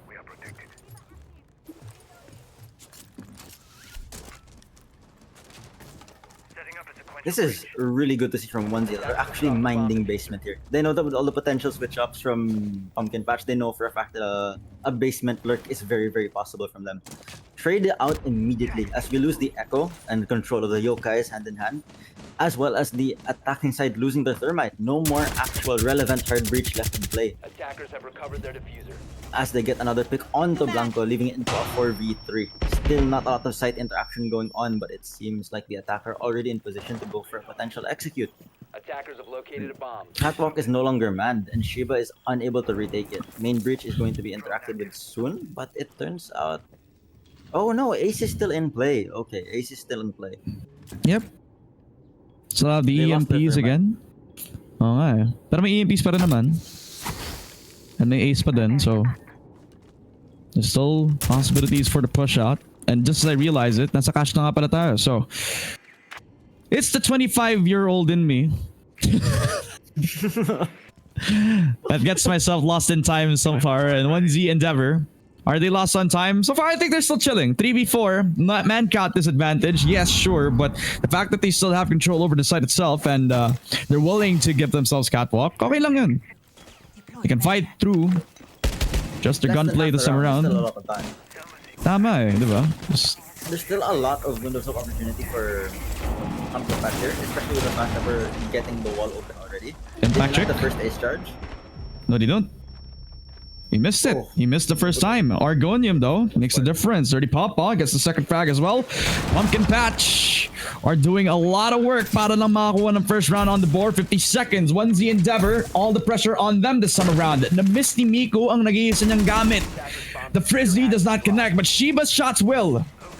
Even better gunplay coming out from 1Z Endeavor. Now they also have the sight lines para labanan ang mag-push nila all the way from that construction side. And even though they give up cash, it's okay. The sight lines are even better from them. And Shiba, he actually gets knocked down. Riley takes full advantage. 1v1. And the verticality is doing a lot of work this time around. Diffuser. But will they have enough time? Seconds to go. They do get themselves a plant. Kaso, ang lapit lang din nila. The pressure is on him right now. 10 seconds. Alam niyang wala sa plant. Alam niyang hindi nagsistick. And all the pressure's on him right now. The red pings, perfectly placed. He has to stick it. Miku has to run, and this gives a lot of time for him to knife him down. No, does not even need the knife. Kills him up. Double kill for Miku. And the young gun steps up for the squad. Patience displayed. Killer instinct also on full form. 1Z Endeavor off the back of Miku and his patience paying off. Wins out the third round. Pumpkin Patch yet to win a round. In this 0-3 scoreline, I told you last map, the rounds felt like they were getting longer and longer and longer. And here on the new map, it's taking that much more. Actually stretching the overtime with the diffuser plant and getting it planted down regardless. This is how close of a matchup we're getting for our grand finals. Both of these teams deserve to be in these grand finals just as much as anyone else. When we went into this tournament, we really believed that, yeah, it's anyone's game at this point because the amount of practice that the different teams have had and how close things have been in scrims, it's been ridiculous. Man, this is your brother. I think the description that you told me from this guy when we met for the first time is that this guy's better than me.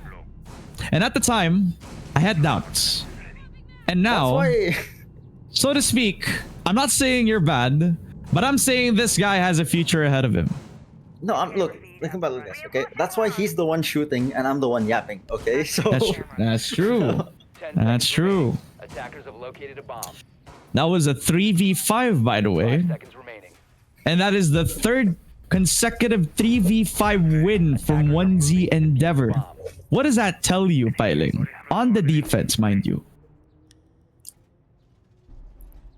it tells me that, oh my god, our dead players are watching cams.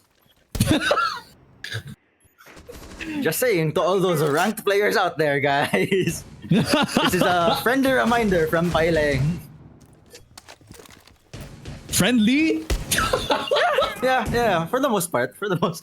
Okay. Kala ko may pinaparinig tayo eh. Hey, look, no. The reminder is friendly. The intention is not. Ay, oh. Tama. The delivery is friendly, but the execution, I mean, like the The idea around it. That's true. Medyo selfish Either guy, way, no? Point being, it just goes to show that regardless of whether or not the operator is still in play, the teamwork is still there, and they're able to make these happen. Nico was able to clutch that out because, again, J-Dog went through the decency of positioning his yokai in a really prime spot. Getting that live information on the planter is what got them that round finish. Oh, I know. How did I think about it? I forgot that they had an echo drone over at the same site. Because again, Echo died like immediately. He tried to spawn peek. Speaking of dying immediately, J-Dog is down immediately again, trying to hold off Cashier with minimal utility. Lots of utility, but nothing that's quite defensive. They're trying to go for the wall bank to secure J-Dog here. People are going to be crowding in slowly, trying to go for the denial. They spend an Ash charge just to deny it. Nico's going to look for the ace, and he gets him, downs him, and pops off the take the Grim off the cash. Shut down immediately by the drop into Logi, but the drop is equally punished by Blanco and Argo. What is this communication? The flow state from everybody across the board. Knowing that one of their players is down, they make the most out of his position, baiting out that one guy, seeing if he can get themselves the opening. And not only the opening, they got multiple trade outs. As we're back into a 3v1 scenario, BS Prime was nowhere to be found. Stuck between a rock and a hard place, and in a matter of seconds, the hard place is going to start hitting. So far, Shiba's going to have the wealthiest time to call the shots so far, because Wang chilling lang si Idol natin, crawling in towards the crosshair, and finally actually gets some damage done. Deals with Shiba, 1v2. Blanco's not found just yet, tries to spray out, pre-fire it, but for 25 seconds, all that he can do is try to hope and pray that someone makes a positioning error. That's a nice smoke bait. They don't know that he's running around the Logi position. They don't know he's coming from that position as well. Now they do. Spam coming down. Knows that he's on the other side of the wall. Does so with conviction. Double kill. 10 seconds. Pulls out the pistol. Doesn't know that he's on connector. Doesn't know that he's on construction right now. Blanco, the biggest big brain inside 1Z, is gonna push it off with the MPX. And off of positioning, 1Z Endeavor pulls off another miracle. always with the closeout. Always with the closeout. No matter how many of them are left, if they can maintain that closeout. Pumpkin Patch going for the tactical timeout early on. This is what we mentioned on Night Haven. If you can get that tactical timeout early, the earlier the better. Because once you're on that same page sooner, once you got that lock in sooner, the sooner you can get these rounds and that momentum back, the sooner you can actually establish yourselves again. The goal is consistency. That's really what we're after here. Because if you can consistently get, it's one thing to win a hard round, but to win harder and harder rounds back to back to back, that's what puts you in the grand finals. That's what gets you 20,000 pesos richer.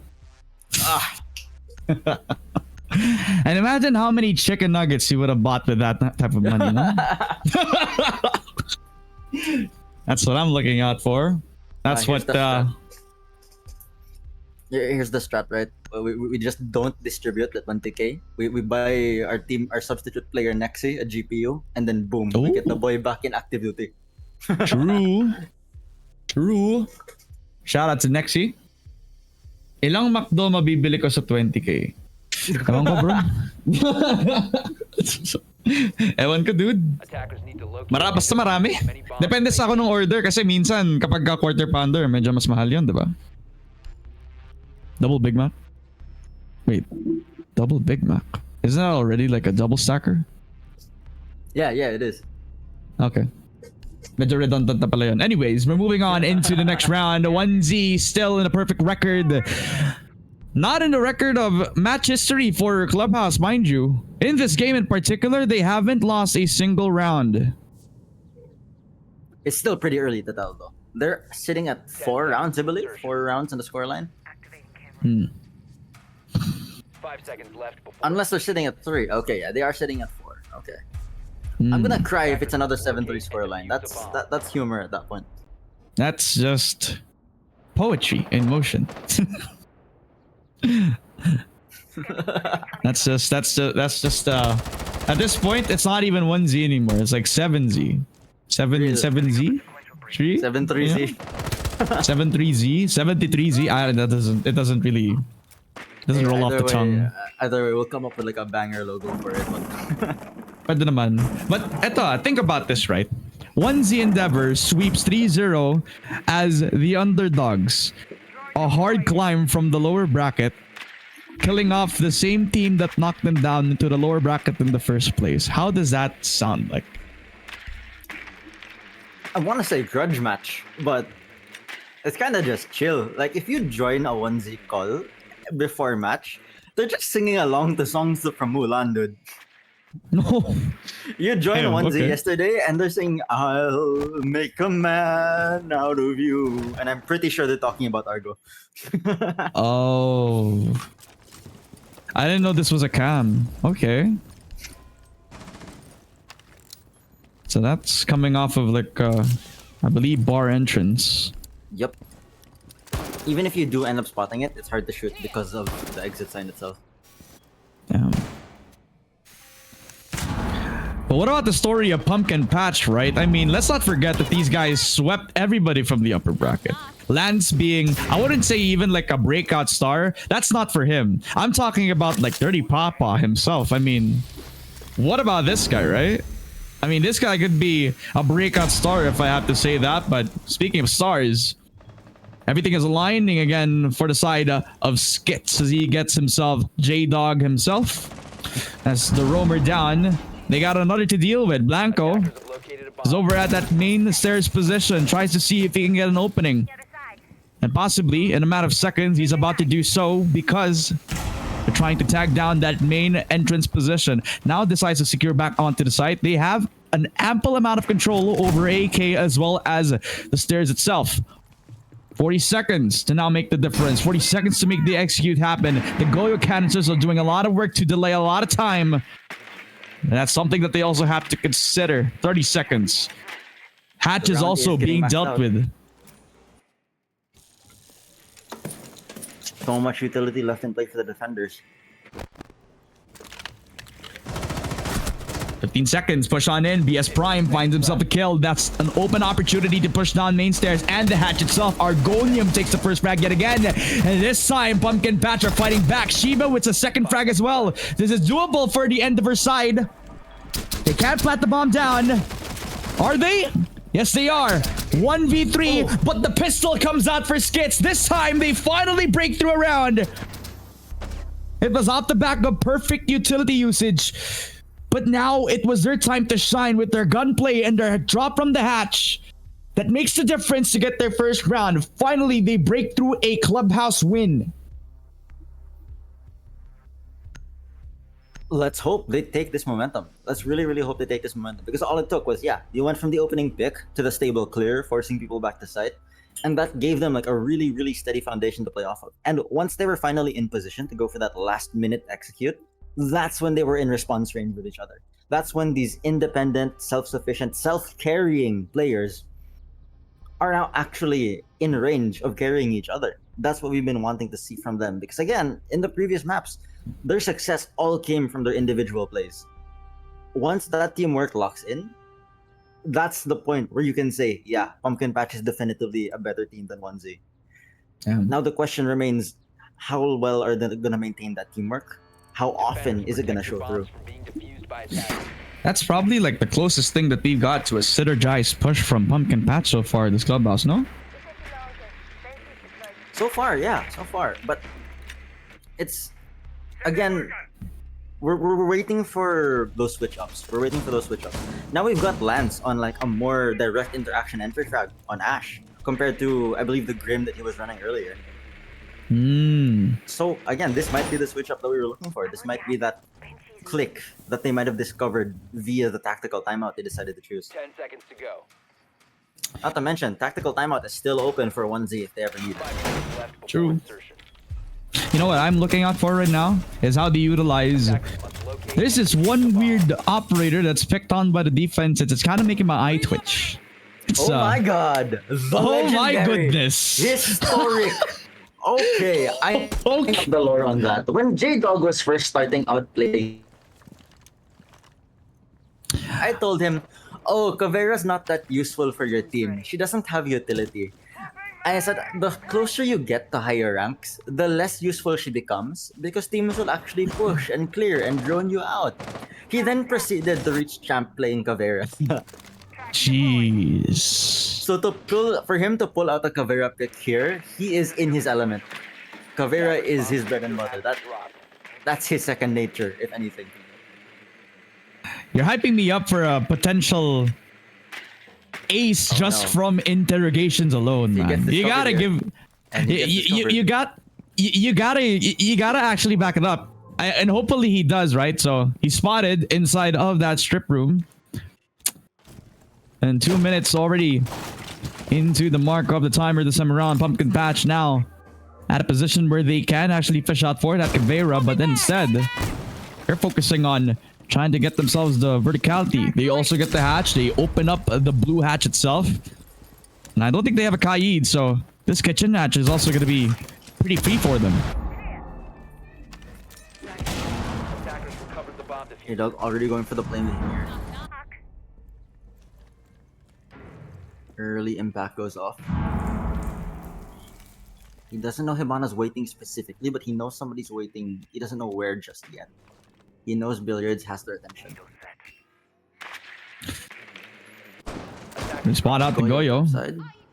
And that's the soft rumor as well, so gotta wonder when he's gonna make his move this time around. They haven't even destroyed the hatch from the top floor. Miku is gonna be dormant in this side of the map. And BS Prime does make his presence known. Now they're hunting for him. This guy presses V, but instead it actually reconvenes into a frag onto Miku. Good thing he lined the shot through. But Shiba's able to deal that 1-for-1 trade-off. So BS Prime knocked to the ground. Shiba also dealt with a little too close for comfort. Very low on HP. They established some sight lines, some footholds as well. But they haven't found out where J-Dog has been. All throughout this, in the early round, they found him, but now they kind of ignored him. Killed off Lance. 3v4. Low on HP is the Gridlock. If they find him, it's a free interrogation. That's free info for him, but he takes care of him instead. Double kill from Ryan. 3v3 this time around. 12 seconds. Smoke doing a lot of damage. Shiba instead will try to relegate themselves back on a double. 1v3 and Argonium emerges from the shadows, gets himself another, and that's another round again for the side of 1Z Endeavors. No timeouts, no nothing. And we switch off sides with a 5-1 scoreline where 1Z Endeavor are 2 wins away.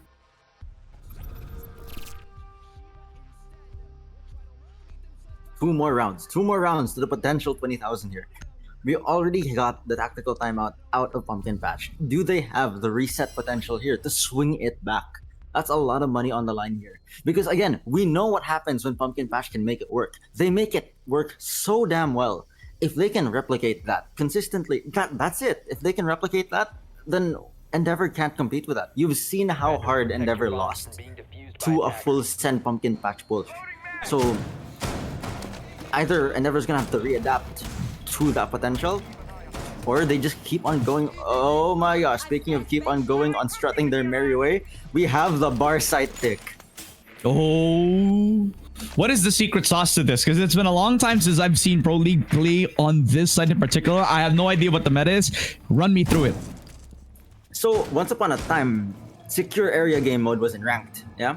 And the thing is, when the whole idea of bomb is you're trying to protect the bombs from being planted in. The thing with secure area is you're trying to make it's the attacker's job to secure the area. It's the attacker's job to defend it, if anything. So you as a defender want to make secure area as dangerous as possible, so no attacker can inhabit it for the duration of the claim time. So in the similar sense, bar is such an open site that you as a defender want to make it as dangerous as possible. Whether that's via vertical hallways or the extending rooms. Love the lore, love the history. Answer the question in the last 2 sentences. I love that. It's absolutely showing how important this site is going to be for both sides of the team. 1Z Endeavor seemingly have their hands full this time. They got garage control for Pumpkin Patch. They seemingly got themselves over to the hatch as well. Drop in as well from Pumpkin Patch. As they relegate themselves back onto the site itself, they find one. BS Prime doesn't land the shot. 1Z Endeavor now know where the Legion's going to be coming from. The traps are going to get noted. While they also got a bit of map control, a bit of map space, a bit of breathing room. While you got Pumpkin Patch also trying to breathe themselves. I don't think they're aware of the Melusi ratting in secret, actually. She is, in fact, Pumpkin Patch's little secret, as Lance is able to pick off J-Dog on the opposite side of the map as well. This is really, really rough, as Attack is like losing a grip, but Blanco getting it back as he gets a refrag onto Skids, putting them in a 4v3. This guy's gonna come alive when they need him to. Blanco, he knows where the guy is! He drops in, but that was a very risky attempt. Ryanie just knows that he's gonna drop down, but instead Argonium steps up. Argonium will try to get the 2 versus 3. Does so with a bang, but he has to make the difference now. He has to equalize the numbers. This guy has been quiet all throughout the BO5, but now he becomes the carry. Now he becomes the Terminator. Now he becomes the monster that they have been grooming him to be for 1Z Endeavor. And with 1 minute on the clock, this could be everything for 1Z Endeavor so far. Pumpkin Patch have been doing a stellar job to responding to the push out from 1Z Endeavor. 45 seconds, they're running out of options. They have to huddle up together, see if they can try to get a number on BS Prime right now, doing a good job of holding that vending machine. The longer they let Legion run, the more Goo Mines are going to be in play. The harder that last minute push is going to get. 25. Almost down to a none. Argonium realizes the situation. He knows that they're going to be huddled up on that position on the hatch itself. So they break open, at least attempt to open up that castle door, the barricade. And she's shaving a lot of seconds, a lot of damage. 10 seconds, could not even push on in towards the east side itself. As again, the Melusi dealing a lot of damage. Headshot in from Chiba as well. 5 seconds, has to deal with a lot of the work. But does not have the time of day. It is Pumpkin Patch that seemingly stole the playbook of the side of 1Z Endeavor. This playstyle that we have been watching out for from the defense on the other side has now been given up to the other side of things. Pumpkin Patch now. They're going to try to come back as much as they can. 2-5 so far for Pumpkin Patch on the defense, and with that bar hatch and with that bar hold, excuse me, that's been pretty stellar. That's enormous for them because when you pick a site that's historically weak like bar, and you win it out that soon, that means you just have the better sites left to play.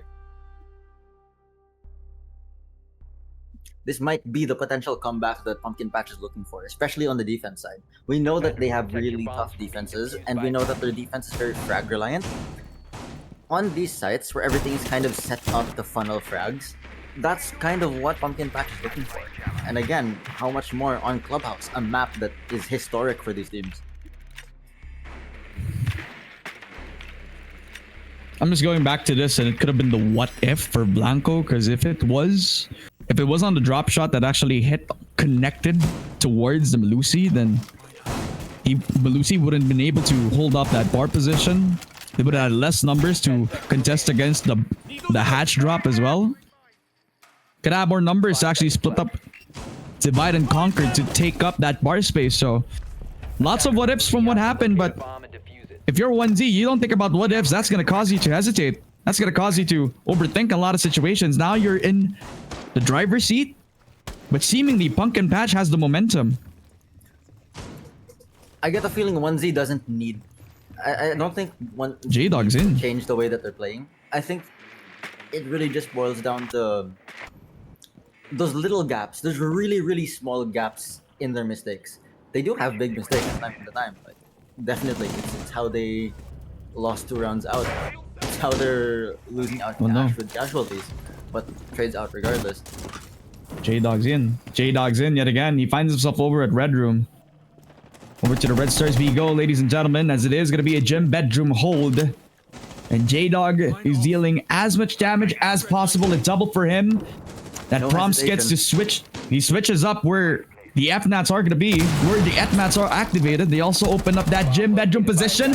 Almost a timing for Shiba. And Dirty Papa, given a second lease at life as well, puts himself back in towards the gym position, pushes in towards Shiba, who gets himself a bullet to the head. 4v2. Losing out on numbers. Timing is everything this time. Lance already gets himself another, which forces 1Z Endeavor to play as fast as possible. They know that one is inside of that Logi. And Skits is also playing as passive and aggressive as possible as well. So you know the split up, you know the timing is here for you. There's still a lot of time on the clock. It's not as easy as pushing in towards the window anyway, no? They know that window jump in is suicide. Yep. That's why Shiba's biding his time. That's why he's waiting for the push out. On the other side of things, Blanco. Blanco is here. He has to make the difference now. They know that if they push out towards that gym window position, it's suicide. As you mentioned, they have to count on Blanco to make the difference now. He's lurking away towards that construction side. But they're going to try to do it anyway. No smoke, no nothing. But they only know it's one. Do they realize it's the second? Thanks to the F-Naught, it is the clip. It runs dry. It betrays him. 1v1. And it's Shiva versus Lance. Health advantage for the defender. Rotates around the site itself. Has an idea, has information. BP on down. Logi in place. Knows that he's on the other side. But he doesn't know that he swings it. Pumpkin Patch extends the game another round. And that's thanks to good positioning and the F-Nauts doing the work as well. That's as close as it gets. That is the fact that it's been down to the wire. The 1v1. We've had so few clutch situations that have been this close. 1vx's practically don't exist on this series. Even in the previous matches, 1vx's have been so rare. To have a standout 1v3, 1v4 clip, that just hasn't been happening. And for it to be this close at the grand finals, it's stellar. It is on top of how impressive of a team we're running right now. Yep. Attackers need to locate and How impressive of a grand final that we have on our hands, ladies and gentlemen. Are you not entertained? Pumpkin Patch showing what they can do. Lance becoming the nuisance that he is supposed to be. Finally. Showing some life back into the game. Welcome back, guy. It's so hard for me to like collect words for Pumpkin Patch because I know what they're supposed to do. And to see them finally doing it, the only For insertion. the only feeling I have is like, yeah, I told you so. If you guys had been doing this from the start, this series would have been yours. Damn. Attackers must locate and defuse a bomb. Kind of goes back if they remember the fundamentals, but sometimes Bomb diffuser has there's a lot of other factors that can be put into it. It's not the ego. It's not an Yeah. ego thing. It's more of like it's like a performance versus other performance position thing too. Yeah. Speaking of performance, immediately a headshot from Nico onto Lance there. Traded out as Pau is able to get Blanco on the other side. Good pick. Attackers are crawling around the map already. They already understand where this Legion is. They're not sure whether or not BS Prime has Digmaan set just yet. Oh, they're looking for the pinch here. He seems to have disappeared. Tracking footsteps. Scan goes off and Legion is confirmed to have dropped. He's gone. He's out of town. This gives second floor to the attackers, and now at 2 minutes 15, decently early, they can now start clearing onto their first floor. attackers have recovered. Solo Going push. out. J-Dog is ending up finding Pau anyway. No way. Gets a pretty fully strong- knocked down.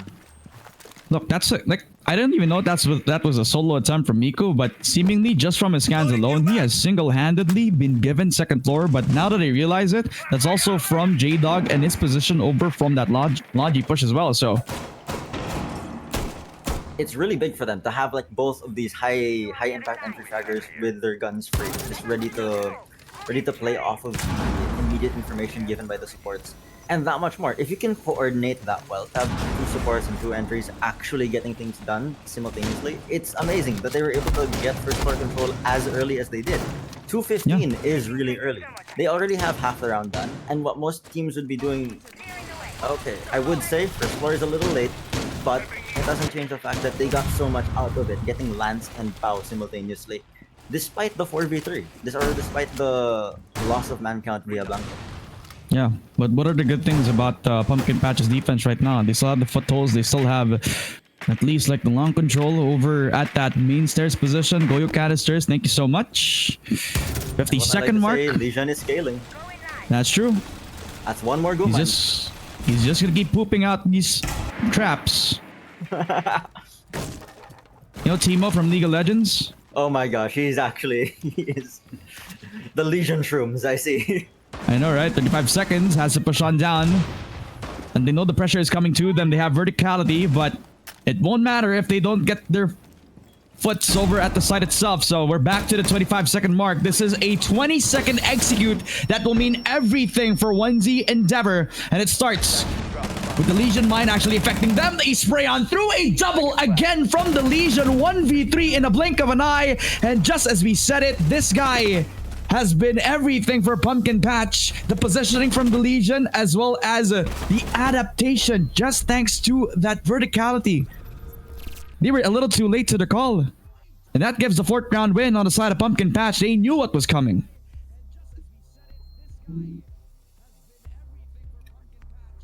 Unfortunate coming from the attacking side because we had all that time and they had a lot of other avenues that they could have approached. There was no effort made towards the blue side of the map, and there was no effort made towards Moto side. I guess this is also definitely rough considering the lineup that they ran was running the Hibana, who had a lot of focus just trying to get the kitchen hatch even. I think establishing kitchen hatch as a win con there wasn't the best idea, but they didn't have the information detailing that kitchen hatch plant was actually covered by a deployable camera. Back to what site? Hold on, what? Okay, yeah, Huh? back to bar, if I'm not mistaken. That must be bar. Ooh. We're back to bar. They knew the bar Yep. was the first time around, and if 1Z hasn't solved the problem yet, if they haven't figured out what Pumpkin Patch is using to make bar tick, then it's gonna be rough for 1Z. This might as well be a wasted round for 1Z if they can't figure it out. A lot of Yeah, but- operator change-ups here. The whole lineup Blackbeard. is changing. Yeah, I was about to mention the Blackbeard pickup for J-Dog now. That's a kind of a difference in terms of what he has been offering up to the table all throughout yet. Now they give Miku the buck. Now he's going to be the one to actually open up some sight lines, some holes for the team, where J-Dog's not going to be the one to take the aggressive position, which honestly, something that he's been doing pretty well so far.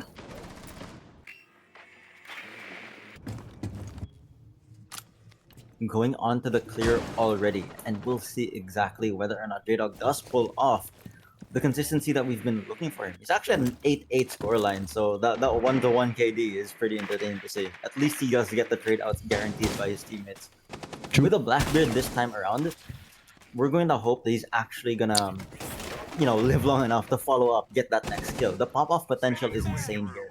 Second floor is getting like full control. Lance is about to get hard pushed here, and they're unaware as to whether or not main stairs is being contested. It seems it has utility, but it's not being directly contested. They're looking for Lance here. They know he's here, they take him out, and that makes second floor control for 1Z. Bar is still going to be very, very hectic. Lots of on-site meter on Bar. Nitro comes out, I believe, taking half of J-Dog's HP off. Luckily, Blackbeard is now 3 armor, sporting that 125 HP. Blanco looking for potential through the verticals as... Ooh, the flank gets cut off and gets double flanked as Rainy gets the trade onto it, leaving them in a 3v4. Yeah, Rainy but at is this down, point, however. yeah, exactly. That's at this point you just have to count it to a 2v4. But BS Prime is gonna do everything that he can to equalize the numbers, only needing one to shape up the man count advantage. 2 versus 3 now, and this seemingly invincible bar hold is now showing its glimpses of vulnerability this time around. Attackers recovered the diffuser.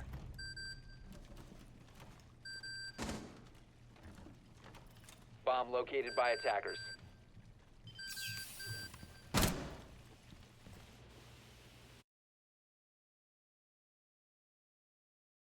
Eyes on the diffuser. Attackers. Onto his position, but in response, that Bartik is still gonna get diffused on down. It is everything for Shiba, so he takes it on to get the match point itself. Match point, tournament point. At this point in time, 1Z Endeavor is about to get 20,000 pesos. One more round. That's all it's going to take. All it's going to take is for 1Z to show up.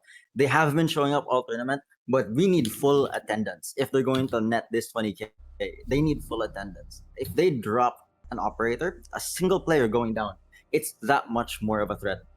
We're going to see a much more, how do I say this? Not necessarily turtly, but a much more disruptive comp coming from the defense side here. Actually putting the Defender in place, stacked on top of the Legion. Not to mention the info denial and info gathering that you get from the Alibi and Mozzie. I think this is going to be a lot of extra steps for 1Z to have to deal with. And we know that once it boils down to the wire, once it boils down to those last 30 seconds, last 20 seconds, that's when Pumpkin Patch is at their finest. That's when they're winning gunfights back to back to back. That's when they're getting the refrags on top of refrags. And getting to stall 1Z that long with utility this disruptive might be the key to denying them that 20k for just at least another map. 10 seconds. Look, I know you're nerding out right now, but this is very intense. At this point, my heart is beating. At this point, this game to me, whatever the macro, whatever the micro adjustments have been made, this to me has been a great game of Siege. Bro, that animal on the buck right now, okay, is about 8 meters away from me due north, okay? Like... Man, oh man, the monster in Davao just making sure that he's gonna puncture through holes as fast as possible, but J-Dog's gonna have to be the front line. They realize that Catwalk has become their own entry point. They found a one player, and they finally find out that there is gonna be a Mozzie at play this time around, but it's the nerf Mozzie. And I'm talking about the Mozzie that has the nerf P10 Roni, but has an improved gadget as well. So that's 2 drones taken care of. That's also a player down thanks to the P10 Roni, but he gets shut down by Blanco. That's a nade coming down. That's also his own weapon into the mix as well. 3v4. And we're on the brink of greatness from 1Z Endeavor to sweep this 3-0, but the game's not done just yet. Pumpkin Patch still have their players alive and well. They just have to clear the corners.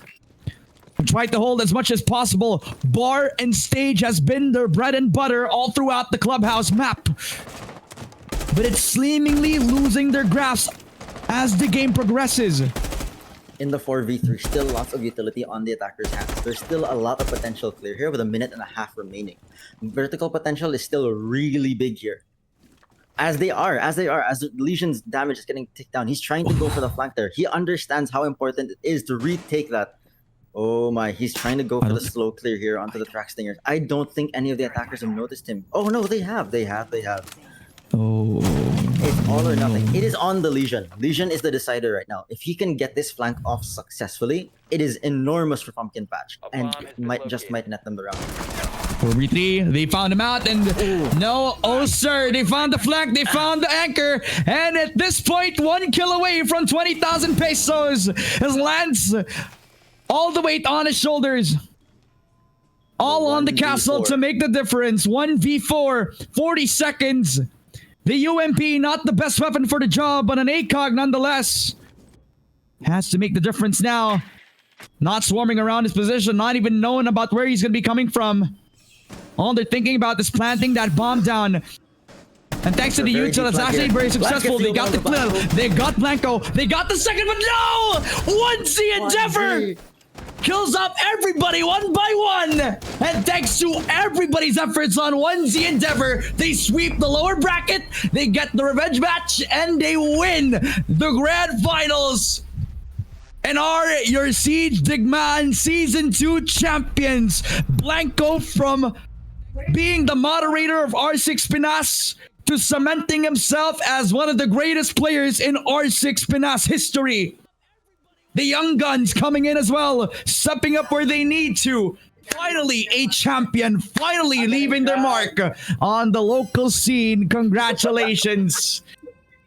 And oh my goodness, it was well-deserved. Miku on the stage. Thank you for your short appearance, Paileng. I know you're a proud brother, but you gotta give credit as well para sa mga players natin on Pumpkin Patch. They made it a very hard 3-0. One of the most action-packed series we've had in a while. I believe it was still in the first season of Rainbow Six was the last time we had such an amazing grand finals with how close that was. So to see that again coming around here, that's how close the competition is starting to be in the Rainbow Six Esports PH scene. So guys, this is just another stepping stone to how much further the PH scene gets to go. This is how far we get to get. So I hope everyone steps up their performance for the next tournament because we'll be there. We'll be getting that next What a way to end it off to pure decision-making from everybody to reset after you get those two flags. They knew that they should have been confident they're going to overstep, and then they knew that's when they pounced, that's when they flanked, but nevertheless they did everything. They knew what the situation was, and then they read it perfectly. They still weren't overconfident. They knew that Lance was still going to be a threat, even though it was a 1v4 for him. And they knew to take care of it too. That's how deep the respect goes for every single one of these teams. Because they know for a fact that every single player participating in the tournament has that clutch potential. We've seen that clutch potential. And the fact that clutch potential hasn't had the opportunity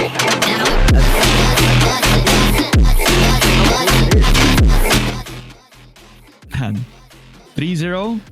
Throw that out the window. It was a competitive round of Rainbow Six Siege. And dare I say, might actually be one of the best 3-0 wins I've seen. Not because of how dominant it wasn't. But because of the level of quality of Siege I've seen from the past 5 hours that I've seen this competition grow all throughout the tournament. So that's a big congratulations to the members on 1Z Endeavor. And a big congratulations as well to our players on Pumpkin Patch. They're a breakout team. And I'm pretty sure they're gonna huddle up together into the next tournament. At malay mo makapag-improve sila. And maybe this could be Chapter 3. Kasi if you remember, kahit nanalo sila ng championship, they're still 1-1 on the head-to-head para sa teams natin. What if ang Pumpkin Patch ang makikita natin ulit sa Grand Finals at matalo nila ang 1Z Endeavor? And we'll get that next time around. I'm looking forward to it.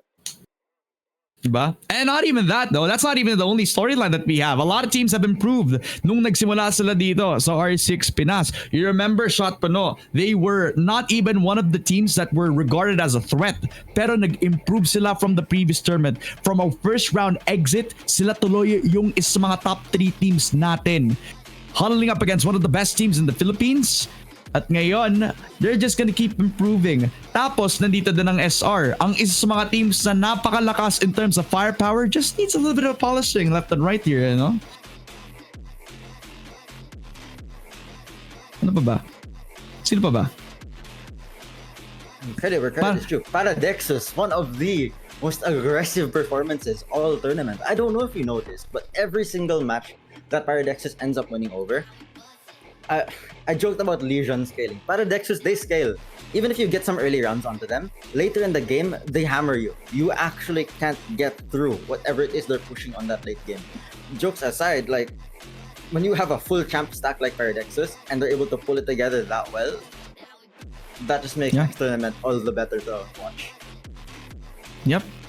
And honestly, sa lahat ng iba pang mga teams na nag-participate dito, no way but up for everybody dito kasi lahat tayo nag-i-improve and the community will thrive in it as well. So thank you so much sa mga viewers natin sa production na napaka-angas. Si Knight at saka si Ali na nagbigay sa atin ng opportunity para makapag-cast dito. And on behalf of all the casters, the production, yung observers, mga nandito na naging malaking parte ng Siege Digmaan Season 2. Thank you so much from watching us from day 1 yesterday at patuloy tayong maglalaro ng Rainbow Six Siege sa East Asia o kaya sa Southeast Asia servers. Except dito kay Blanco kasi mukhang nasa kalaro ata doon sa may Dubai servers eh. Thank you so much for joining us dito mga kaibigan sa ating naging laban on Siege Digmaan. We'll see you on the next event at kung gusto niyo sumali sa mga action namin ay ilalagay namin ang mga Discord invite links ng R6 Pinas Discord at saka sa The Coalition. Check those Discord servers out kung gusto niyo makakalaro. Not only just sa Rainbow Six Siege pero pwede din sa mga indie games, sa kahit anong mga competitive games, sa kahit ano pang mga trip nyo. Sabayan natin ang trip ng kahit sino dito sa R6 Pinas. Before I end things up, any final words before we close it out? G. Thank you mga kaibigan. Siege Digmaan out. Ramon, Cass, as well as Paileng. We're off into a good start. Salamat at kita-kita na lang sa susunod na Digmaan. At ayun nga mga ka-Siege Digmaan, nangyari na nga ang mga dapat mangyari dito. Nanalo na ang 1Z Endeavor na dineliver ng ating malulupit na mga caster na si Paileng at pati na rin si Ramon. So, ayun nga, given, by the way, I am one of the admin and I would like to give thanks sa mga naging part ng the team, pati na rin sa coalition na naging part nila dito sa ating event. So, again, I would highly encourage yung mga players, i-share ninyo yung mga clips, yung mga kaganapan natin dito sa R6 Siege Pinas. Kung gusto nyo mag-join sa mga different server katulad ng Coalition as well, please join them sa different games. R6, halo-halo pa man. Mag-enjoy tayo, magkakilalan tayo. Pasok lang kayo sa server namin. At sa susunod na event, mag-abang lang kayo doon sa server namin, ipopost namin. And again, thank you for everyone, for participants, sa mga watchers. Thank you and have a good night. Follow sa inyo. Good night. I love you guys. I love you.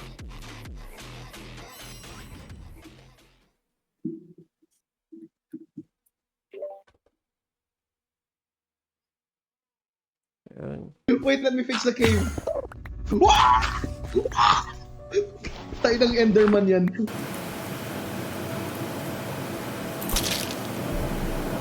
Is up. Hinahabol kayo siya. Scooby-Doo.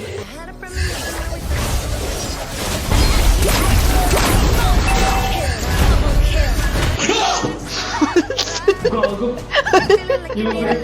Kayo dun, pasing ko sa magic.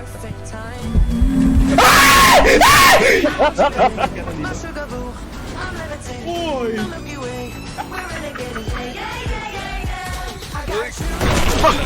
Hindi pa nga sinasampal na hulog na.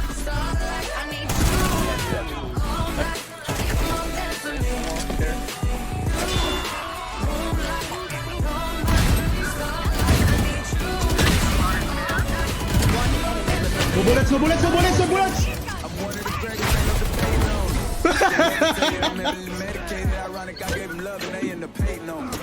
Bro.